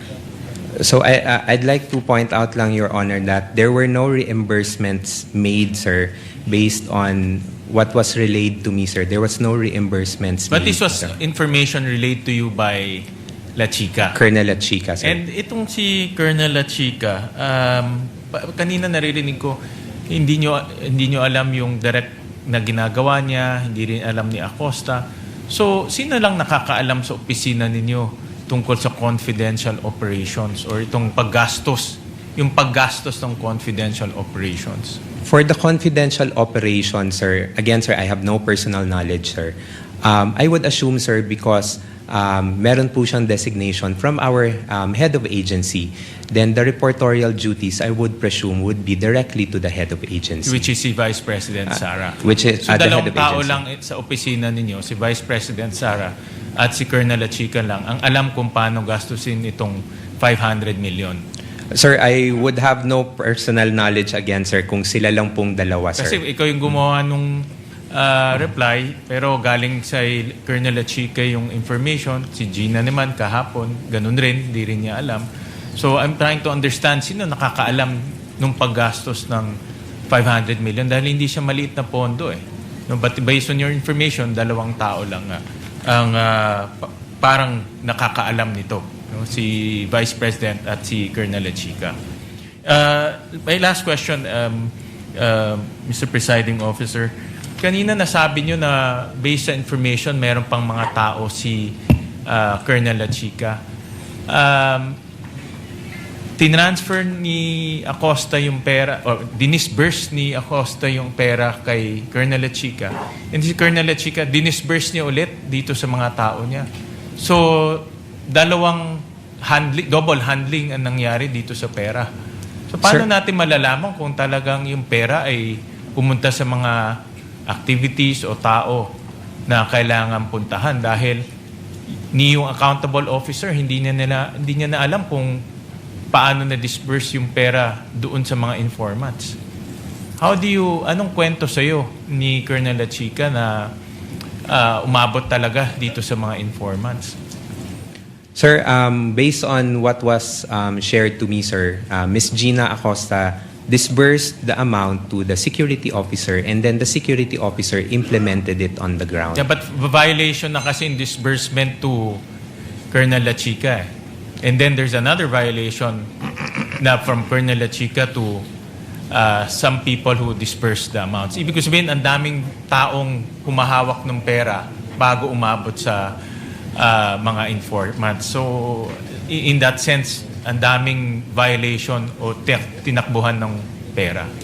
So, thank you, Mr. Presiding Officer. Thank you, Senate President.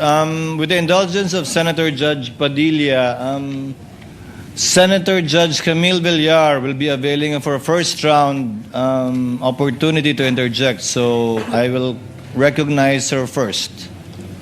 Again, with your indulgence, Senator Judge Padilla, I see you nodding. Senator Judge Camille Villar, you may proceed when you're ready. You have 2 minutes, ma'am. Okay, thank you, Mr. Presiding Officer. Good afternoon po, Mr. Ortonio. Good afternoon, Your Honor. Mayong hapon. So, mayong hapon din. I just have a few clarificatory questions for you, if you don't mind. Tama po ba kayo ang Assistant Chief of Staff ng OVP? Yes, that's correct, Your Honor. And kayo po ang sumagot dun sa AOM na pinadala ng COA. Kayo po yung nag-prepare ng report. Yes, that's correct, Your Honor. Yes, and ano yung what was the process in which that you did that? Or what were the things that you had to do? You prepared the AOM, you consulted with? Nung na-receive po yung AOM, ma'am, I informed the Chief of Staff and the Vice President. And from there was an instruction to me to coordinate with the Special Disbursing Officer and the Security Officer, which I did also, ma'am. And then from their replies, ma'am, I drafted the response, and then I submitted the reply for final approval to the head of agency. And of course, in your capacity as the Assistant Chief of Staff and in your own capacity, sa inyo pong palagay ay nagampanan nyo naman yung inyong role dito sa prosesong ito at nagawa nyo naman adequately yung report. Yes, at the time, ma'am, yes, I would say so, ma'am. Because from the issues that were raised in the AOM and in the NS, marami pong mga concerns or issues na natanggal po doon sa final na natanggal doon sa notice of disallowance that we received. Okay, and lahat yung mga requirements naman ay na-fulfill nyo naman doon sa report, right? A majority of it.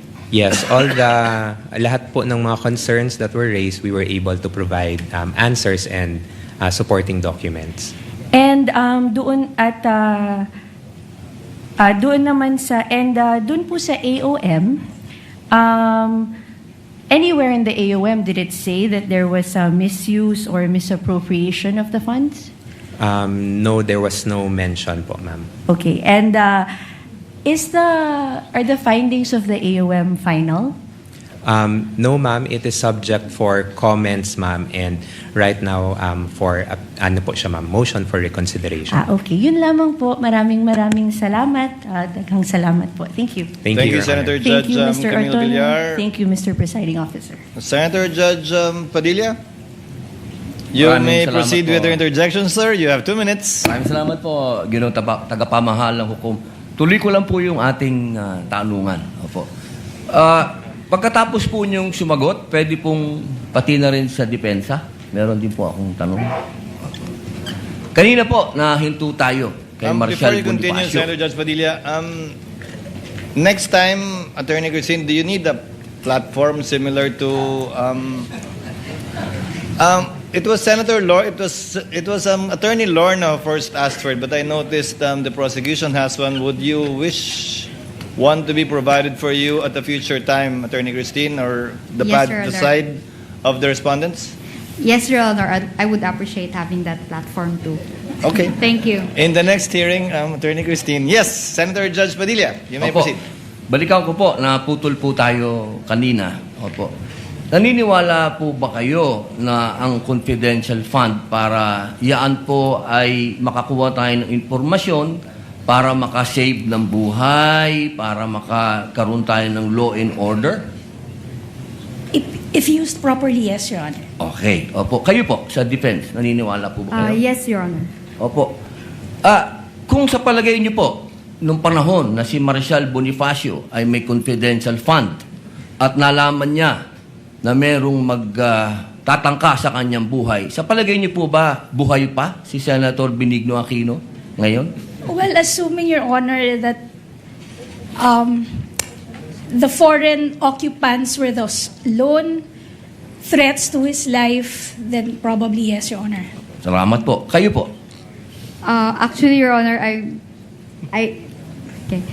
I'm not aware really of the circumstances during that time, Your Honor. So Okay. I cannot really comment intelligently on that. Yes, opo. Yes, Your Opo. Honor. Sige. Si Marshal Bonifacio po ang may tuturing natin nagbigay ng daan para sa people power. Yung kanya pong pagkamatay. Opo. Siya po ay na-assassinate. Opo. Sa palagay niyo po ba, kung meron siyang confidential fund nung panahon na yon, ay nagkaroon siya ng information na merong assassination na magagawa sa kanya? Likely, Your Honor. Salamat po. Pangalawang tanong po. Palagay niyo po ba kung meron confidential fund si former Senator Angara, na sa ngayon ay Secretary ng DepEd, maaari po bang napigil niya ang mga shooting incident sa mga paaralan? I cannot speculate. Wala pong speculation. I Sa tingin lang po niyo, apologize, kung Your Honor, meron I cannot siya... speculate. Sabi niyo po kasi kanina, sumang-ayon po kayo, kung may confidential fund, maaring makapigil, makapagbigay ng kapayapaan, law and order. Sa palagay niyo po ba, kung meron siyang confidential... Ano lang naman po yun? Yes or no? Kung hindi po kayo naniniwala, hindi no? No, Your Honor. Okay, salamat po. Kayo po? It can, Your Honor, if the purpose of the confidential fund is to conduct surveillance, Your Honor, on the threats. So, kinda. Yes. Tama ba yung aking diksyon? Kinda. Salamat po. Salamat po sa inyong dalawa. Sa isang tanong na lang po sa ating saksi. Naniniwala po ba kayo na hindi pa naman talaga natapos ang investigasyon ng COA dito patungkol sa sinasabing akusasyon sa ating Vice President? Yes, sir. Nasa stage pa po, sir, ng submission of yung decision for the motion for reconsideration. So, I would say that it's not yet final, Hindi sir. po siya final. Yun lang po. Maraming salamat po sa inyo. Thank you, Senator Judge Padilla. Senator Judge Lacson, you have 2 minutes, sir. You may proceed when you're ready. Thereafter, Senator Marcos, and then we're through. Very quickly lang, Mr. Presiding Officer. Ano na po yung status ng security classification noong inyong PFP covering the PAPs, programs, activities, projects na socio-economic at saka good governance? Sorry, including, ano yung present security classification? Has it been declassified or is it still classified information? Sir, I would have no idea po, sir. First, Teka muna, terminated na po ba yung PFP? Terminated na, tapos na. If in terms of the activities, sir, I would assume, sir, na tapos na po siya, Therefore, sir. kung tapos na, declassified na. As to the terminology, sir, unfortunately, Declassified meaning hindi na ito classified information. You know, I'm trying to drive at this scenario, no? Kasi ang dami sa amin, nagtataka talaga, totoo ba talaga yung mga aliases? Totoo ba nakatanggap sila ng reward, ng informants money, para lang matapos na yung aming panghula, baka pwedeng maipresenta all the documents relative to the PAPs, relative to the PFP, relative to the expected outcome, para lang makapag-desisyon kami. Kasi sa ngayon, nanguhula kami, saan ba napunta yung pera? Possible po ba yun? I'm also addressing that to the presiding officer. Is it possible for the court to issue subpoena ducis tecum just to settle this issue once and for all, para makita natin saan ba talaga napunta yung pera, so we can have informed decision at the proper time. Ngayon hula kami ng hula eh. Alam niyo, Mr. Ortonio, no? Misuse sa akin, yung misuse, maski masama yung connotation legally, na misuse mo pero hindi mo binulsa, probably pwedeng patawarin siguro ng mga kababayan natin, di ba? Naawa ka doon sa mga pulis, sa mga sundalo, na misuse mo kasi hindi intended doon sa item sa GAA, pero tinulungan mo kasi marami nagkakasakit, naulanan, naarawan. Sa akin, medyo maunawaan pa ng publiko. Although, I'm not saying na hindi violation ng law, kasi may technical malversation. But in the eyes of the public, pagka na-misuse, pero hindi naman ibinulsa, medyo subdued ng konti yung galit. Thank you, Mr. Presiding Officer. To respond, as a general rule, the court should sit as a passive body, Senator Judge Lacson, and leave it up to the prosecution to subpoena documents they deem necessary to prove their case. However, the court is not without any power after both counsels have presented their respective evidences in chief to call a witness, recall a witness, call a witness that was not called by either or named by either party, and subpoena documents in connection with the subpoena ad testificandum ducis tecum may also be issued, citing as basis City of Cebu versus GACO, AMRTJ 82111, and People versus Valera, GR number 2028-6. So at the appropriate time, Senator Lacson, the court can avail of that power. Yeah, thank you, Mr. Presiding Officer, for the response. Kasi para hindi na tayo nanguhula lahat ito, 20 ilan tayo rito, hindi natin alam kung talaga saan napunta yung pera. Of course, there's a presumption na nagamit na maayos. But still, there's that doubt. You cannot remove that because of the so many issues na lumabas dito sa aming trial. And we want to be satisfied. After all, we'll be deciding on the basis of evidence and kung anong tingin namin, kung ano yung tama o ano yung mali. Thank you, Mr. Presiding Officer. We reserve that right. The court reserves that right, Senator Judge Lacson. Finally, Senator Judge Marcos for her interjection. Yes, maraming salamat. At naintriga lang ako sa nasabi kanina, no? What's the documentary evidence of payment? Sa palagay ninyo, ano yung katibayan na nabayaran at hindi? For the documentary evidence of payment po, we submitted the acknowledgement receipts. Yung AR pa rin. In the context of rewards and incentives, what's the documentary evidence of payment? Based on my understanding, ma'am, acknowledgement receipts. AR din. Wala talagang resibo, walang voucher, walang invoice. Ganun po ba? Ang understanding ko po, ma'am, it's the acknowledgement receipts, ma'am, can suffice, ma'am. And COA did not require OVP to submit what was inside that sealed envelope? Nasabi nga ninyo kanina, yung AR lang ang binuksan nyo, hindi na tinignan yung sealed envelope. Kasi ba hindi required ng COA yun? Ma'am, when we submitted the initial po na comment ng COA is that we submit documentary evidence of payment to include also either ARs or official receipts. We submitted po ARs as documentary evidence of payment, and in the notice of disallowance po, there was no concern anymore in terms of the acknowledgement receipts, ma'am. So inasmuch as yung COA did no longer ask for other documentation aside from the AR and the other documents submitted, is that the reason kung bakit hindi na niyo binuksan yung sealed envelope? Ma'am, at the time, ma'am, when I submitted the documents, ma'am, and it was sealed, ma'am, as the role of the liaison officer, ma'am, who will transmit documents to the Commission on Audit, there is no specific na provision, ma'am, that the liaison officer needs to open it. I just need to transmit the documents to the Commission on Audit. Thank you very much. At yun nga ang gusto ko i-clarify, hindi na kinailangan buksan yung sealed envelope dahil yun nga yung AR at yung mga dokumentong nabigay, yun na yung katibayan na nabayaran. Thank you. Thank you, Your Thank you, Honor. Senator Judge Marcos. Senator Judge Erwin Tulfo. I know, Mr. Presiding Officer, we're in a hurry now, pero just a quick manifestation, Mr. Presiding Yes, Officer. you may proceed, Sir, Senator Judge may Tulfo. I once again encourage both counsels, the prosecution and the defense, to consider presenting the individual who appears to be the missing link in the testimonies we have heard so far.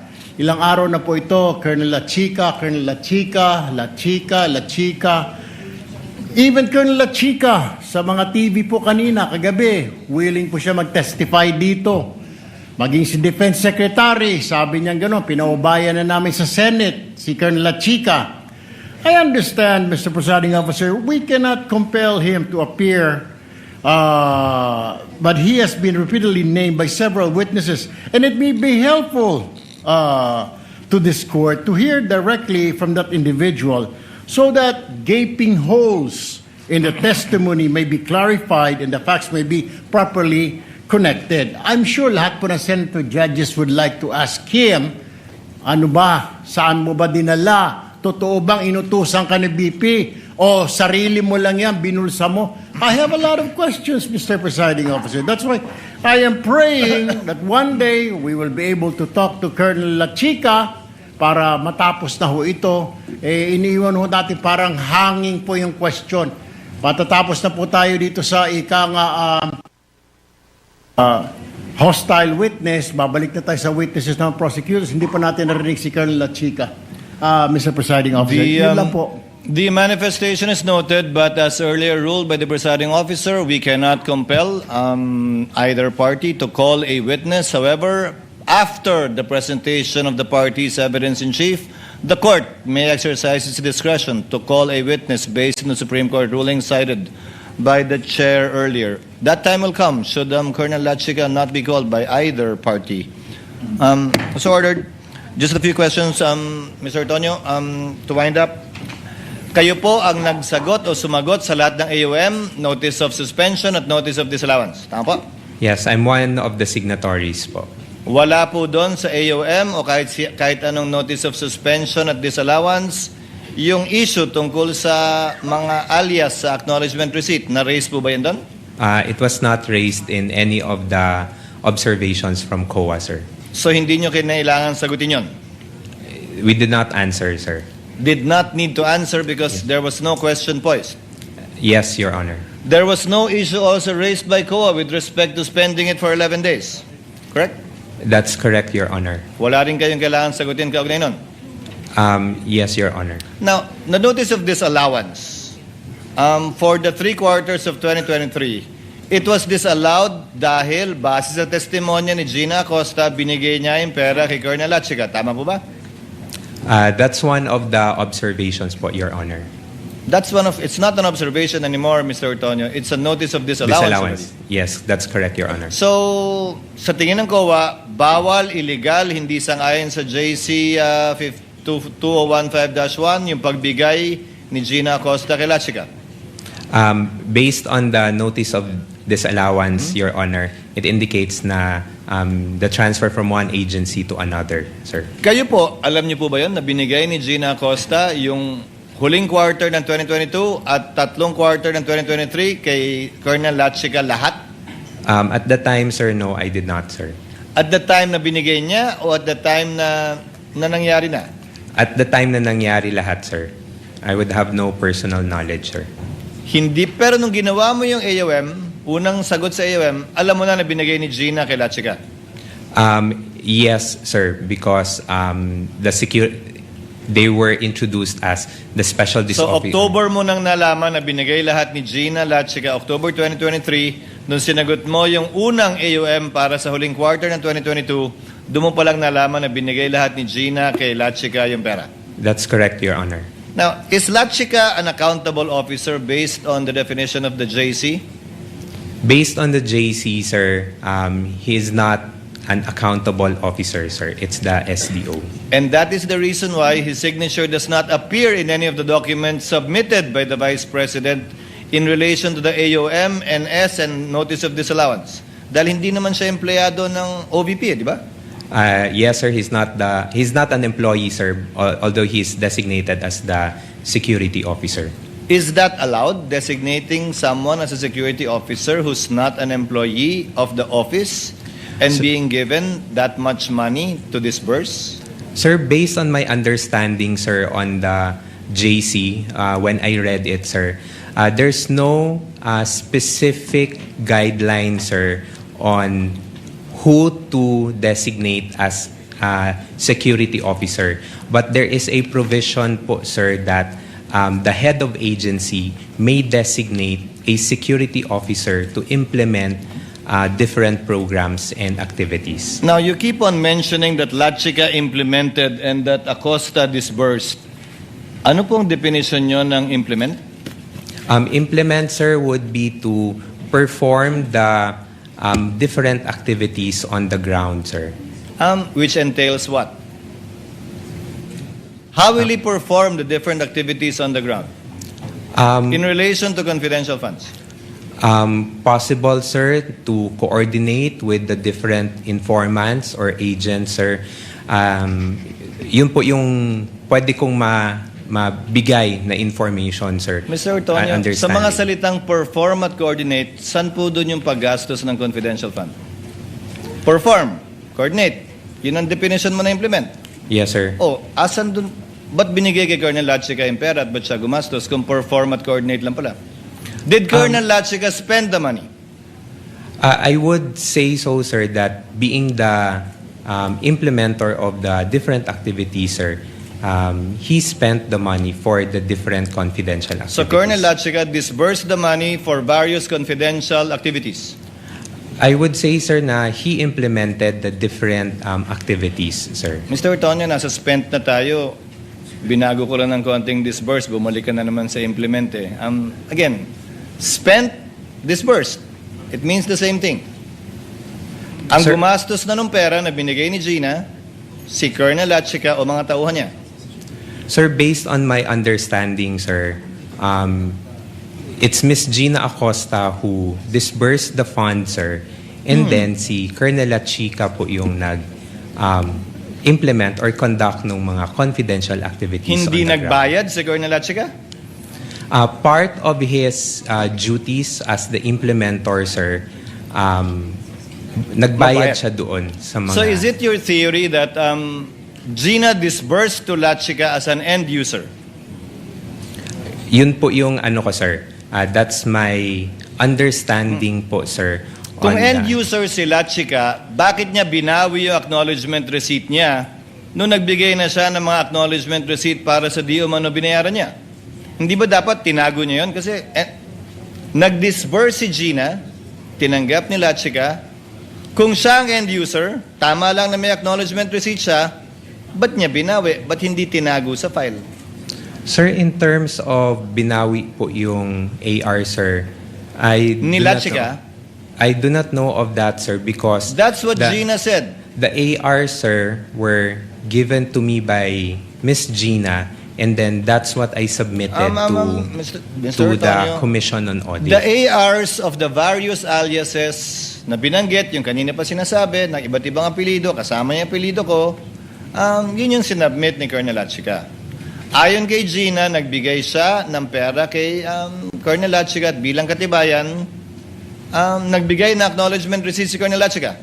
Pero nung nagbigay siya ng mga acknowledgement receipt at liquidation, binawi daw ni Colonel Lachica yung acknowledgement receipt. So wala kang kopya ng acknowledgement receipt ni Lachica?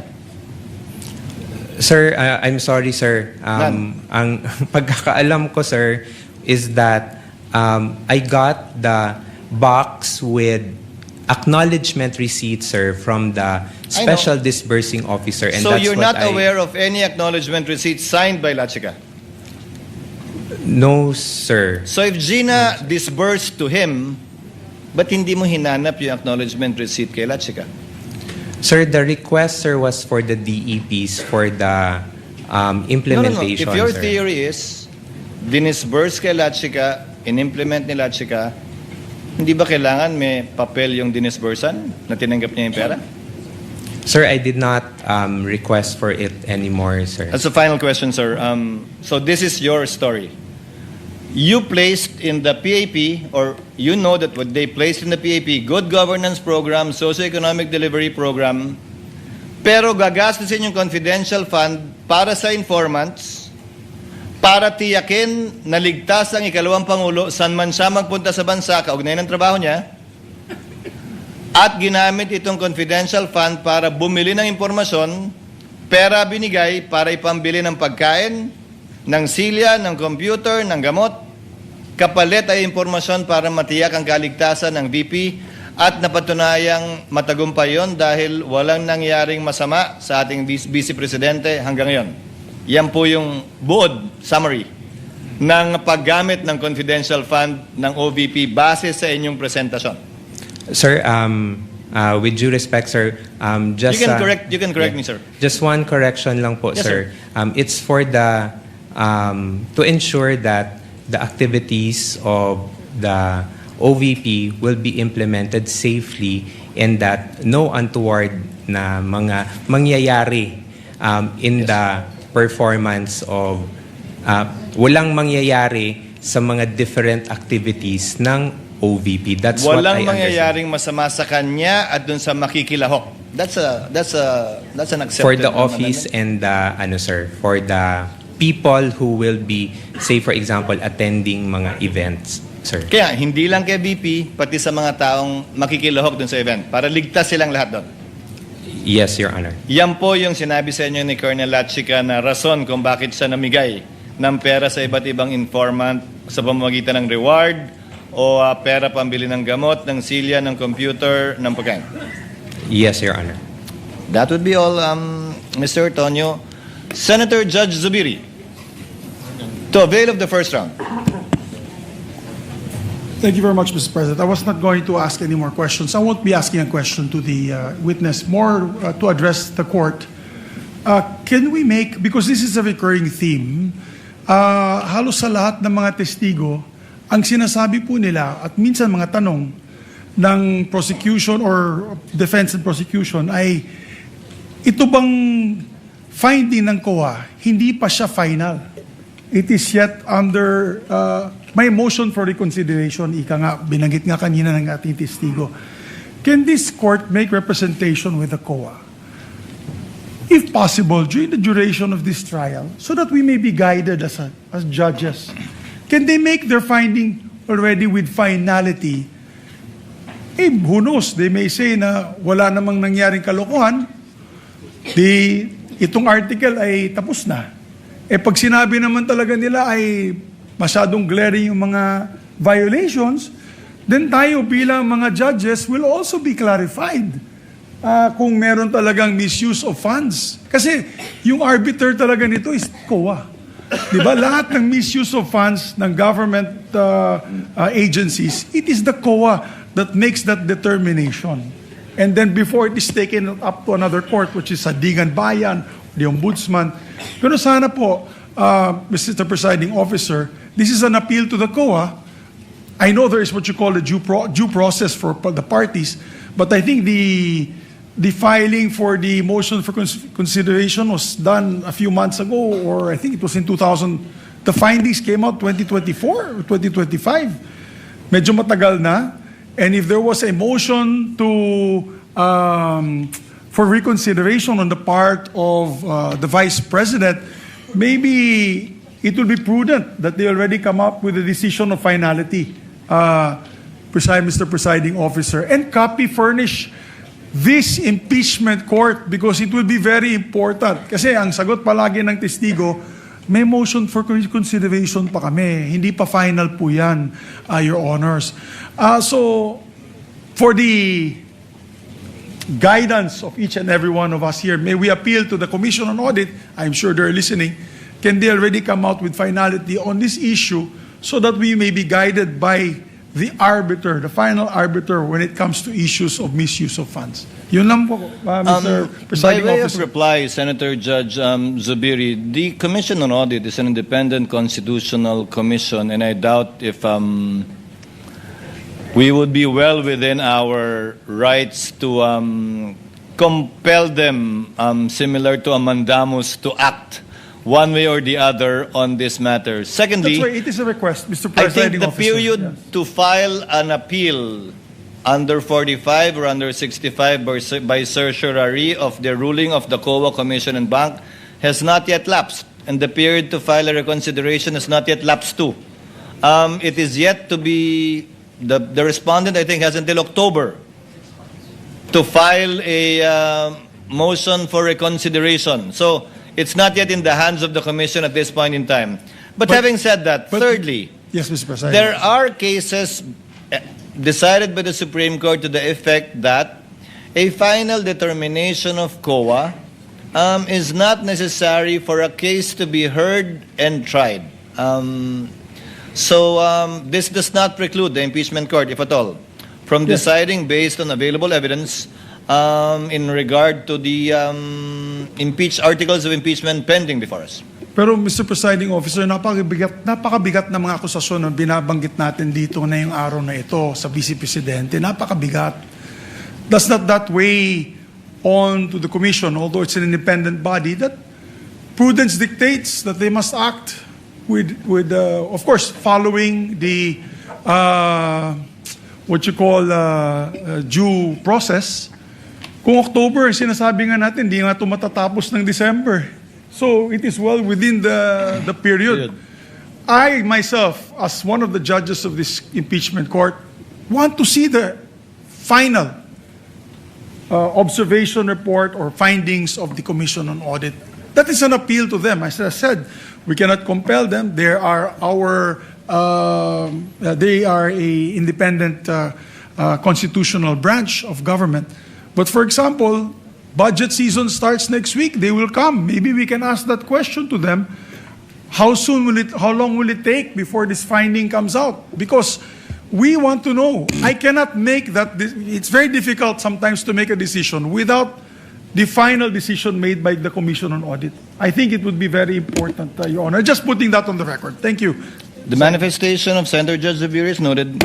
Proceeding now to some administrative matters. The Honorable Luistro earlier asked about the presence of Colonel Buransing. We furnished parties with a copy of his letter dated August 25, stating that he cannot make it given that he needed to coordinate with his superiors before being able to leave his post as prescribed by the standard operating procedures in the Armed Forces of the Philippines, and requests that he instead be called on September 1. I am constrained to grant that, Honorable Luistro, Attorney Sheila, given the exigencies of his position, that he is the commanding officer of Task Force Zamboanga and cannot leave simply because he received the subpoena and would need certain preparations before he can leave his post. Let the corresponding subpoena, if it has not yet been issued, be issued for Colonel Buransing, the second on September 1. Number 2, insofar as Major General Bajao retired is concerned, the address given was not received by the Armed Forces of the Philippines. He is retired.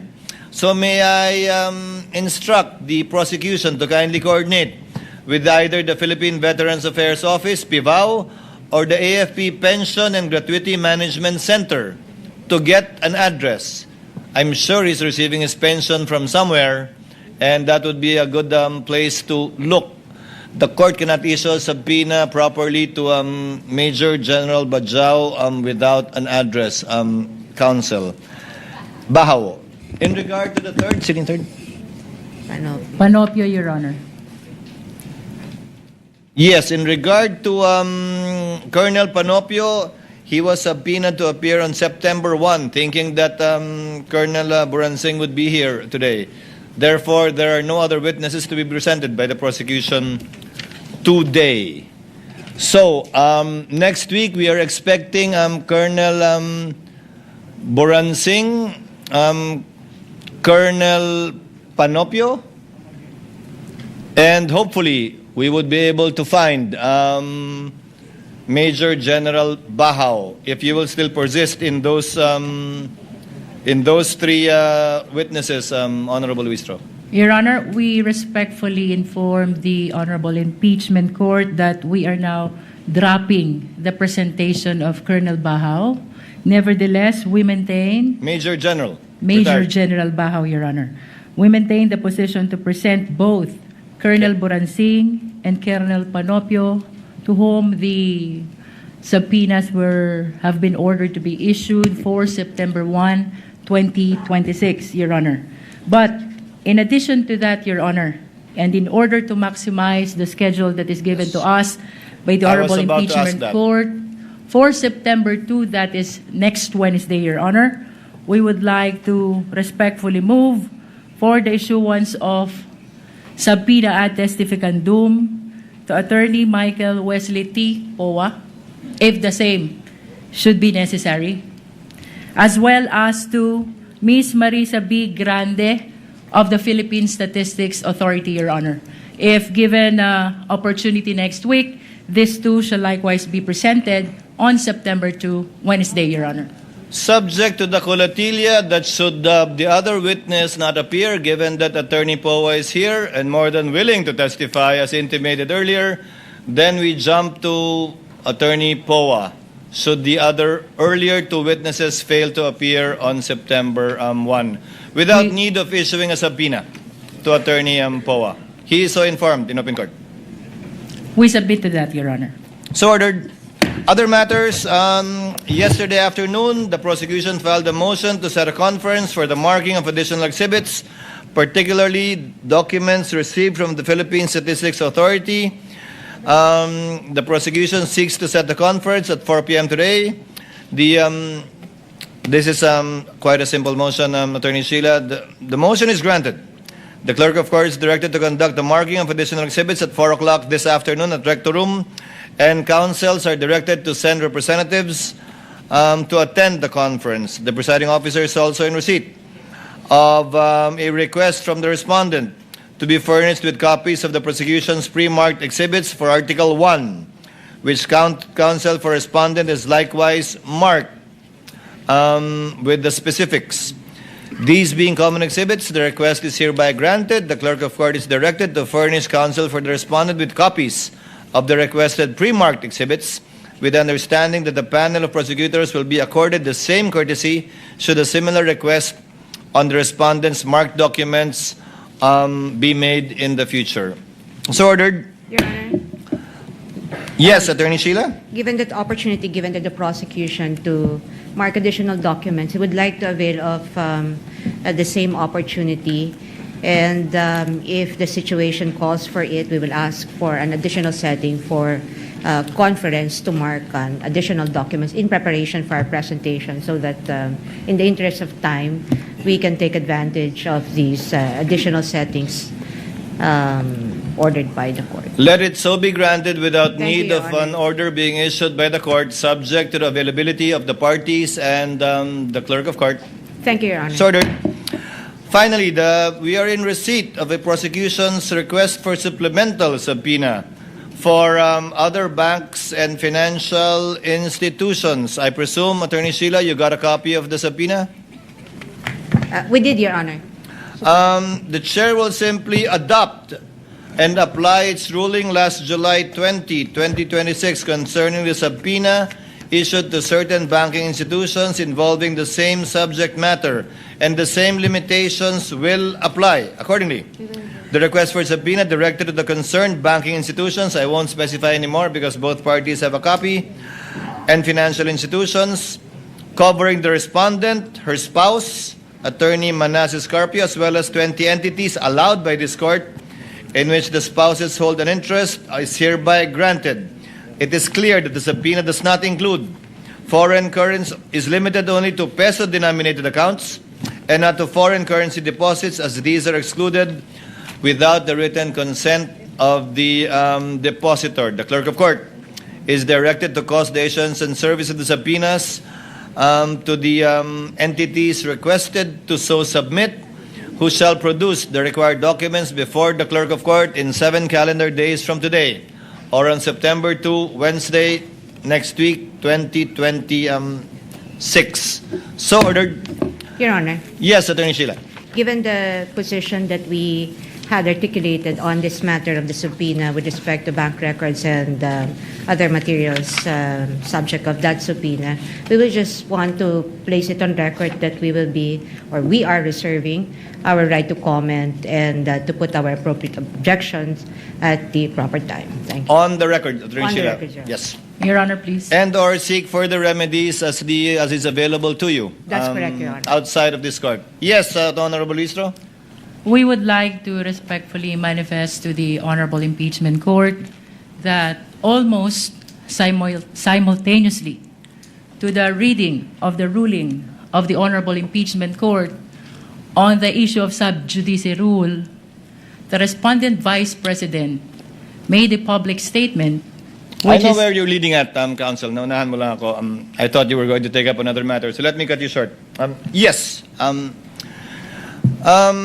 While the presiding officer was delivering its ruling on the applicability, limitation, and who is covered by Rule 18, a statement was issued by the impeached official, the respondent, the Vice President, which clearly is covered by what the ruling earlier given by the presiding officer issued. So, given that it was done while the ruling was being issued, prospectivity would still apply. However, the presiding officer would like to remind, through the lead counsel for the respondent, her client, to kindly observe the ruling of the presiding officer as well as the rules of the impeachment court, specifically Article or Rule 18 on the subject matter in regard to making comments on the merits of the case, because henceforth, again, given the prospectivity of the ruling, the necessary actions will be taken against her not only by the court, but also, given that she's a lawyer, via what the presiding officer earlier mentioned in relation to CIPRA and in relation to the Office of the Bar Confidant. Kindly inform her, Attorney Sheila. We take note of that reminder, Your Honor. Thank you, Attorney So Sheila. just it will form part of the record, Your Honor. May I be allowed to read that portion of the statement of the respondent Vice President? No need. Again, I find it unacceptable, and it will be commenting on the merits, and no need to read it in the records. The court can take, in fact, judicial notice of that, should it so desire. Senator Judge Aquino. Mr. President, for the benefit of everyone, may I be clarified again, what are the possible penalties for breaking or not following your decision po earlier? Kapag Senator Judge, it goes to the Committee on Ethics. Tama po, no? Yes. Yes. Kapag mga miyembro po ng councils, ano po yung mga posibleng penalty kapag respondent or complainant, ano po yung mga posibleng penalty? Kapag ibang tao po, kasama po ba sila sa saklaw ng inyong ruling kanina? We will issue the corresponding guidelines, Senator Judge Bam, for the information of Senator Judges, that it will be in a clear table form. But to answer your question, reprimand and admonition, followed by a fine for the second offense, and fine subsequently thereafter without prejudice to referring the matter should it violate their obligations as a member of, as an officer of the court, without prejudice to referring the matter to the Supreme Court, the IBP, and or the Office of the Bar. I'm confident if any violation may have been committed by them. But we will issue the guidelines in relation to that. Yes, Honorable Luistro, anything else? We have no other manifestation, Your Honor. Attorney Sheila? We're good, Your Honor. We promise to provide what do you call it? A platform. Should it be so necessary? Yes, Your May Honor. we request, Your Honor, that the witness, Mr. Ortonio, be excused? Yes, I'm sorry, Mr. Ortonio. I thought the administrative matters would not take this long. Yes, Mr. Ortonio, you are excused. Maraming salamat po sa inyong panahon, sa inyong kooperasyon at sa pagsagot po sa katanungan ng Senator Judges at ng magkabilang partido. Thank you for your time, sir. You are excused, Thank you sir. very much, Your Honor. Thank you. The trial is adjourned until 10 a.m. Still 10 a.m.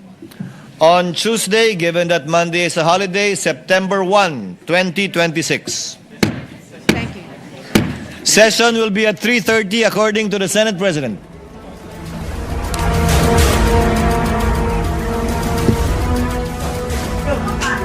Natapos na ang pagsalang ni Assistant Secretary Lemuel Ortonio ng Office of the Vice President bilang ikalawang hostile witness ng prosekusyon. At tulad ng inaasahan, isinalaysay ni Ortonio ang kanyang pagkakaalam tungkol sa paggastos ng confidential funds sa Bise Presidente. At ayon sa naging testimonya ni Ortonio ngayong araw, si VP Sara Duterte ang nag-utos kung kanino ibibigay ang confidential funds para gastusin. Sa 2 araw ni Ortonio sa witness stand, ano pa ba ang napatunayan ng kanyang testimonya? Mula ito sa Senado o mula dito sa Senado, may live report si Camille Gonzalez. Camille. Yes, Jasmine, sa pagtatapos nga ng pagharap ni Lemuel Ortonio sa impeachment court, mas naging malinaw kung ano-ano nga ba yung mga naging kakulangan ng bise at ng opisina nito sa paghawak, umayos na paghawak at paggamit sa confidential funds. Kung sa direct examination ni dating OVP Special Disbursing Officer Gina Acosta, nabigyang diin ang malaking papel ni VP SPG Group Commander Raymond Lachica sa disbursement ng 500 million peso confidential funds ng OVP.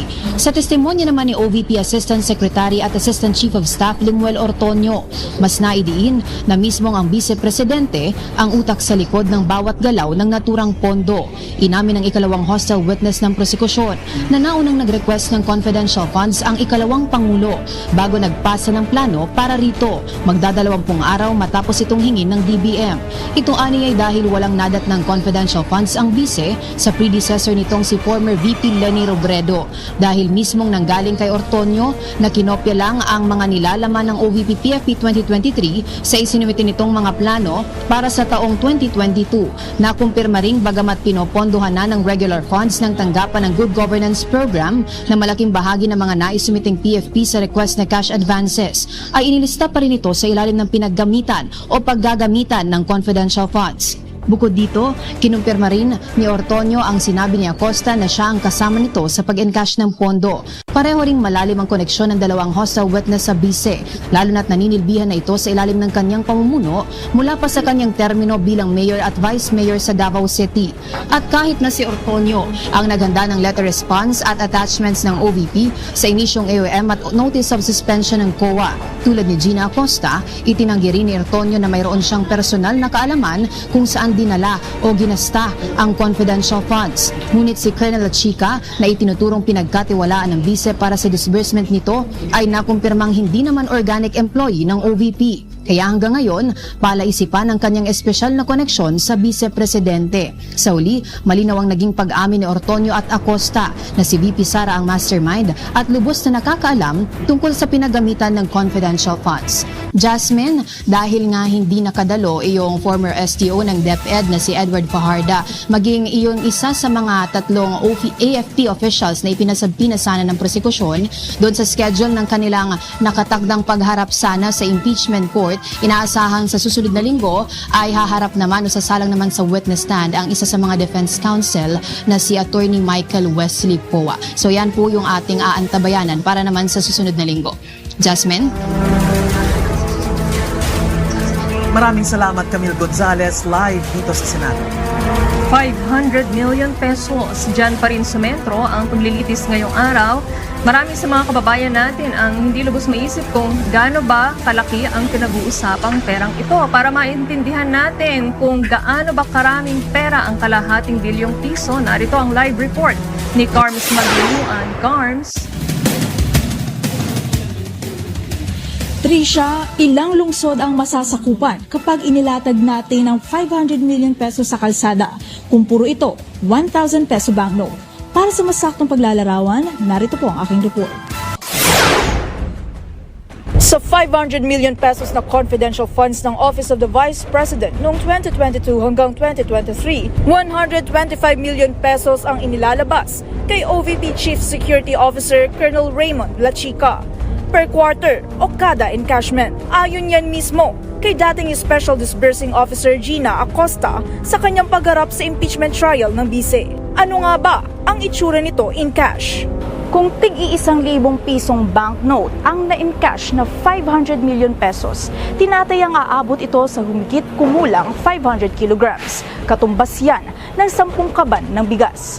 At kung isa-isa naman pagdudugtungin ng 500 million pesos, tinatayang aabot naman ang haba nito sa 80 kilometers. Sa sobrang haba nito, maaaring umabot ito mula kilometer 0 sa Luneta hanggang sa Tanay Rizal sa boundary ng Sierra Madre. O kung sa gawing pakanlura naman, aabot ito hanggang West Philippine Sea. Kung ordinaryong Pilipino ang tatanungin, paano kaya nila ito madadala o maililipat? Depende yun eh. Kung isa ka lang na tao, medyo mahihirapan ka. Kasi it's either gamitan mo siya ng maleta or gamitan mo siya ng mga duffel bag, which is magpababalik-balik ka para makuha yun. Pero kung mayroon kang mga kasamang ibang tao, simple lang yun. 2 o 3 kayong tao, kayang-kaya. 2 kamay, maraming pera yun eh. Sasakay ko na lang sa e-bike. Sa huli, hindi lang dami o bigat ng pera ang nagpapakita kung gaano kalaki ang halagang pinag-uusapan sa impeachment trial. Dahil sa likod ng mga numerong ito, nananatili ang mas malaking tanong. Saan ba talaga napunta ang pera? Paano ito ginamit? At kung may mali talagang paggamit sa pondo, sino ang dapat managot? Patuloy pa rin itong binubusisi sa pagpapatuloy ng paglilitis, kaya't malagang subaybayan natin ito. Lalo't ang perang pinag-uusapan ay pera ng bayan na dapat gamitin sa tamang paraan lamang.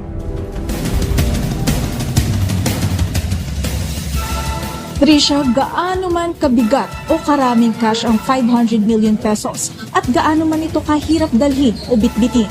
Ang mahalaga, dahil kaba nito ng bayan ay nagagamit ito sa paraang nakatutulong sa kada Pilipino. Balik muna sa inyo dyan sa studio. Maraming salamat sa iyo, Carms Magliluan.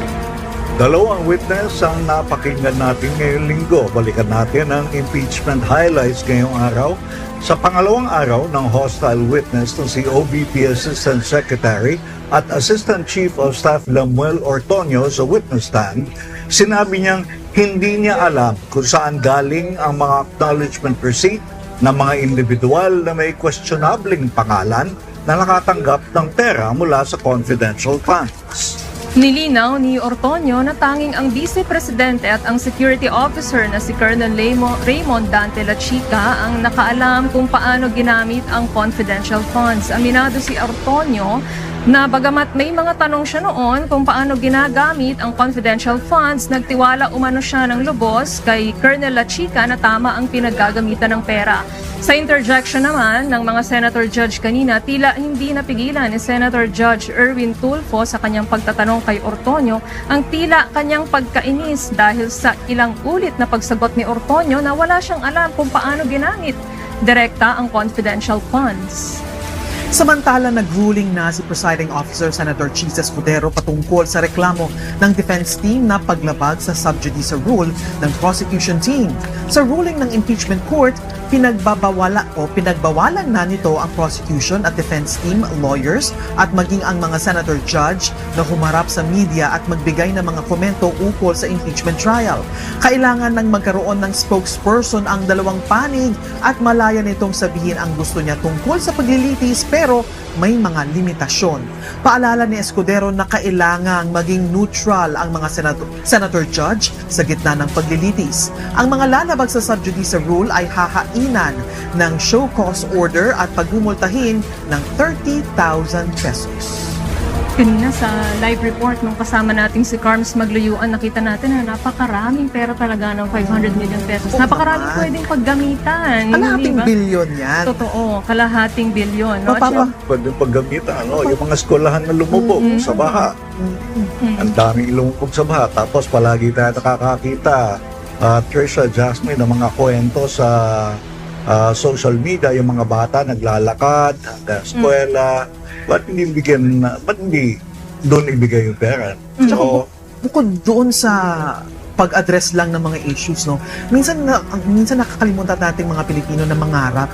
Hanggang bahalang ba tayo? Na bakit hindi paglaanan sa mga research o pampaganda ng mga kasalukuyang proyekto? Hindi ba? Yung edukasyon na masyado tayong mababa, pwedeng pataasin. Anong magagawa ng 500 million pesos? Totoo. At dyan, pinag-uusapan na lang din natin ang research. Kung alam mo na makakatanggap ka ng 500 million pesos, syempre, paplanuhin mo ng maayos kung saan mo gagastusin. Dito sa testimonya kanina ni Ginoong Artonio, mula pa pala kahapon, testimonya niya mula kahapon.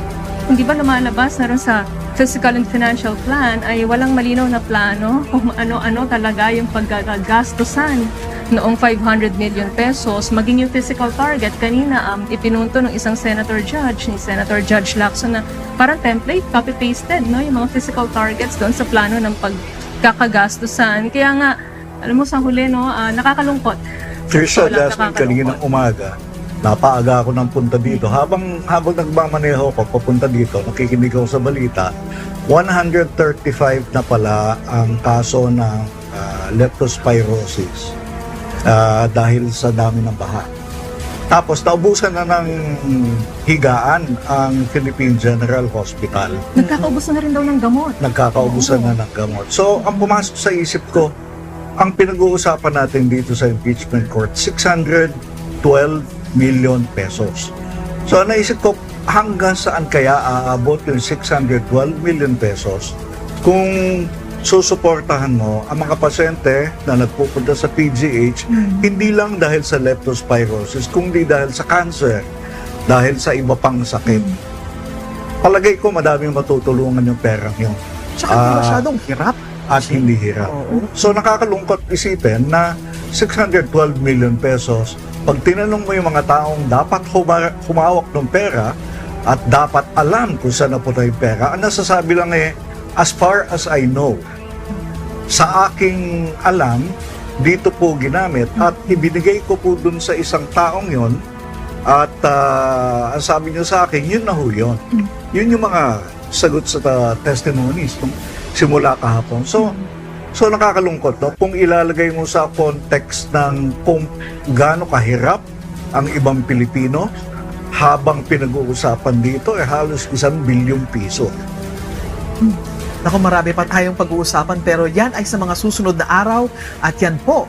At ito po, ang Day 19 ng impeachment trial. Makakaasa kayo na kasama nyo kami sa pagbabantay at pagpapaliwanag sa paglilitis sa Bise Presidente. Ako po, si Jasmine Romero. Tandaan, hindi ito tungkol sa kulay na sinusuportahan o politikong inyong pinaniniwalaan. Ako po si Teresa Zafra. At ito po ay tungkol sa pananagutan at sa kinabukasan ng ating mahal na bayan. Ako po si Jing Magsaysay. Samahan niyo ulit kami sa isang linggo sa Martes, September 1, para sa pagpapatuloy ng aming special coverage. Ito ang Paglilitis. Walang bibitiw, susunod na ang press conference ng House Prosecution Team. Maraming salamat po.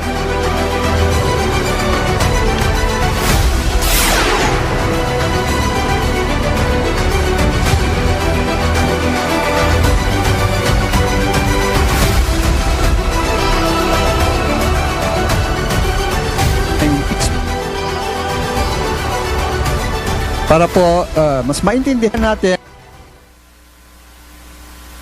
na to,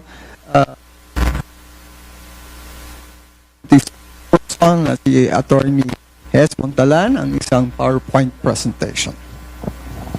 Hello everyone, magandang hapon po sa inyong lahat. So for day 19 rather ng impeachment trial highlights, meron po tayo isang quote dito. She knows the implementation. Sino po ang she? Ang Bise Presidente po. So the cross-examination, redirect, and recross shows that OVP officers who signed and processed confidential funds say that they had no personal knowledge of how the money was spent. Testimony consistently pointed to one official who did. Sino po yun? Ang Bise Presidente. What are the key takeaways from Ortonio's testimony? Una po, ang Vice President, alam ng Vice Presidente kung paano na-implement ito. Ortonio testified that as the head of agency, the Vice President understands how confidential funds are requested, released, and implemented. Pangalawa, only one of the top 3 officers knew. Testimony placed only the Vice President among the OVP's 3 most senior officers with knowledge of how the funds were used. Pangatlo, every decision and every reply went through the Vice President. Ortonio said that every OVP decision on confidential funds was made by the Vice President and that his COA replies were sent to her for reference. 4. His replies relied on one source. His 6 reply letters to COA were based on what Colonel La Chica told him, though he said he had met La Chica only once or twice. 5th, the 2022 and 2023 plans were nearly identical. A senator compared the 2-year spending plans and found the activities and metrics unchanged. Only the program label was revised. And lastly, he called it usual. Ortonio said that he would still call the medicine purchases usual, even after learning that they were paid in cash with no bidding. What Ortonio signed and what he says he didn't handle. His confirmed role. He had transmitted the Q4 2022 request. His own letter is the record. He also signed the disbursement vouchers as well as signing the checks. He also signed the 6 replies to COA's notices of suspension and audit observation memorandums. He also acted as liaison for admin and finance matters. What he says he didn't handle. Ang recording, safekeeping at implementation. He said that lahat ng yun ay dumaan kay Gina Acosta. Ang disbursement or drafting of the request and liquidation documents. Preparing the physical and financial plan, quote-unquote, wala. As well as confidential operations. He said he has never met any informants. Siya ang pumirma pero hindi siya ang gumamit ng confidential funds. So, the chain of command. Only the Vice President had knowledge, which the testimonies show. So from the Assistant Chief of Staff, which is Ortonio, he had no personal knowledge. As well as the Chief of Staff, she had no personal knowledge. Sino lang ang may personal knowledge? Ang Vice President. Every OVP decision on confidential funds, Ortonio confirmed under questioning by Senator Ontiveros, was made by the Vice President. The 6 reply letters he signed to COA were sent to her for reference before they went out. Ika nga ni Attorney May Divina Gracia on redirect examination, sinabi mo na wala kang alam at sinabi rin ng Chief of Staff na wala rin siyang alam. So tama bang sabihin na ang Bise Presidente lamang ang nakakaalam? COA replies relied only on one source, not independent checks. One source for 6 letters. Ortonio based his COA reply letters on what Colonel La Chica told him, though he had only met La Chica only once or twice. He never saw the records himself. Hindi niya ma-recall kung si La Chica mismo ang nag-personally disburse ng cash and never saw the accomplishment reports he was certifying against. He didn't flag the arrangement. He said he was not aware that handing La Chica cash in hand might raise questions under the joint circular. He assumed it was only a regular process. The default was trust, not doubt. He had asked his first reaction to the question expenditures. Asked his first reaction to the question expenditures. Ortonio said it was the presumption of regularity. Concern only followed only after he was told to respond. 2022 and 2023 spending plans nearly identical, which the senators say. Senator Pangilinan set the 2 years plan side by side. In 2022, the good governance program, the activities were unchanged. The performance metrics were unchanged. The program label was set here. In 2023, for the socio-economic program delivery, the activities were as well unchanged. The performance metrics were unchanged. And the program label had changed. Kumbaga, copy-paste. Senator Pangilinan pulled the actual General Appropriations Act and Physical and Financial Plan for both years and set them side by side. The activities and performance metrics were not revised for 2023. Only the program label changed. Sabi nga ni Senator Pangilinan, copy-paste ako na ang magsasabi, I think it's stupid. Additional findings from cross-examination. Confidential funds cannot fund military operations. Ortonio maintained under questioning by Senator Tulfo only civilian agencies coordinating with law enforcement. Mr. Ortonio confirmed that Colonel La Chica is not an OVP employee, but a group commander of the AFP present under an office order. Medicines were paid for in cash with no bidding process, though Ortonio chairs the Bids and Awards Committee. He told Senator Pangilinan that he would still call the purchases usual. A COA finding flagged 170,000 in confidential funds for a medicine purchase Ortonio could not itemize. Senator Tulfo called his account illogical. Ortonio signed a COA reply calling the funds used valid, proper, and regular, but told Senator Villanueva he relied on what the security officer relayed rather than verifying directly. The documents COA requested were still incomplete as of this hearing. Tinanong ni Presiding Officer Senator Cheese Escudero, base sa pagkakaalam mo, alam ba ng Vice Presidente kung paano ito ginastos? Sabi ni Ortonio, the way I understand it, as the head of the agency, I would understand that she knows the implementation, sir. Across a full day of testimony, Ortonio and other OVP officers said that they had no personal knowledge of how confidential funds were spent, who received them, and how the plans behind them were prepared. 2 of the OVP's 3 most senior officers said the same. Asked directly whether the Vice President knew how the funds were implemented, Ortonio's answer was direct as head of agency. She knows. A senator later put the broader point plainly. Confidentiality can limit what is disclosed publicly, but it does not remove the duty to account for the funds. So nakikita po natin, base po sa testimonya ng mga testigo, sa mga dokumento presenta, isa lang po ang tinuturo nito, na ang Vice Presidente po, si Sara po, ang may sala. Maraming salamat po. Thank you po, Attorney Hes Mundalan, sa iyong PowerPoint presentation. We'll pause for a brief moment habang ang ating mga guests na magbibigay sa ating ngayon at pagsasagot sa inyong mga katanungan will settle down sa ating stage.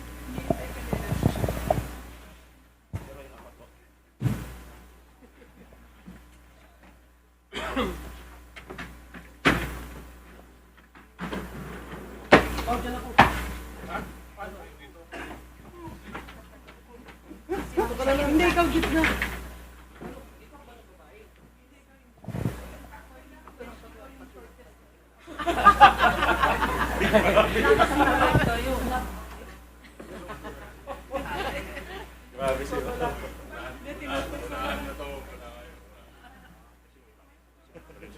Pero siya yung pinag-appoint.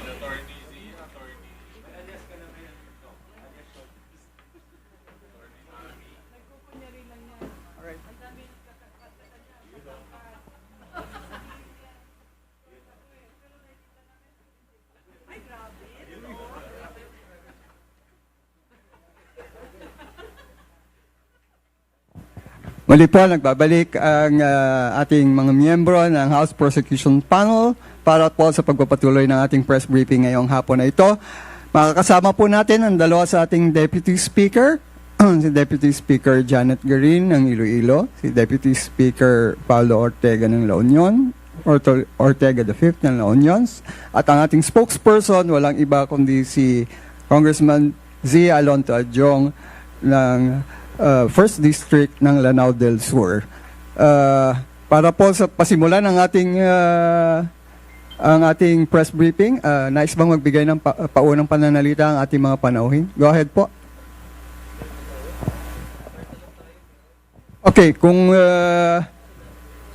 Okay, para po mapagbigyan ng ating mga kasama sa media, pagbigyan daan natin ang mga katanungan. Ann, go ahead.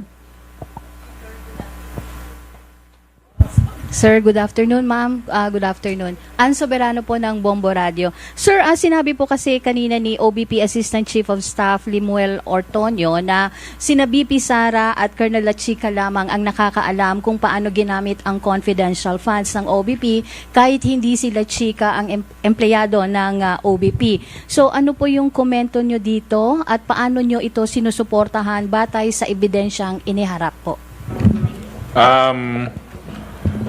Kanina nga po, narinig natin, pati ng mga nakarang araw, siguro nararapat din po, baka may mga aliases na rin po itong mga witness po. Baka pwede na po silang tawaging kalimot. Kasi para nakakalimutan nila lahat yung mga ginagawa sa yung mga trabaho nila. So kalimot, hindi ko alam, I don't know. So imposible po yun siguro mangyari kasi ang tagal na po nila sa trabahong yan at for the longest time, yan po yung ginagawa nila. It's very irresponsible on their side.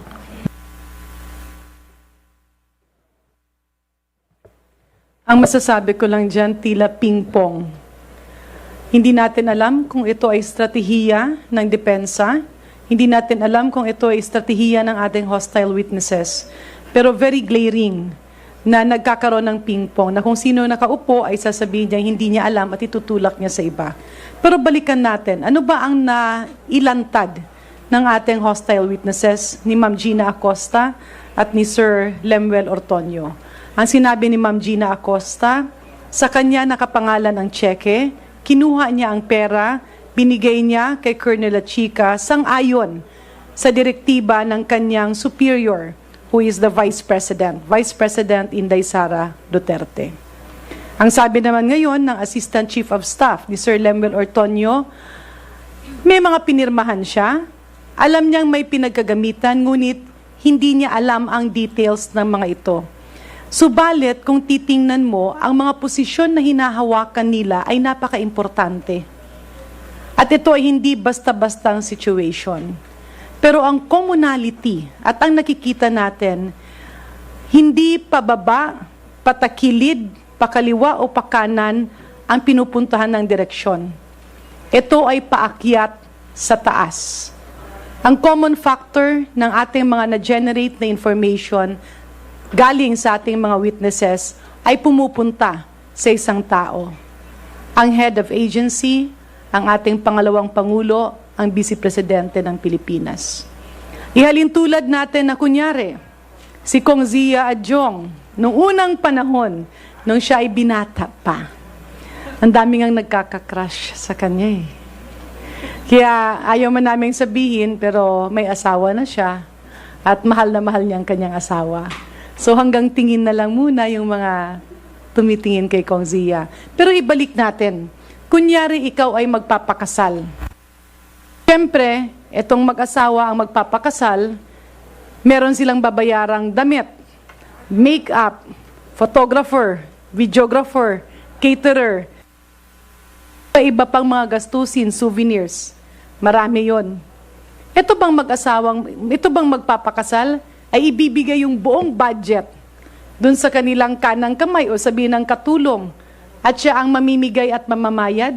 Or pwede namang ang usual na ginagawa ay ibabayad mo direkta sa kung sino ang caterer, sino ang gumawa ng damit, sino ang nagme-makeup, o sino ang events center, kasi kukuha ka ng resibo dahil alam mong doon ang babayaran. Dito sa nangyayari, andun kay Gina Acosta yung pera, sasabihin niya, hindi niya alam saan napunta. Ito naman kay Lemuel Ortonio, ginawa namin yung mga papeles, pero hindi namin alam na meron palang AR, acknowledgement receipt na binalik or whatever. Dalawa lang ang pwede. Actually, 3. Ano ang similarity between Ma'am Gina Acosta and Sir Lemuel Ortonio? Pareho silang inilagay sa mataas na posisyon. Mataas ang sweldo. Nanggaling silang pareho sa isang opisina na hindi sa Office of the Vice President. Pareho silang nanggaling sa City Hall. Ibinigay ang matataas na posisyon. Ibig sabihin, pinagkakatiwalaan. Ibig sabihin, alam nila kung sino ang kumukumpas. Ibig sabihin, alam nila kung sino ang susundin. Ang katanungan lang dito, sumunod ba sila na pikit ang mga mata at sarado ang isip? Or sinunod nila ito dahil merong parang halong takot, posible na bang hindi? Or sinunod nila ito kasi ito ay pangkaugalian ng ginagawa sa ibang mga opisinang pinagdaanan nila. The long and short of it, sa lahat na napag-usapan, 2 bagay ang ating masasabi. Umaakyat sa head of office ang direksyon ng usapan. At pangalawa, tila nakakalimot si Sir Lemuel Ortonio na kapag confidential funds, kailangan natin itong klaruhin na not because of the impeachment trial, but because this is a fact. Kapag confidential funds, ginagamit mo yan para proteksyonan ang sambayanang Pilipino. Protect them from terrorism, protect them from drugs, protect them from kidnapping, protect them from syndicates, protect them from economic sabotage. Hindi mo siya ginagamit para proteksyonan ang isang opisyal. Dahil ang proteksyon ng ating pangalawang Pangulo ay nanggagaling sa Vice President PSG na may sariling pondo. Hindi pwedeng ang pondo para proteksyon ng sambayan ng Pilipino ay gagamitin lamang sa proteksyon ng isang tao. Kunyari, mag-tree planting ka. At yung iimbitahin mong bisita ay gagastos ka ng milyon-milyon.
Mandate to Mr. La Chica, but they were actually told so by the Vice President. It was the Vice President decision that weakens the accountability and weakens the way by which handling of confidential funds, which is supposed to be guided by a very strict joint circular, was collapsed because of the mere instruction, again, not to ask too many questions, not to ask questions, but to simply sign documents, whatever are the documents presented to you, and then to hand it over to a specific person, which is unbonded, not in any way connected administratively, so much more as handling funds of the OVP, in the person of Colonel Colonel Lachica.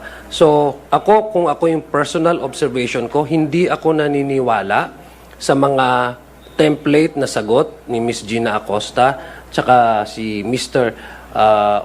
Ortonio pagdating doon sa hindi nila masagot ng mga katanungan kasi yung mismong dokumento ang nagsasalita.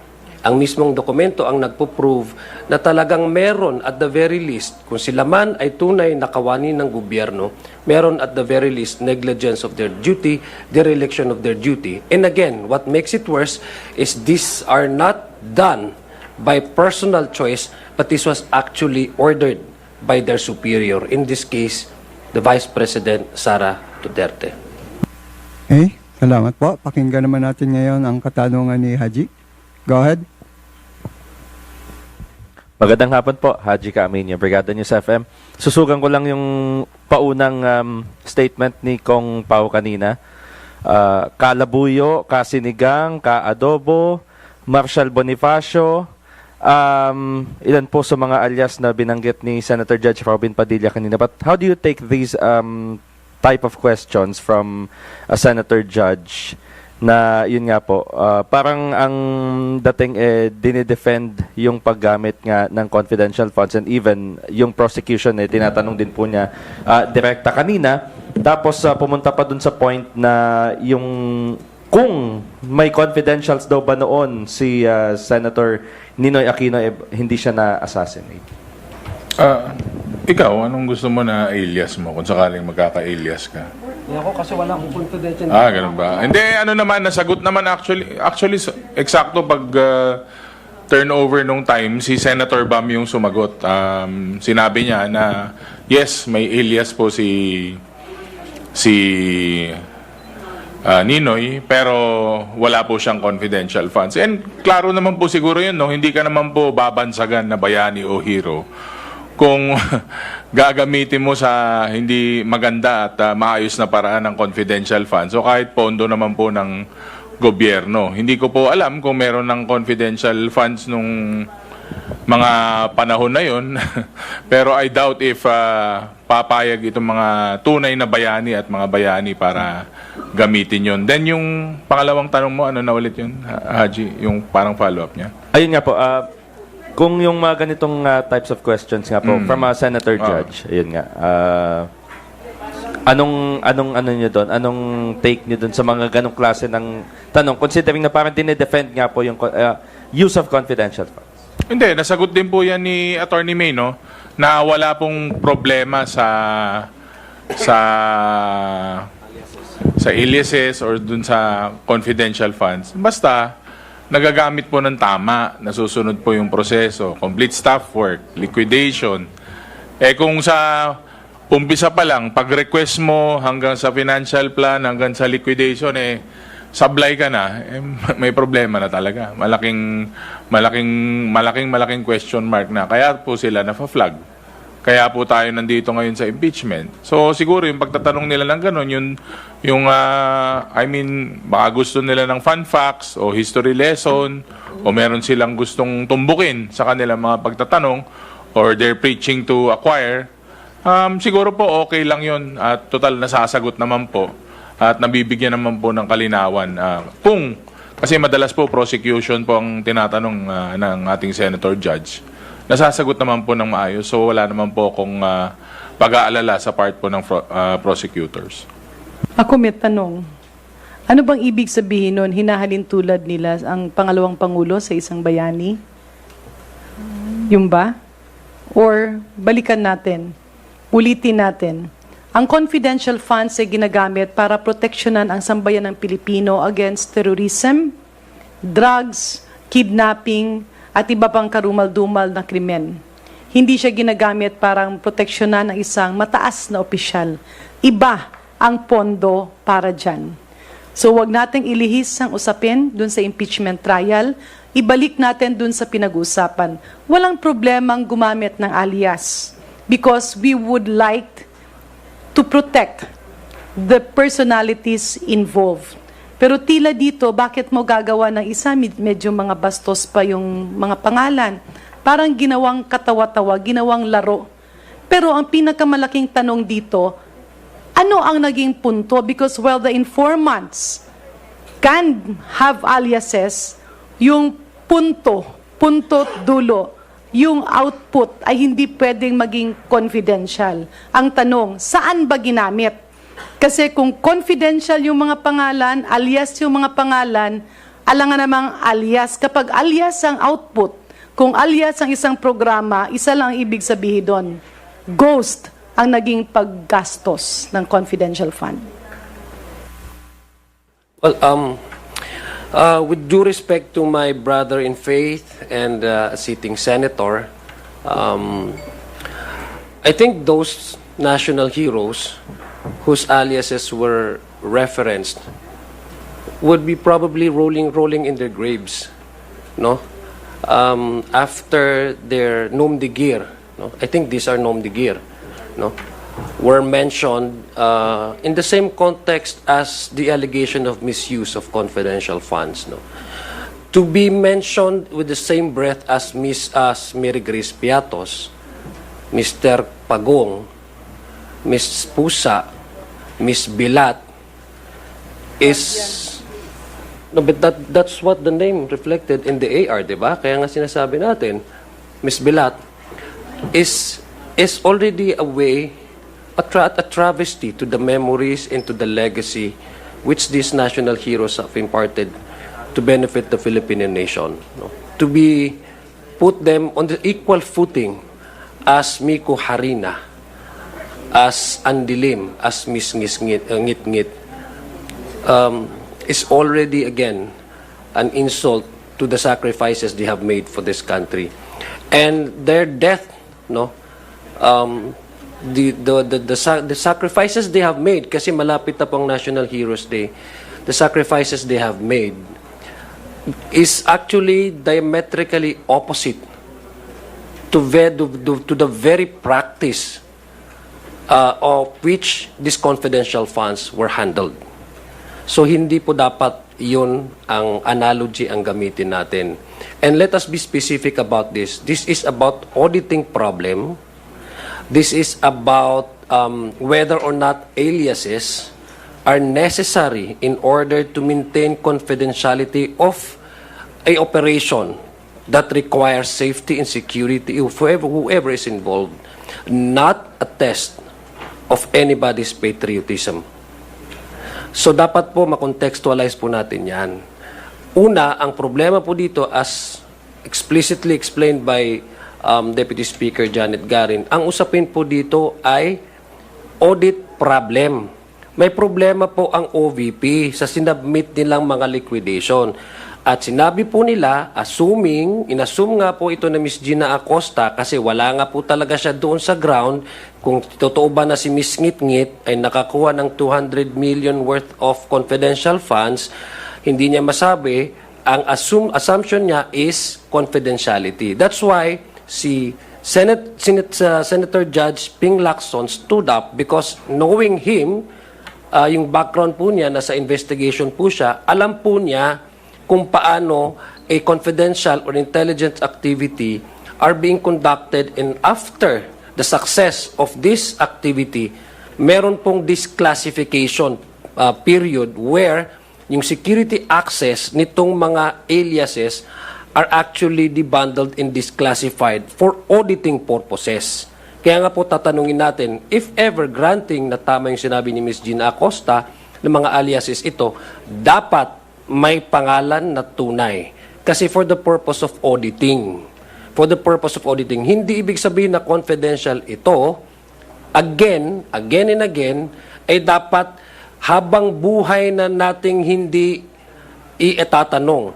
At hindi just ibig sabihin na confidential in nature na ito, ay mawawalan ng kapangyarihan ang Commission on Audit para kunin sa busisiin ang pinaggastusan ng pera ng taong bayan. That's the mandate of the COA. No amount of confidential activity can ever weaken the constitutional mandate of the Commission on Audit in finding out what happened to the money of the people, especially if this money is being spent or should be handled strictly under a very strict joint circular. So klaro po yun. This is not an issue of patriotism. This is an issue of audit problem which now the Office of the Vice President and the Department of Education, when the Vice President sat as the Secretary of this department, are facing trouble with in terms of auditing with COA. In short, yung mga bayani po natin, yung ating mga hero, nagkaroon po at gumamit po at binansagan po ng mga ganitong pangalan dahil pinaglalaban po nila yung bansa, pinaglalaban po nila yung mga kabutihan na nagagawa ng ating mga hero. Hindi po sila bumuo at gumawa ng mga aliases para po magawa po yung ginagawang chichiregang scam. Hindi naman po pang panloloko o pang-abuso ng pondo. Yung mga bansag na to, ginamit po para ipaglaban ang cause ng bansa. Okay, last question na lang po. Kanina may dilema si Senator Judge Mig Zubiri na parang umaapela nga po siya na sana yung Commission on Audit daw po makapag-decide na po with finality dun po sa mga inaapela ng Office of the Vice President with regards to the use of confidential funds. Although meron ng notice of disallowance for the 73 million pesos, pero if I'm not mistaken, yung 375 ina-appeal pa no, ng OVP. Pero sa palagay po ninyo, makakaapekto po ba yung dilema nung, kung hindi man lang si Senator Zubiri yung may ganitong klase ng concern na sana may finality na po, makakaapekto po ba yon sa inyong Article 1 or yun pong confidential funds article? Or palagay ninyo, hindi naman po kasi political exercise naman po ang impeachment trial ni VP Sara? It will strengthen. Kasi nakikita naman natin, alam naman natin, a COA report, especially if the decision will be final, ay magsisimbing selyo, no? Magre-reaffirm, magko-confirm, magsasabing totoong-totoo ang sinasabi ng prosecution. Una, yung I don't want to use agitated na no or masyado nang anxious ang ating mga senator judges in finding out the truth kasi matagal na rin natin pinag-uusapan ito no kasi we always reference the committee hearing on the Committee on Good Government last Congress no. So I think that's a manifestation na gusto ng ating mga senador na makitang kabuuan yung magiging picture nito because the defense has been arguing na it's not yet final. By the way, just for the information of the body, no, to the public, final na po yung sa confidential funds 2022 last quarter of 2022, no? Pinapabalik nga po 73 million kung di ako nagkakamali. 73 million pesos ng 125 million confidential funds covering the 11 days expenditure nito ay pinapasauli na po ng COA. So as far as COA is concerned, it's final. No? So we're talking about the first quarter, second quarter, and third quarter of OVP confidential funds and with that of Department of Education. So again, naintindihan ho natin yung kanilang gigil, no? Kung if I may use the word, na malaman po nila yung katotohanan. Dahil, paano mo nga malalaman, yung dalawang testigo mo, wala silang kaalam-alam. Alam nila, pumipirma lang sila, alam nila, binibigay lang nila pera, nakita nila yung pera, tapos hindi nila alam kung paano ginasta. So, ang may alam naman ng paggasta, ang Vice President, ayaw naman pumunta, ayaw naman mag-offer ng kanyang explanation. So, talagang, it left our senator judges to maybe find out other acts, other means in order for them to appreciate fully kung ano yung problema na ito. So again, tayo naman dito sa House Prosecution Panel, magko-comply naman kung ano yung magiging direktiba ng impeachment court. Kasi ang sabi naman ng presiding officer, the court is a passive recipient of all the documents that would be requested by both panels to be subpoenaed. But may sinayt siya na ruling ng Supreme Court doon na at maybe they can also do the same, maybe motu proprio, exercise their own power to subpoena whatever documents that are necessary for them to help them, assist them in reaching an impartial judgment. So we just would like to rely on whatever is the court's decision as of the request, in relation to the request of Senator Zubiri. All right. Thank you, Haji. Joseph? Sir, just on the last quarter ng OVP funds 2022, isn't that under MR sa commission proper? Tama ba? MR yun. Tapos na. Nag-MR na po sila. They filed na ng MR and it was actually denied. No? They reviewed by the NBank. So it was already denied. In fact, the decision was to restitute. Kung di ako nagkakamali, correct me if I'm wrong, you have the data, mas alam niyo po yung data. I think mga nasa 70 plus million pesos that has to be restituted immediately by the OVP. Is it 75? 73. 73.2. Sir, konti lang. I'll ask about the reaction on the ruling on the sub judice on two aspects as it affects you and as it relates to the Vice President. Well, the sub judice rule naman encompasses not only the prosecution panel but even the defense, the senator judges, and as well as the witnesses to be presented by both panels, diba? But ang sabi namin, it should also extend to the respondent. Kasi nga, she is not only a vital, important person in this trial, she is the most important person in this trial because this is her trial. Diba? So whatever she says should also be applied. Whatever she says should also be guided by the sub judice rule. Diba? Ang mga recent na statements niya, bending the law, referring to I don't know if she was referring to the Senate President sitting beside the presiding officer because she was referencing to two men sitting on the podium ata, bending the law. So there's no other two persons sitting on top of the podium other than the Senate President and the presiding officer. So that in any way attacking not only the personality of the senator judges, but the entirety and of the integrity of the court. And just while the presiding officer was reading this very lengthy decision of the court, the Vice President came out with another statement.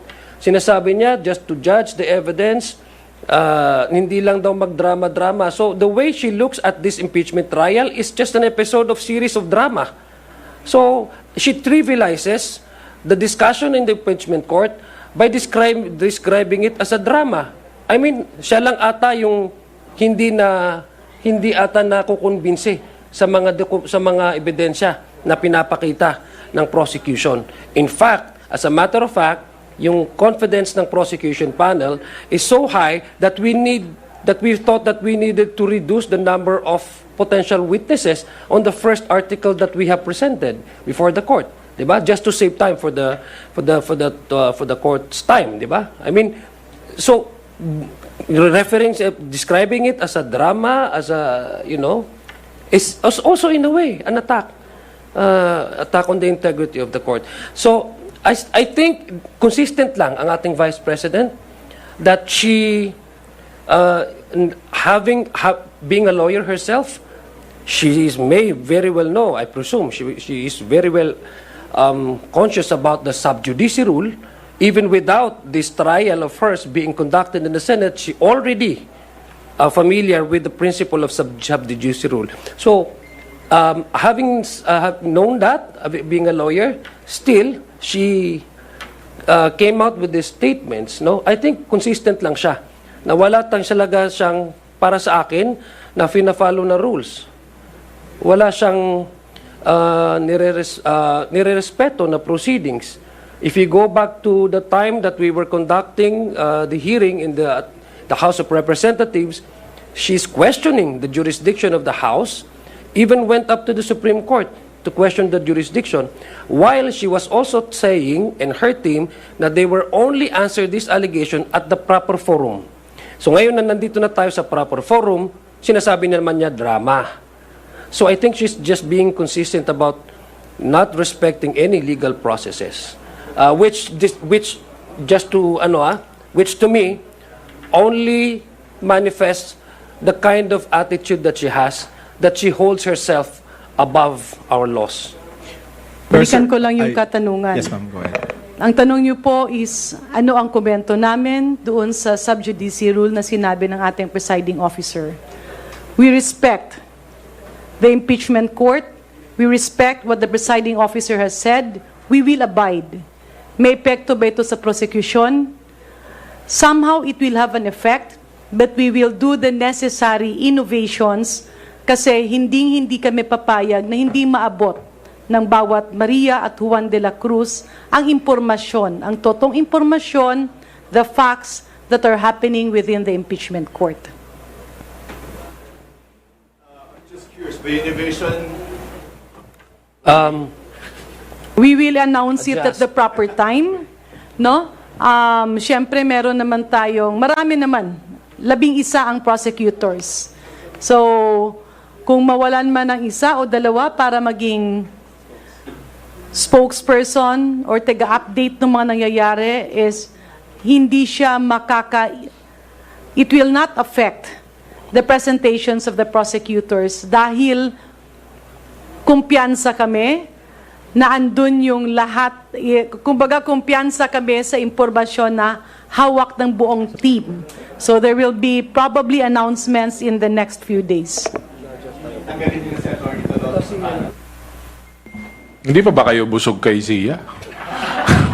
Ako, busog na ako dito eh. Pag-uusapan, not yet decided. Actually, yeah, we will probably have this week. All right. Let's hear from Lenesca. Good afternoon, sir. Ma'am, Lianes Kapating, GMA News Online. Yung sa huli lang po, lead prosecutor Luis raised about the Vice President's statements just, I think, just a few minutes after the ruling on the sub judice. Medyo mabigat din po yung kanyang mga sinabi doon sa kanyang statement. And the decision of the court was just to remind Senator Escudero asked Attorney Sison to remind her client about future statements. Do you find that unfair given na reminder lang when it was kasi sinabi prospective yung application? No, so sa tingin niyo po ba unfair yun na reminder lang yung in-issue kay Vice President Duterte? Again, uulitin namin, we respect the presiding officer of the impeachment court. Hindi namin nakikitang unfair yon. Klaro naman ang sinabi ni Senator Chis Escudero, maglalabas sila ng guidelines, hindi lamang para sa prosekusyon, para sa defense, para sa accused, at nakalaan doon ano ang pwede, ano ang hindi pwede, at ano ang corresponding penalties. So we find that fair. Well, I think yung the way the language that was used by the presiding officer, of course, you cannot also deny the fact that who is under trial here is also the second highest official of the land. So meaning to say, you cannot also discount the fact that she occupies a certain office that also deserves a certain what do you call this? Courtesy, at least by way of the court's wordings in their decision, no? Kasi nga ang pinag-uusapan natin sa subjudice rule, portion of that is decorum. So I think kung if I would analyze the directive, the mere fact that the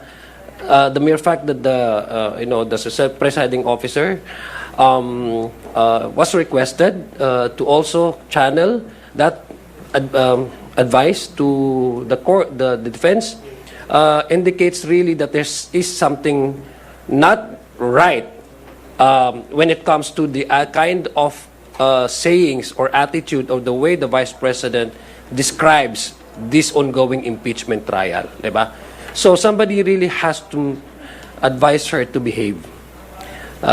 Yun lang talaga. I think it would also give to her advantage, no, for a change, no? It will give her some for change. It will give her something to her advantage if she just simply follow after following this ruling of the court to just simply remain silent about how the proceedings are being conducted in the Senate, so that her defense team will no longer be requested to also respond to issues that may arise in the future should the Vice President come out with another statement, again, questioning the trial. Kasi meron ng basis ang pwedeng gamitin ng prosecution at ito na yung ruling ng impeachment trial. Alright. May follow-up pa lang, yes.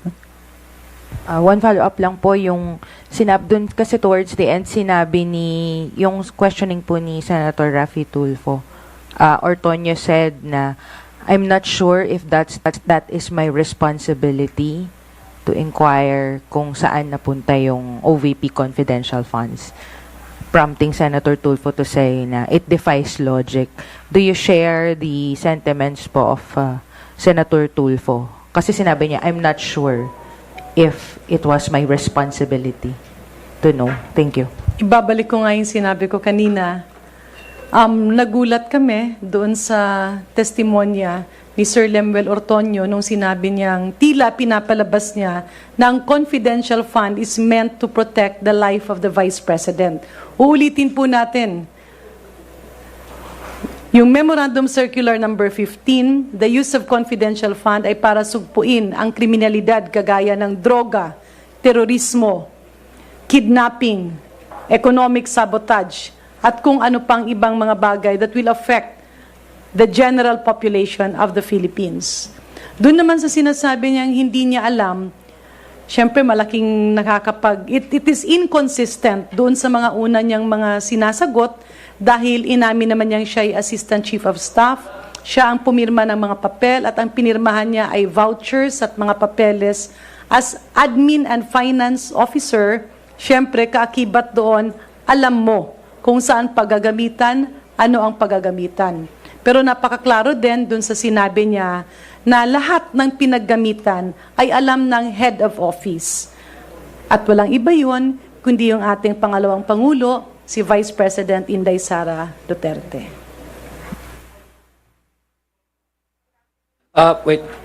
Respond lang ako dun sa ano kasi si Pao kasi naantay ko yung response niya.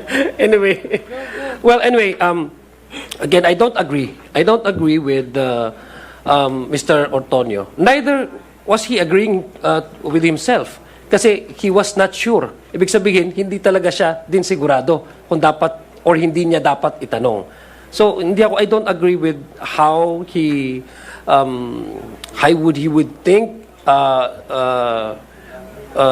how he would think that should he restrict himself. Kasi unang-una, hindi kung private money ito ng Vice President, wala talagang dapat itanong si Mr. Lemuel Ortonio. Ito, pinag-usapan natin dito, yung confidential fund, saan napunta. Tapos siya pa yung may general supervision over this confidential funds. Siya yung pumipirma siya yung pumipirma ng release nung vouchers, yung checks, etc. So dapat nga tanungin niya at the very least, 'di ba? Kaya nga yung sinasabi ko, mahirap magtrabaho ata sa Office of the Vice President kasi parang secrecy ang rule of the of the day. Hindi mo alam kung halimbawa hindi ka dapat magtanong, walang cooperation, walang coordination, basta dumaan sa iyo yung dokumento, pirmahan mo na lang. Ang problema, kawawa yung mga empleyado. Dahil sa ganitong paraan, sa ganitong sitwasyon, sila yung mukhang nagkakaroon ng problema. Nasasama sila sa ganitong klaseng problema. Kung may kaso, kasama sila sa mga kaso. So, I think hindi ako naniniwala as part of his part of that mandate or that authority to supervise with general supervision. That would also include asking questions, inquiring, especially this is a fund, this is a money that we're talking about. How can you supervise when you don't even ask questions kung saan napupunta at saan galing? Diba? So I do not agree with him, neither based on his answer, neither was he agreeing to himself. Okay, good afternoon, Kongs. Alison ko, ABS-CBN News. Just a quick follow-up lang, Kong Zia, dun sa remark mo. You said confidence ng prosecution is so high na binawasan na po natin yung witnesses for the first article. Does this mean na, is this the reason po why we dropped Major Bahaw? And does this mean, sir, na we won't be calling on Colonel Lachica amid the continuous prodding pa rin from senator judges? The confidence that I was referring to is in the context of establishing the necessary testimonies and presenting it, corroborating it with evidence is concerned. So, ibig sabihin, pag na-reach na namin yung point na na-supply po namin yung dapat na malaman ng ating mga huwis, mga hukom, confident na po na kami na in-establish namin yung facts. No? So, yun po yung confidence na pinag-uusapan po natin dito. Na indicative nung time na hindi na ho namin pinatawag yung mga other witnesses para din po mag-save ng time. So, ibig sabihin, if the fact has been already established, there's no more reason for us to continue on discussing the same subject matter because it would be repetitive. And that would also cost time for the court to be wasted, no? Instead of using it to another witness or another article. So yun po yung ano. As to the Lachica issue, again, I think you already have been informed that there's that possibility that since it was already established na si Vice President Sara Duterte ang nag-utos kay Ms. Gina Acosta para i-transfer yung pera kay Colonel Lachica at si Ms. Gina Acosta hindi niya alam kung paano ginamit ang pera, hindi niya ma-account kung talagang natanggap yung pera ni Ms. Mary Grace Piatos o ano-anong pangalan nga nandoon. Tapos, hindi rin niya at si Ms. Colonel Lachica din yung nag-supply sa kanya ng mga specific na activities na ilalagay dun sa financial and physical plan, while si Mr.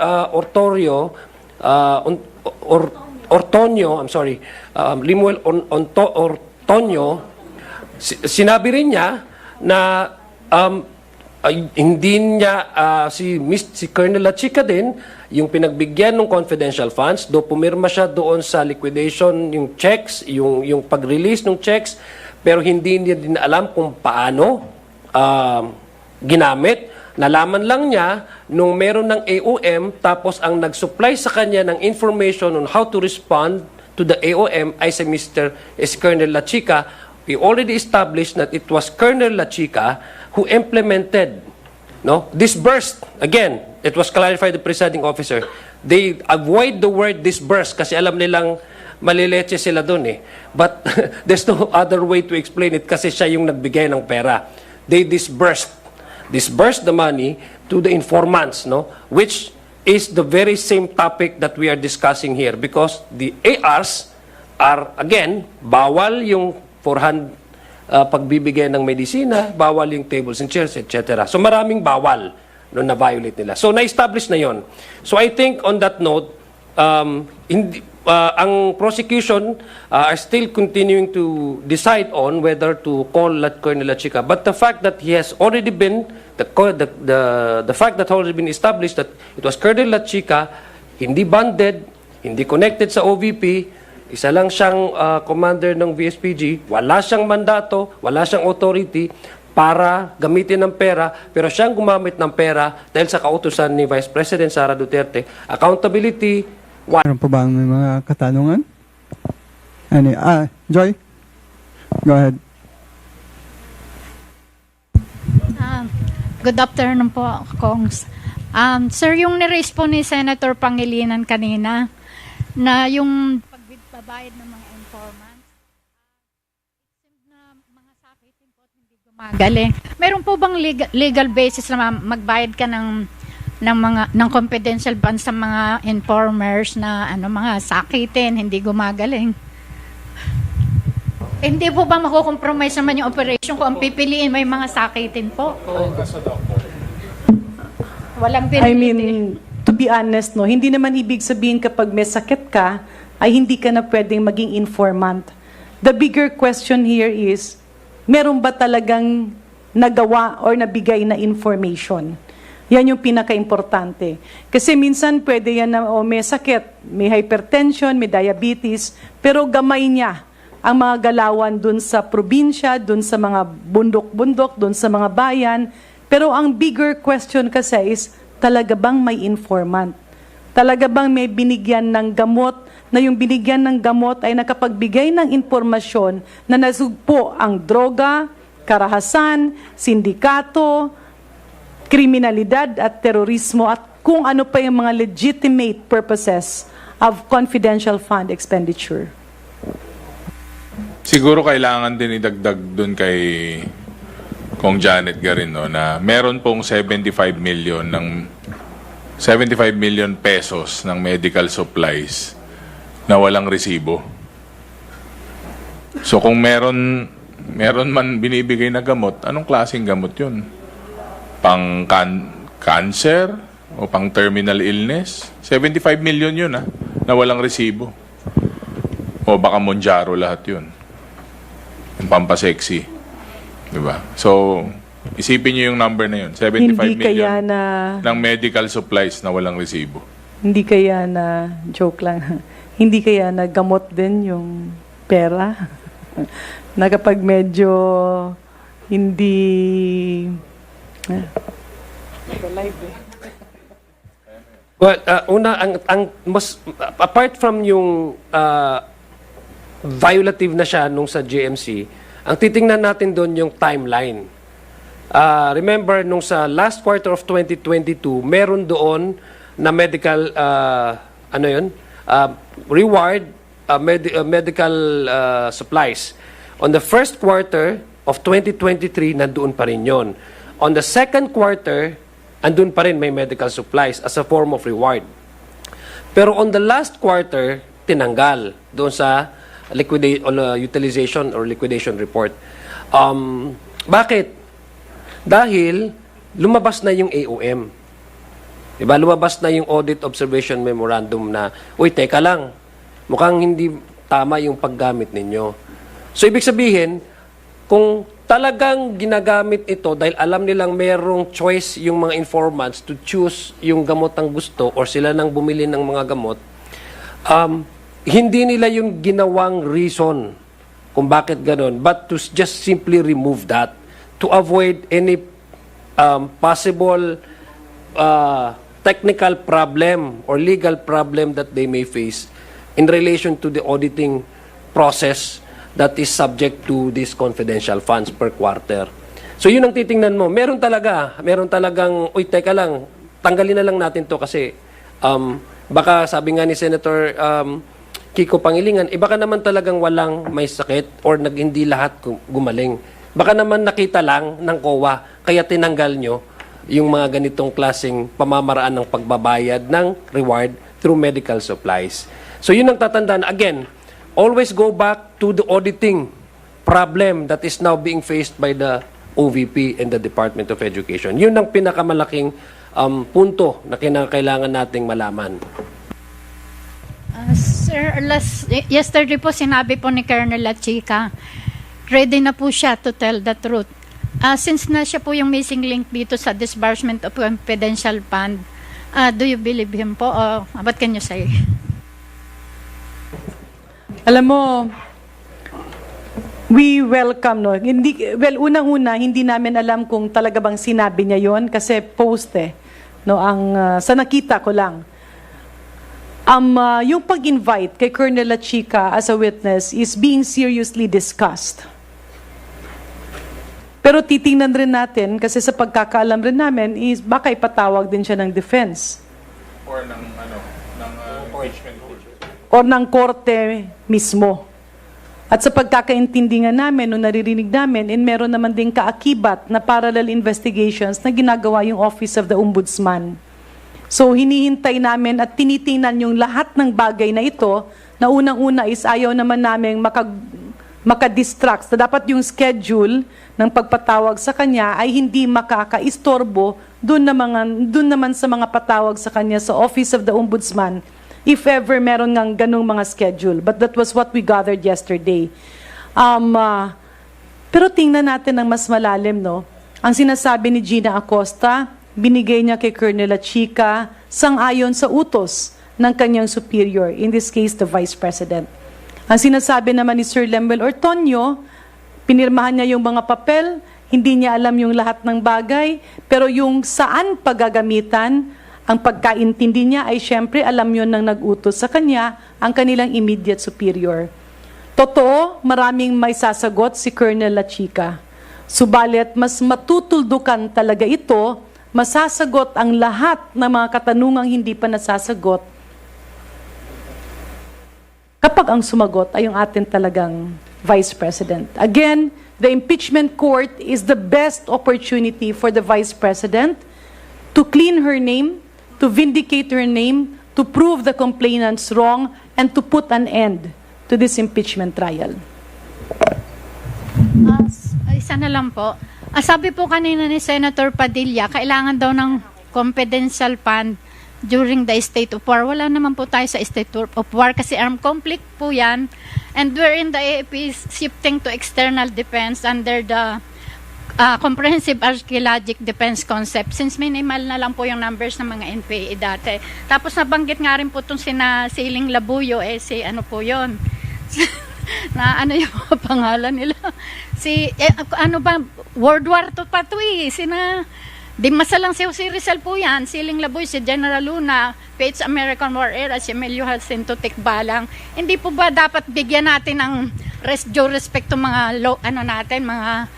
mga heroes natin kasi ibang situation naman po yun. Wala naman talaga silang confidential para i-relate dito Pero sa before namin sagutin yun, ma'am ha, linawin lang natin. Ito narinig mo sa great-grandfather mo kasi alam ko nasa 32 ka pa lang, ma'am, di ba? 31. History po yan eh. Oh, sa history, tama. Oh. Hindi natin naabutan lahat yun. Lahat, kaya nagulat din nga po si Attorney De Benagracia, ito hindi pa yata ako pinapanganak kasi parang nakita namin medyo na-confuse siya doon sa tanong. Yeah. Unang-una, yung sinasabing state of war, yes, meron tayong mga rebelde na nasa taas, although kumonte na talaga sila. Tama naman na ito yung paggastusan. Pero ang katanungan nga, ibalik natin. Kasi kung ang pinaggastusan natin, ito yung output ng confidential fund, di pag-usapan natin nasaan yung concrete output. May report yan eh. Ulitin natin, confidential yung informant. Nalapastangan pa yung pangalan ng ating mga bayani kasi ginamit sila sa ganyang bagay. At syempre, nakakahiya ito. Bilang Pilipino, irespeto natin yung ating mga bayani, wag na wag nating ilapastangan ang kanilang mga pangalan. Malaki ang naging sakripisyo nila para sa atin. No words can describe the insult that we are giving to our heroes sa ganyang paraan. Pero ibalik natin dito sa usapan. Kung merong insurgency, merong rebellion, at ginabitan mo ng milyon-milyong confidential fund, dapat maipakita natin, ito ang nabawas sa rebellion. Ito ang nabawas na kriminalidad. Ito ang nasugpo ng mga drug pusher. Ito yung na-entrap at napahinto ng mga shabu laboratory. Yan lang. Ganun lang kasimple. Parang kumbaga binigyan mo ng pondo. O ito, merong 100 million. Pakainin lahat ng estudyante. Pwedeng hindi natin alam sino ang namalengke. Pwedeng hindi natin alam saan binili yung kanin, gulay, manok at baboy. Pero alam mo sino mga estudyante ang pinakain. It's as simple as that. Hindi na ito dapat pinapahaba. Marami ng tanong ang nasagot. Isa na lang ang hindi nasasagot. Totoo ba ang pinaggamitan o hindi? Maraming salamat. I'll take you out from the history books and, bring you to the real situation at hand. Doon po sa pages ng AOM, Notice of Suspension at saka ng Notice of Disallowance. Pinag-usapan po dito yung maling paggasta ng confidential funds na parang ang gumagamit at hindi naman po sinabi ng prosecution na gumagamit yun ng alias. Yung alias po na issue ay doon po lumabas kay Ms. Gina Acosta at hindi po siya sigurado na alias nga yung ginagamit kasi nga hindi niya nakita yung actual na pagbibigay ng pera. sa mga kay Miss Ngit-Ngit, sa mga kung ano-anong pangalan na nakita natin. Baka kaya ang buong bayan nag-assume na mga alias ito? Kasi nga, sa totoo lang naman, wala naman talagang pangalan na ako, tayo lahat po tayo pumasok sa eskwelahan, wala ko tayong na-meet ni isang tao na ang apelido ay pusa, or pagong, or bilat, hindi ho ba? So, kaya tayo, nagtataka din po tayo. Baka naman ito may mga aliases. May lapid pa nga doon eh. Kaya nga tumayo si Senator Lapid eh. Bakit nyo naman ginagamit? Kung kamag-anak ko yan, sabihin nyo sa akin kasi gusto ko yung pasalamatan. Kung alias naman, bakit nyo ginagamit yung apelido namin ng mga alias tapos pinapapirma-pirma nyo pa sila? Yun po yung usapin dito. Hindi po usapin dito kung tama ba na magkaroon ng alias ang isang circumstance kung saan meron pong gera, no? Or meron pong mga dapat protektahan ng mga informants. Ang pinag-usapan po dito ito bang si Miss Mary Grace Piatos na tumanggap ng worth of 70,000 pesos na wala po sa record sa PSA na mukhang ang kanyang pirma po ay hindi rin po nag-authenticate ng NBI. So ito ba ay totoong tao? So, yun lang po yung usapin dito, no? Hindi ho namin alam kung bakit po napunta tayo doon sa mga panahon kung saan ay ang ating mga bayani ay nagbuwis ng buhay para lang magkaroon po tayo ng kalayaan, ay dapat kinakailangan pa ho silang gamitin para po, again, I'm sorry to say, with all due respect, it's a poor attempt to make it appear like the confidential funds was done in a way to display a degree of patriotism on the part of the head of the agency. No, it's unfortunately ikfauses. No, it is not.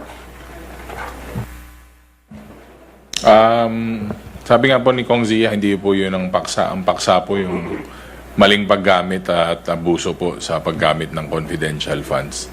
So, off topic po, noted na lang po siguro. Kongs Melanie Reyes po, Radyo Pilipinas. Tapos na po yung 3 buwan ng impeachment. Papasok na tayo, sir, sa September, July, August, 2 buwan. So, sir, 2 buwan na natapos, week 9, tapos na. Malayo-layo pa. Ang October, yung sinasabi ni Kong Jerville na by October matatapos yung presentation. Kamusta po kayo? Kasi double time kayo ngayon sa mandato nyo. Merong budget hearing, may pangangailangan yung distrito, and itong impeachment. Kamusta po ang prosecution team? Siyempre, gusto naman ng prosecution is surgical. Ibig sabihin ng surgical, yung precise lahat ng galaw, walang wasted na oras, walang wasted na tempo. Yun naman, from the start, klaro naman po sa side namin yun.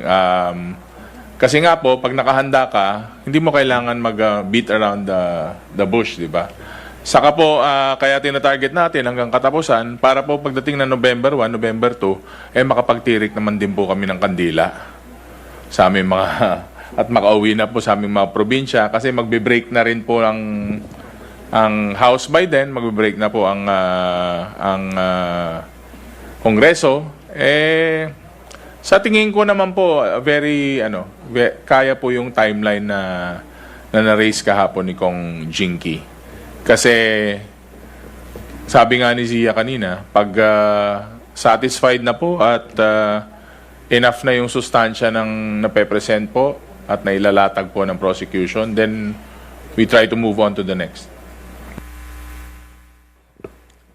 Actually, kayang-kaya. If there's a will, there's a way. Siyempre, minsan, kulang ng tulog, minsan, kulang ng mga love life, kaya yung mga single at yung mga naging single na sa amin, ay tila nagkakaroon ng mga crush sa loob. Special mention pala dun sa Bombo Reporter, talaga ang daming nagagandahan dun sa... Oo. Ang sabi nila, cute daw. Ang sabi ko lang, taga Iloilo kasi yan, kaya maganda. Oo. Diba, Congressman Pau Power? Yung nasa phone mo, andyan yung picture niya eh. Tinatago mo sa phone mo.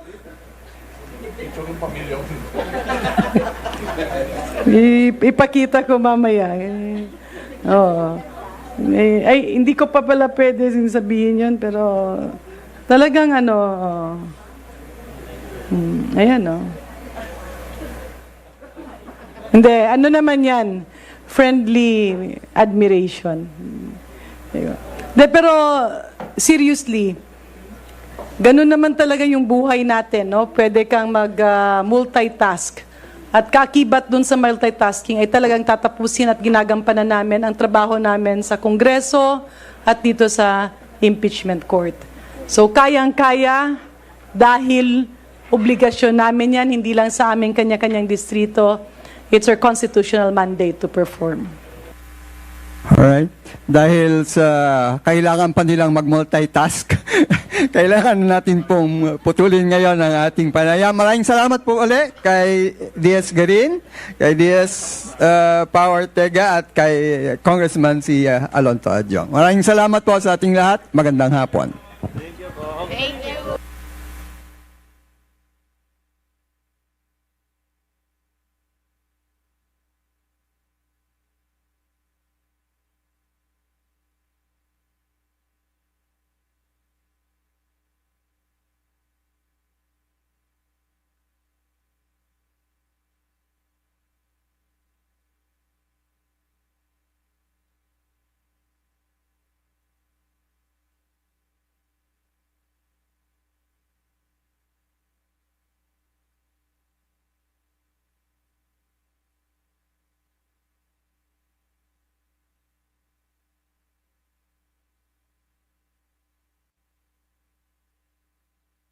Ano ang ibig sabihin ng quorum?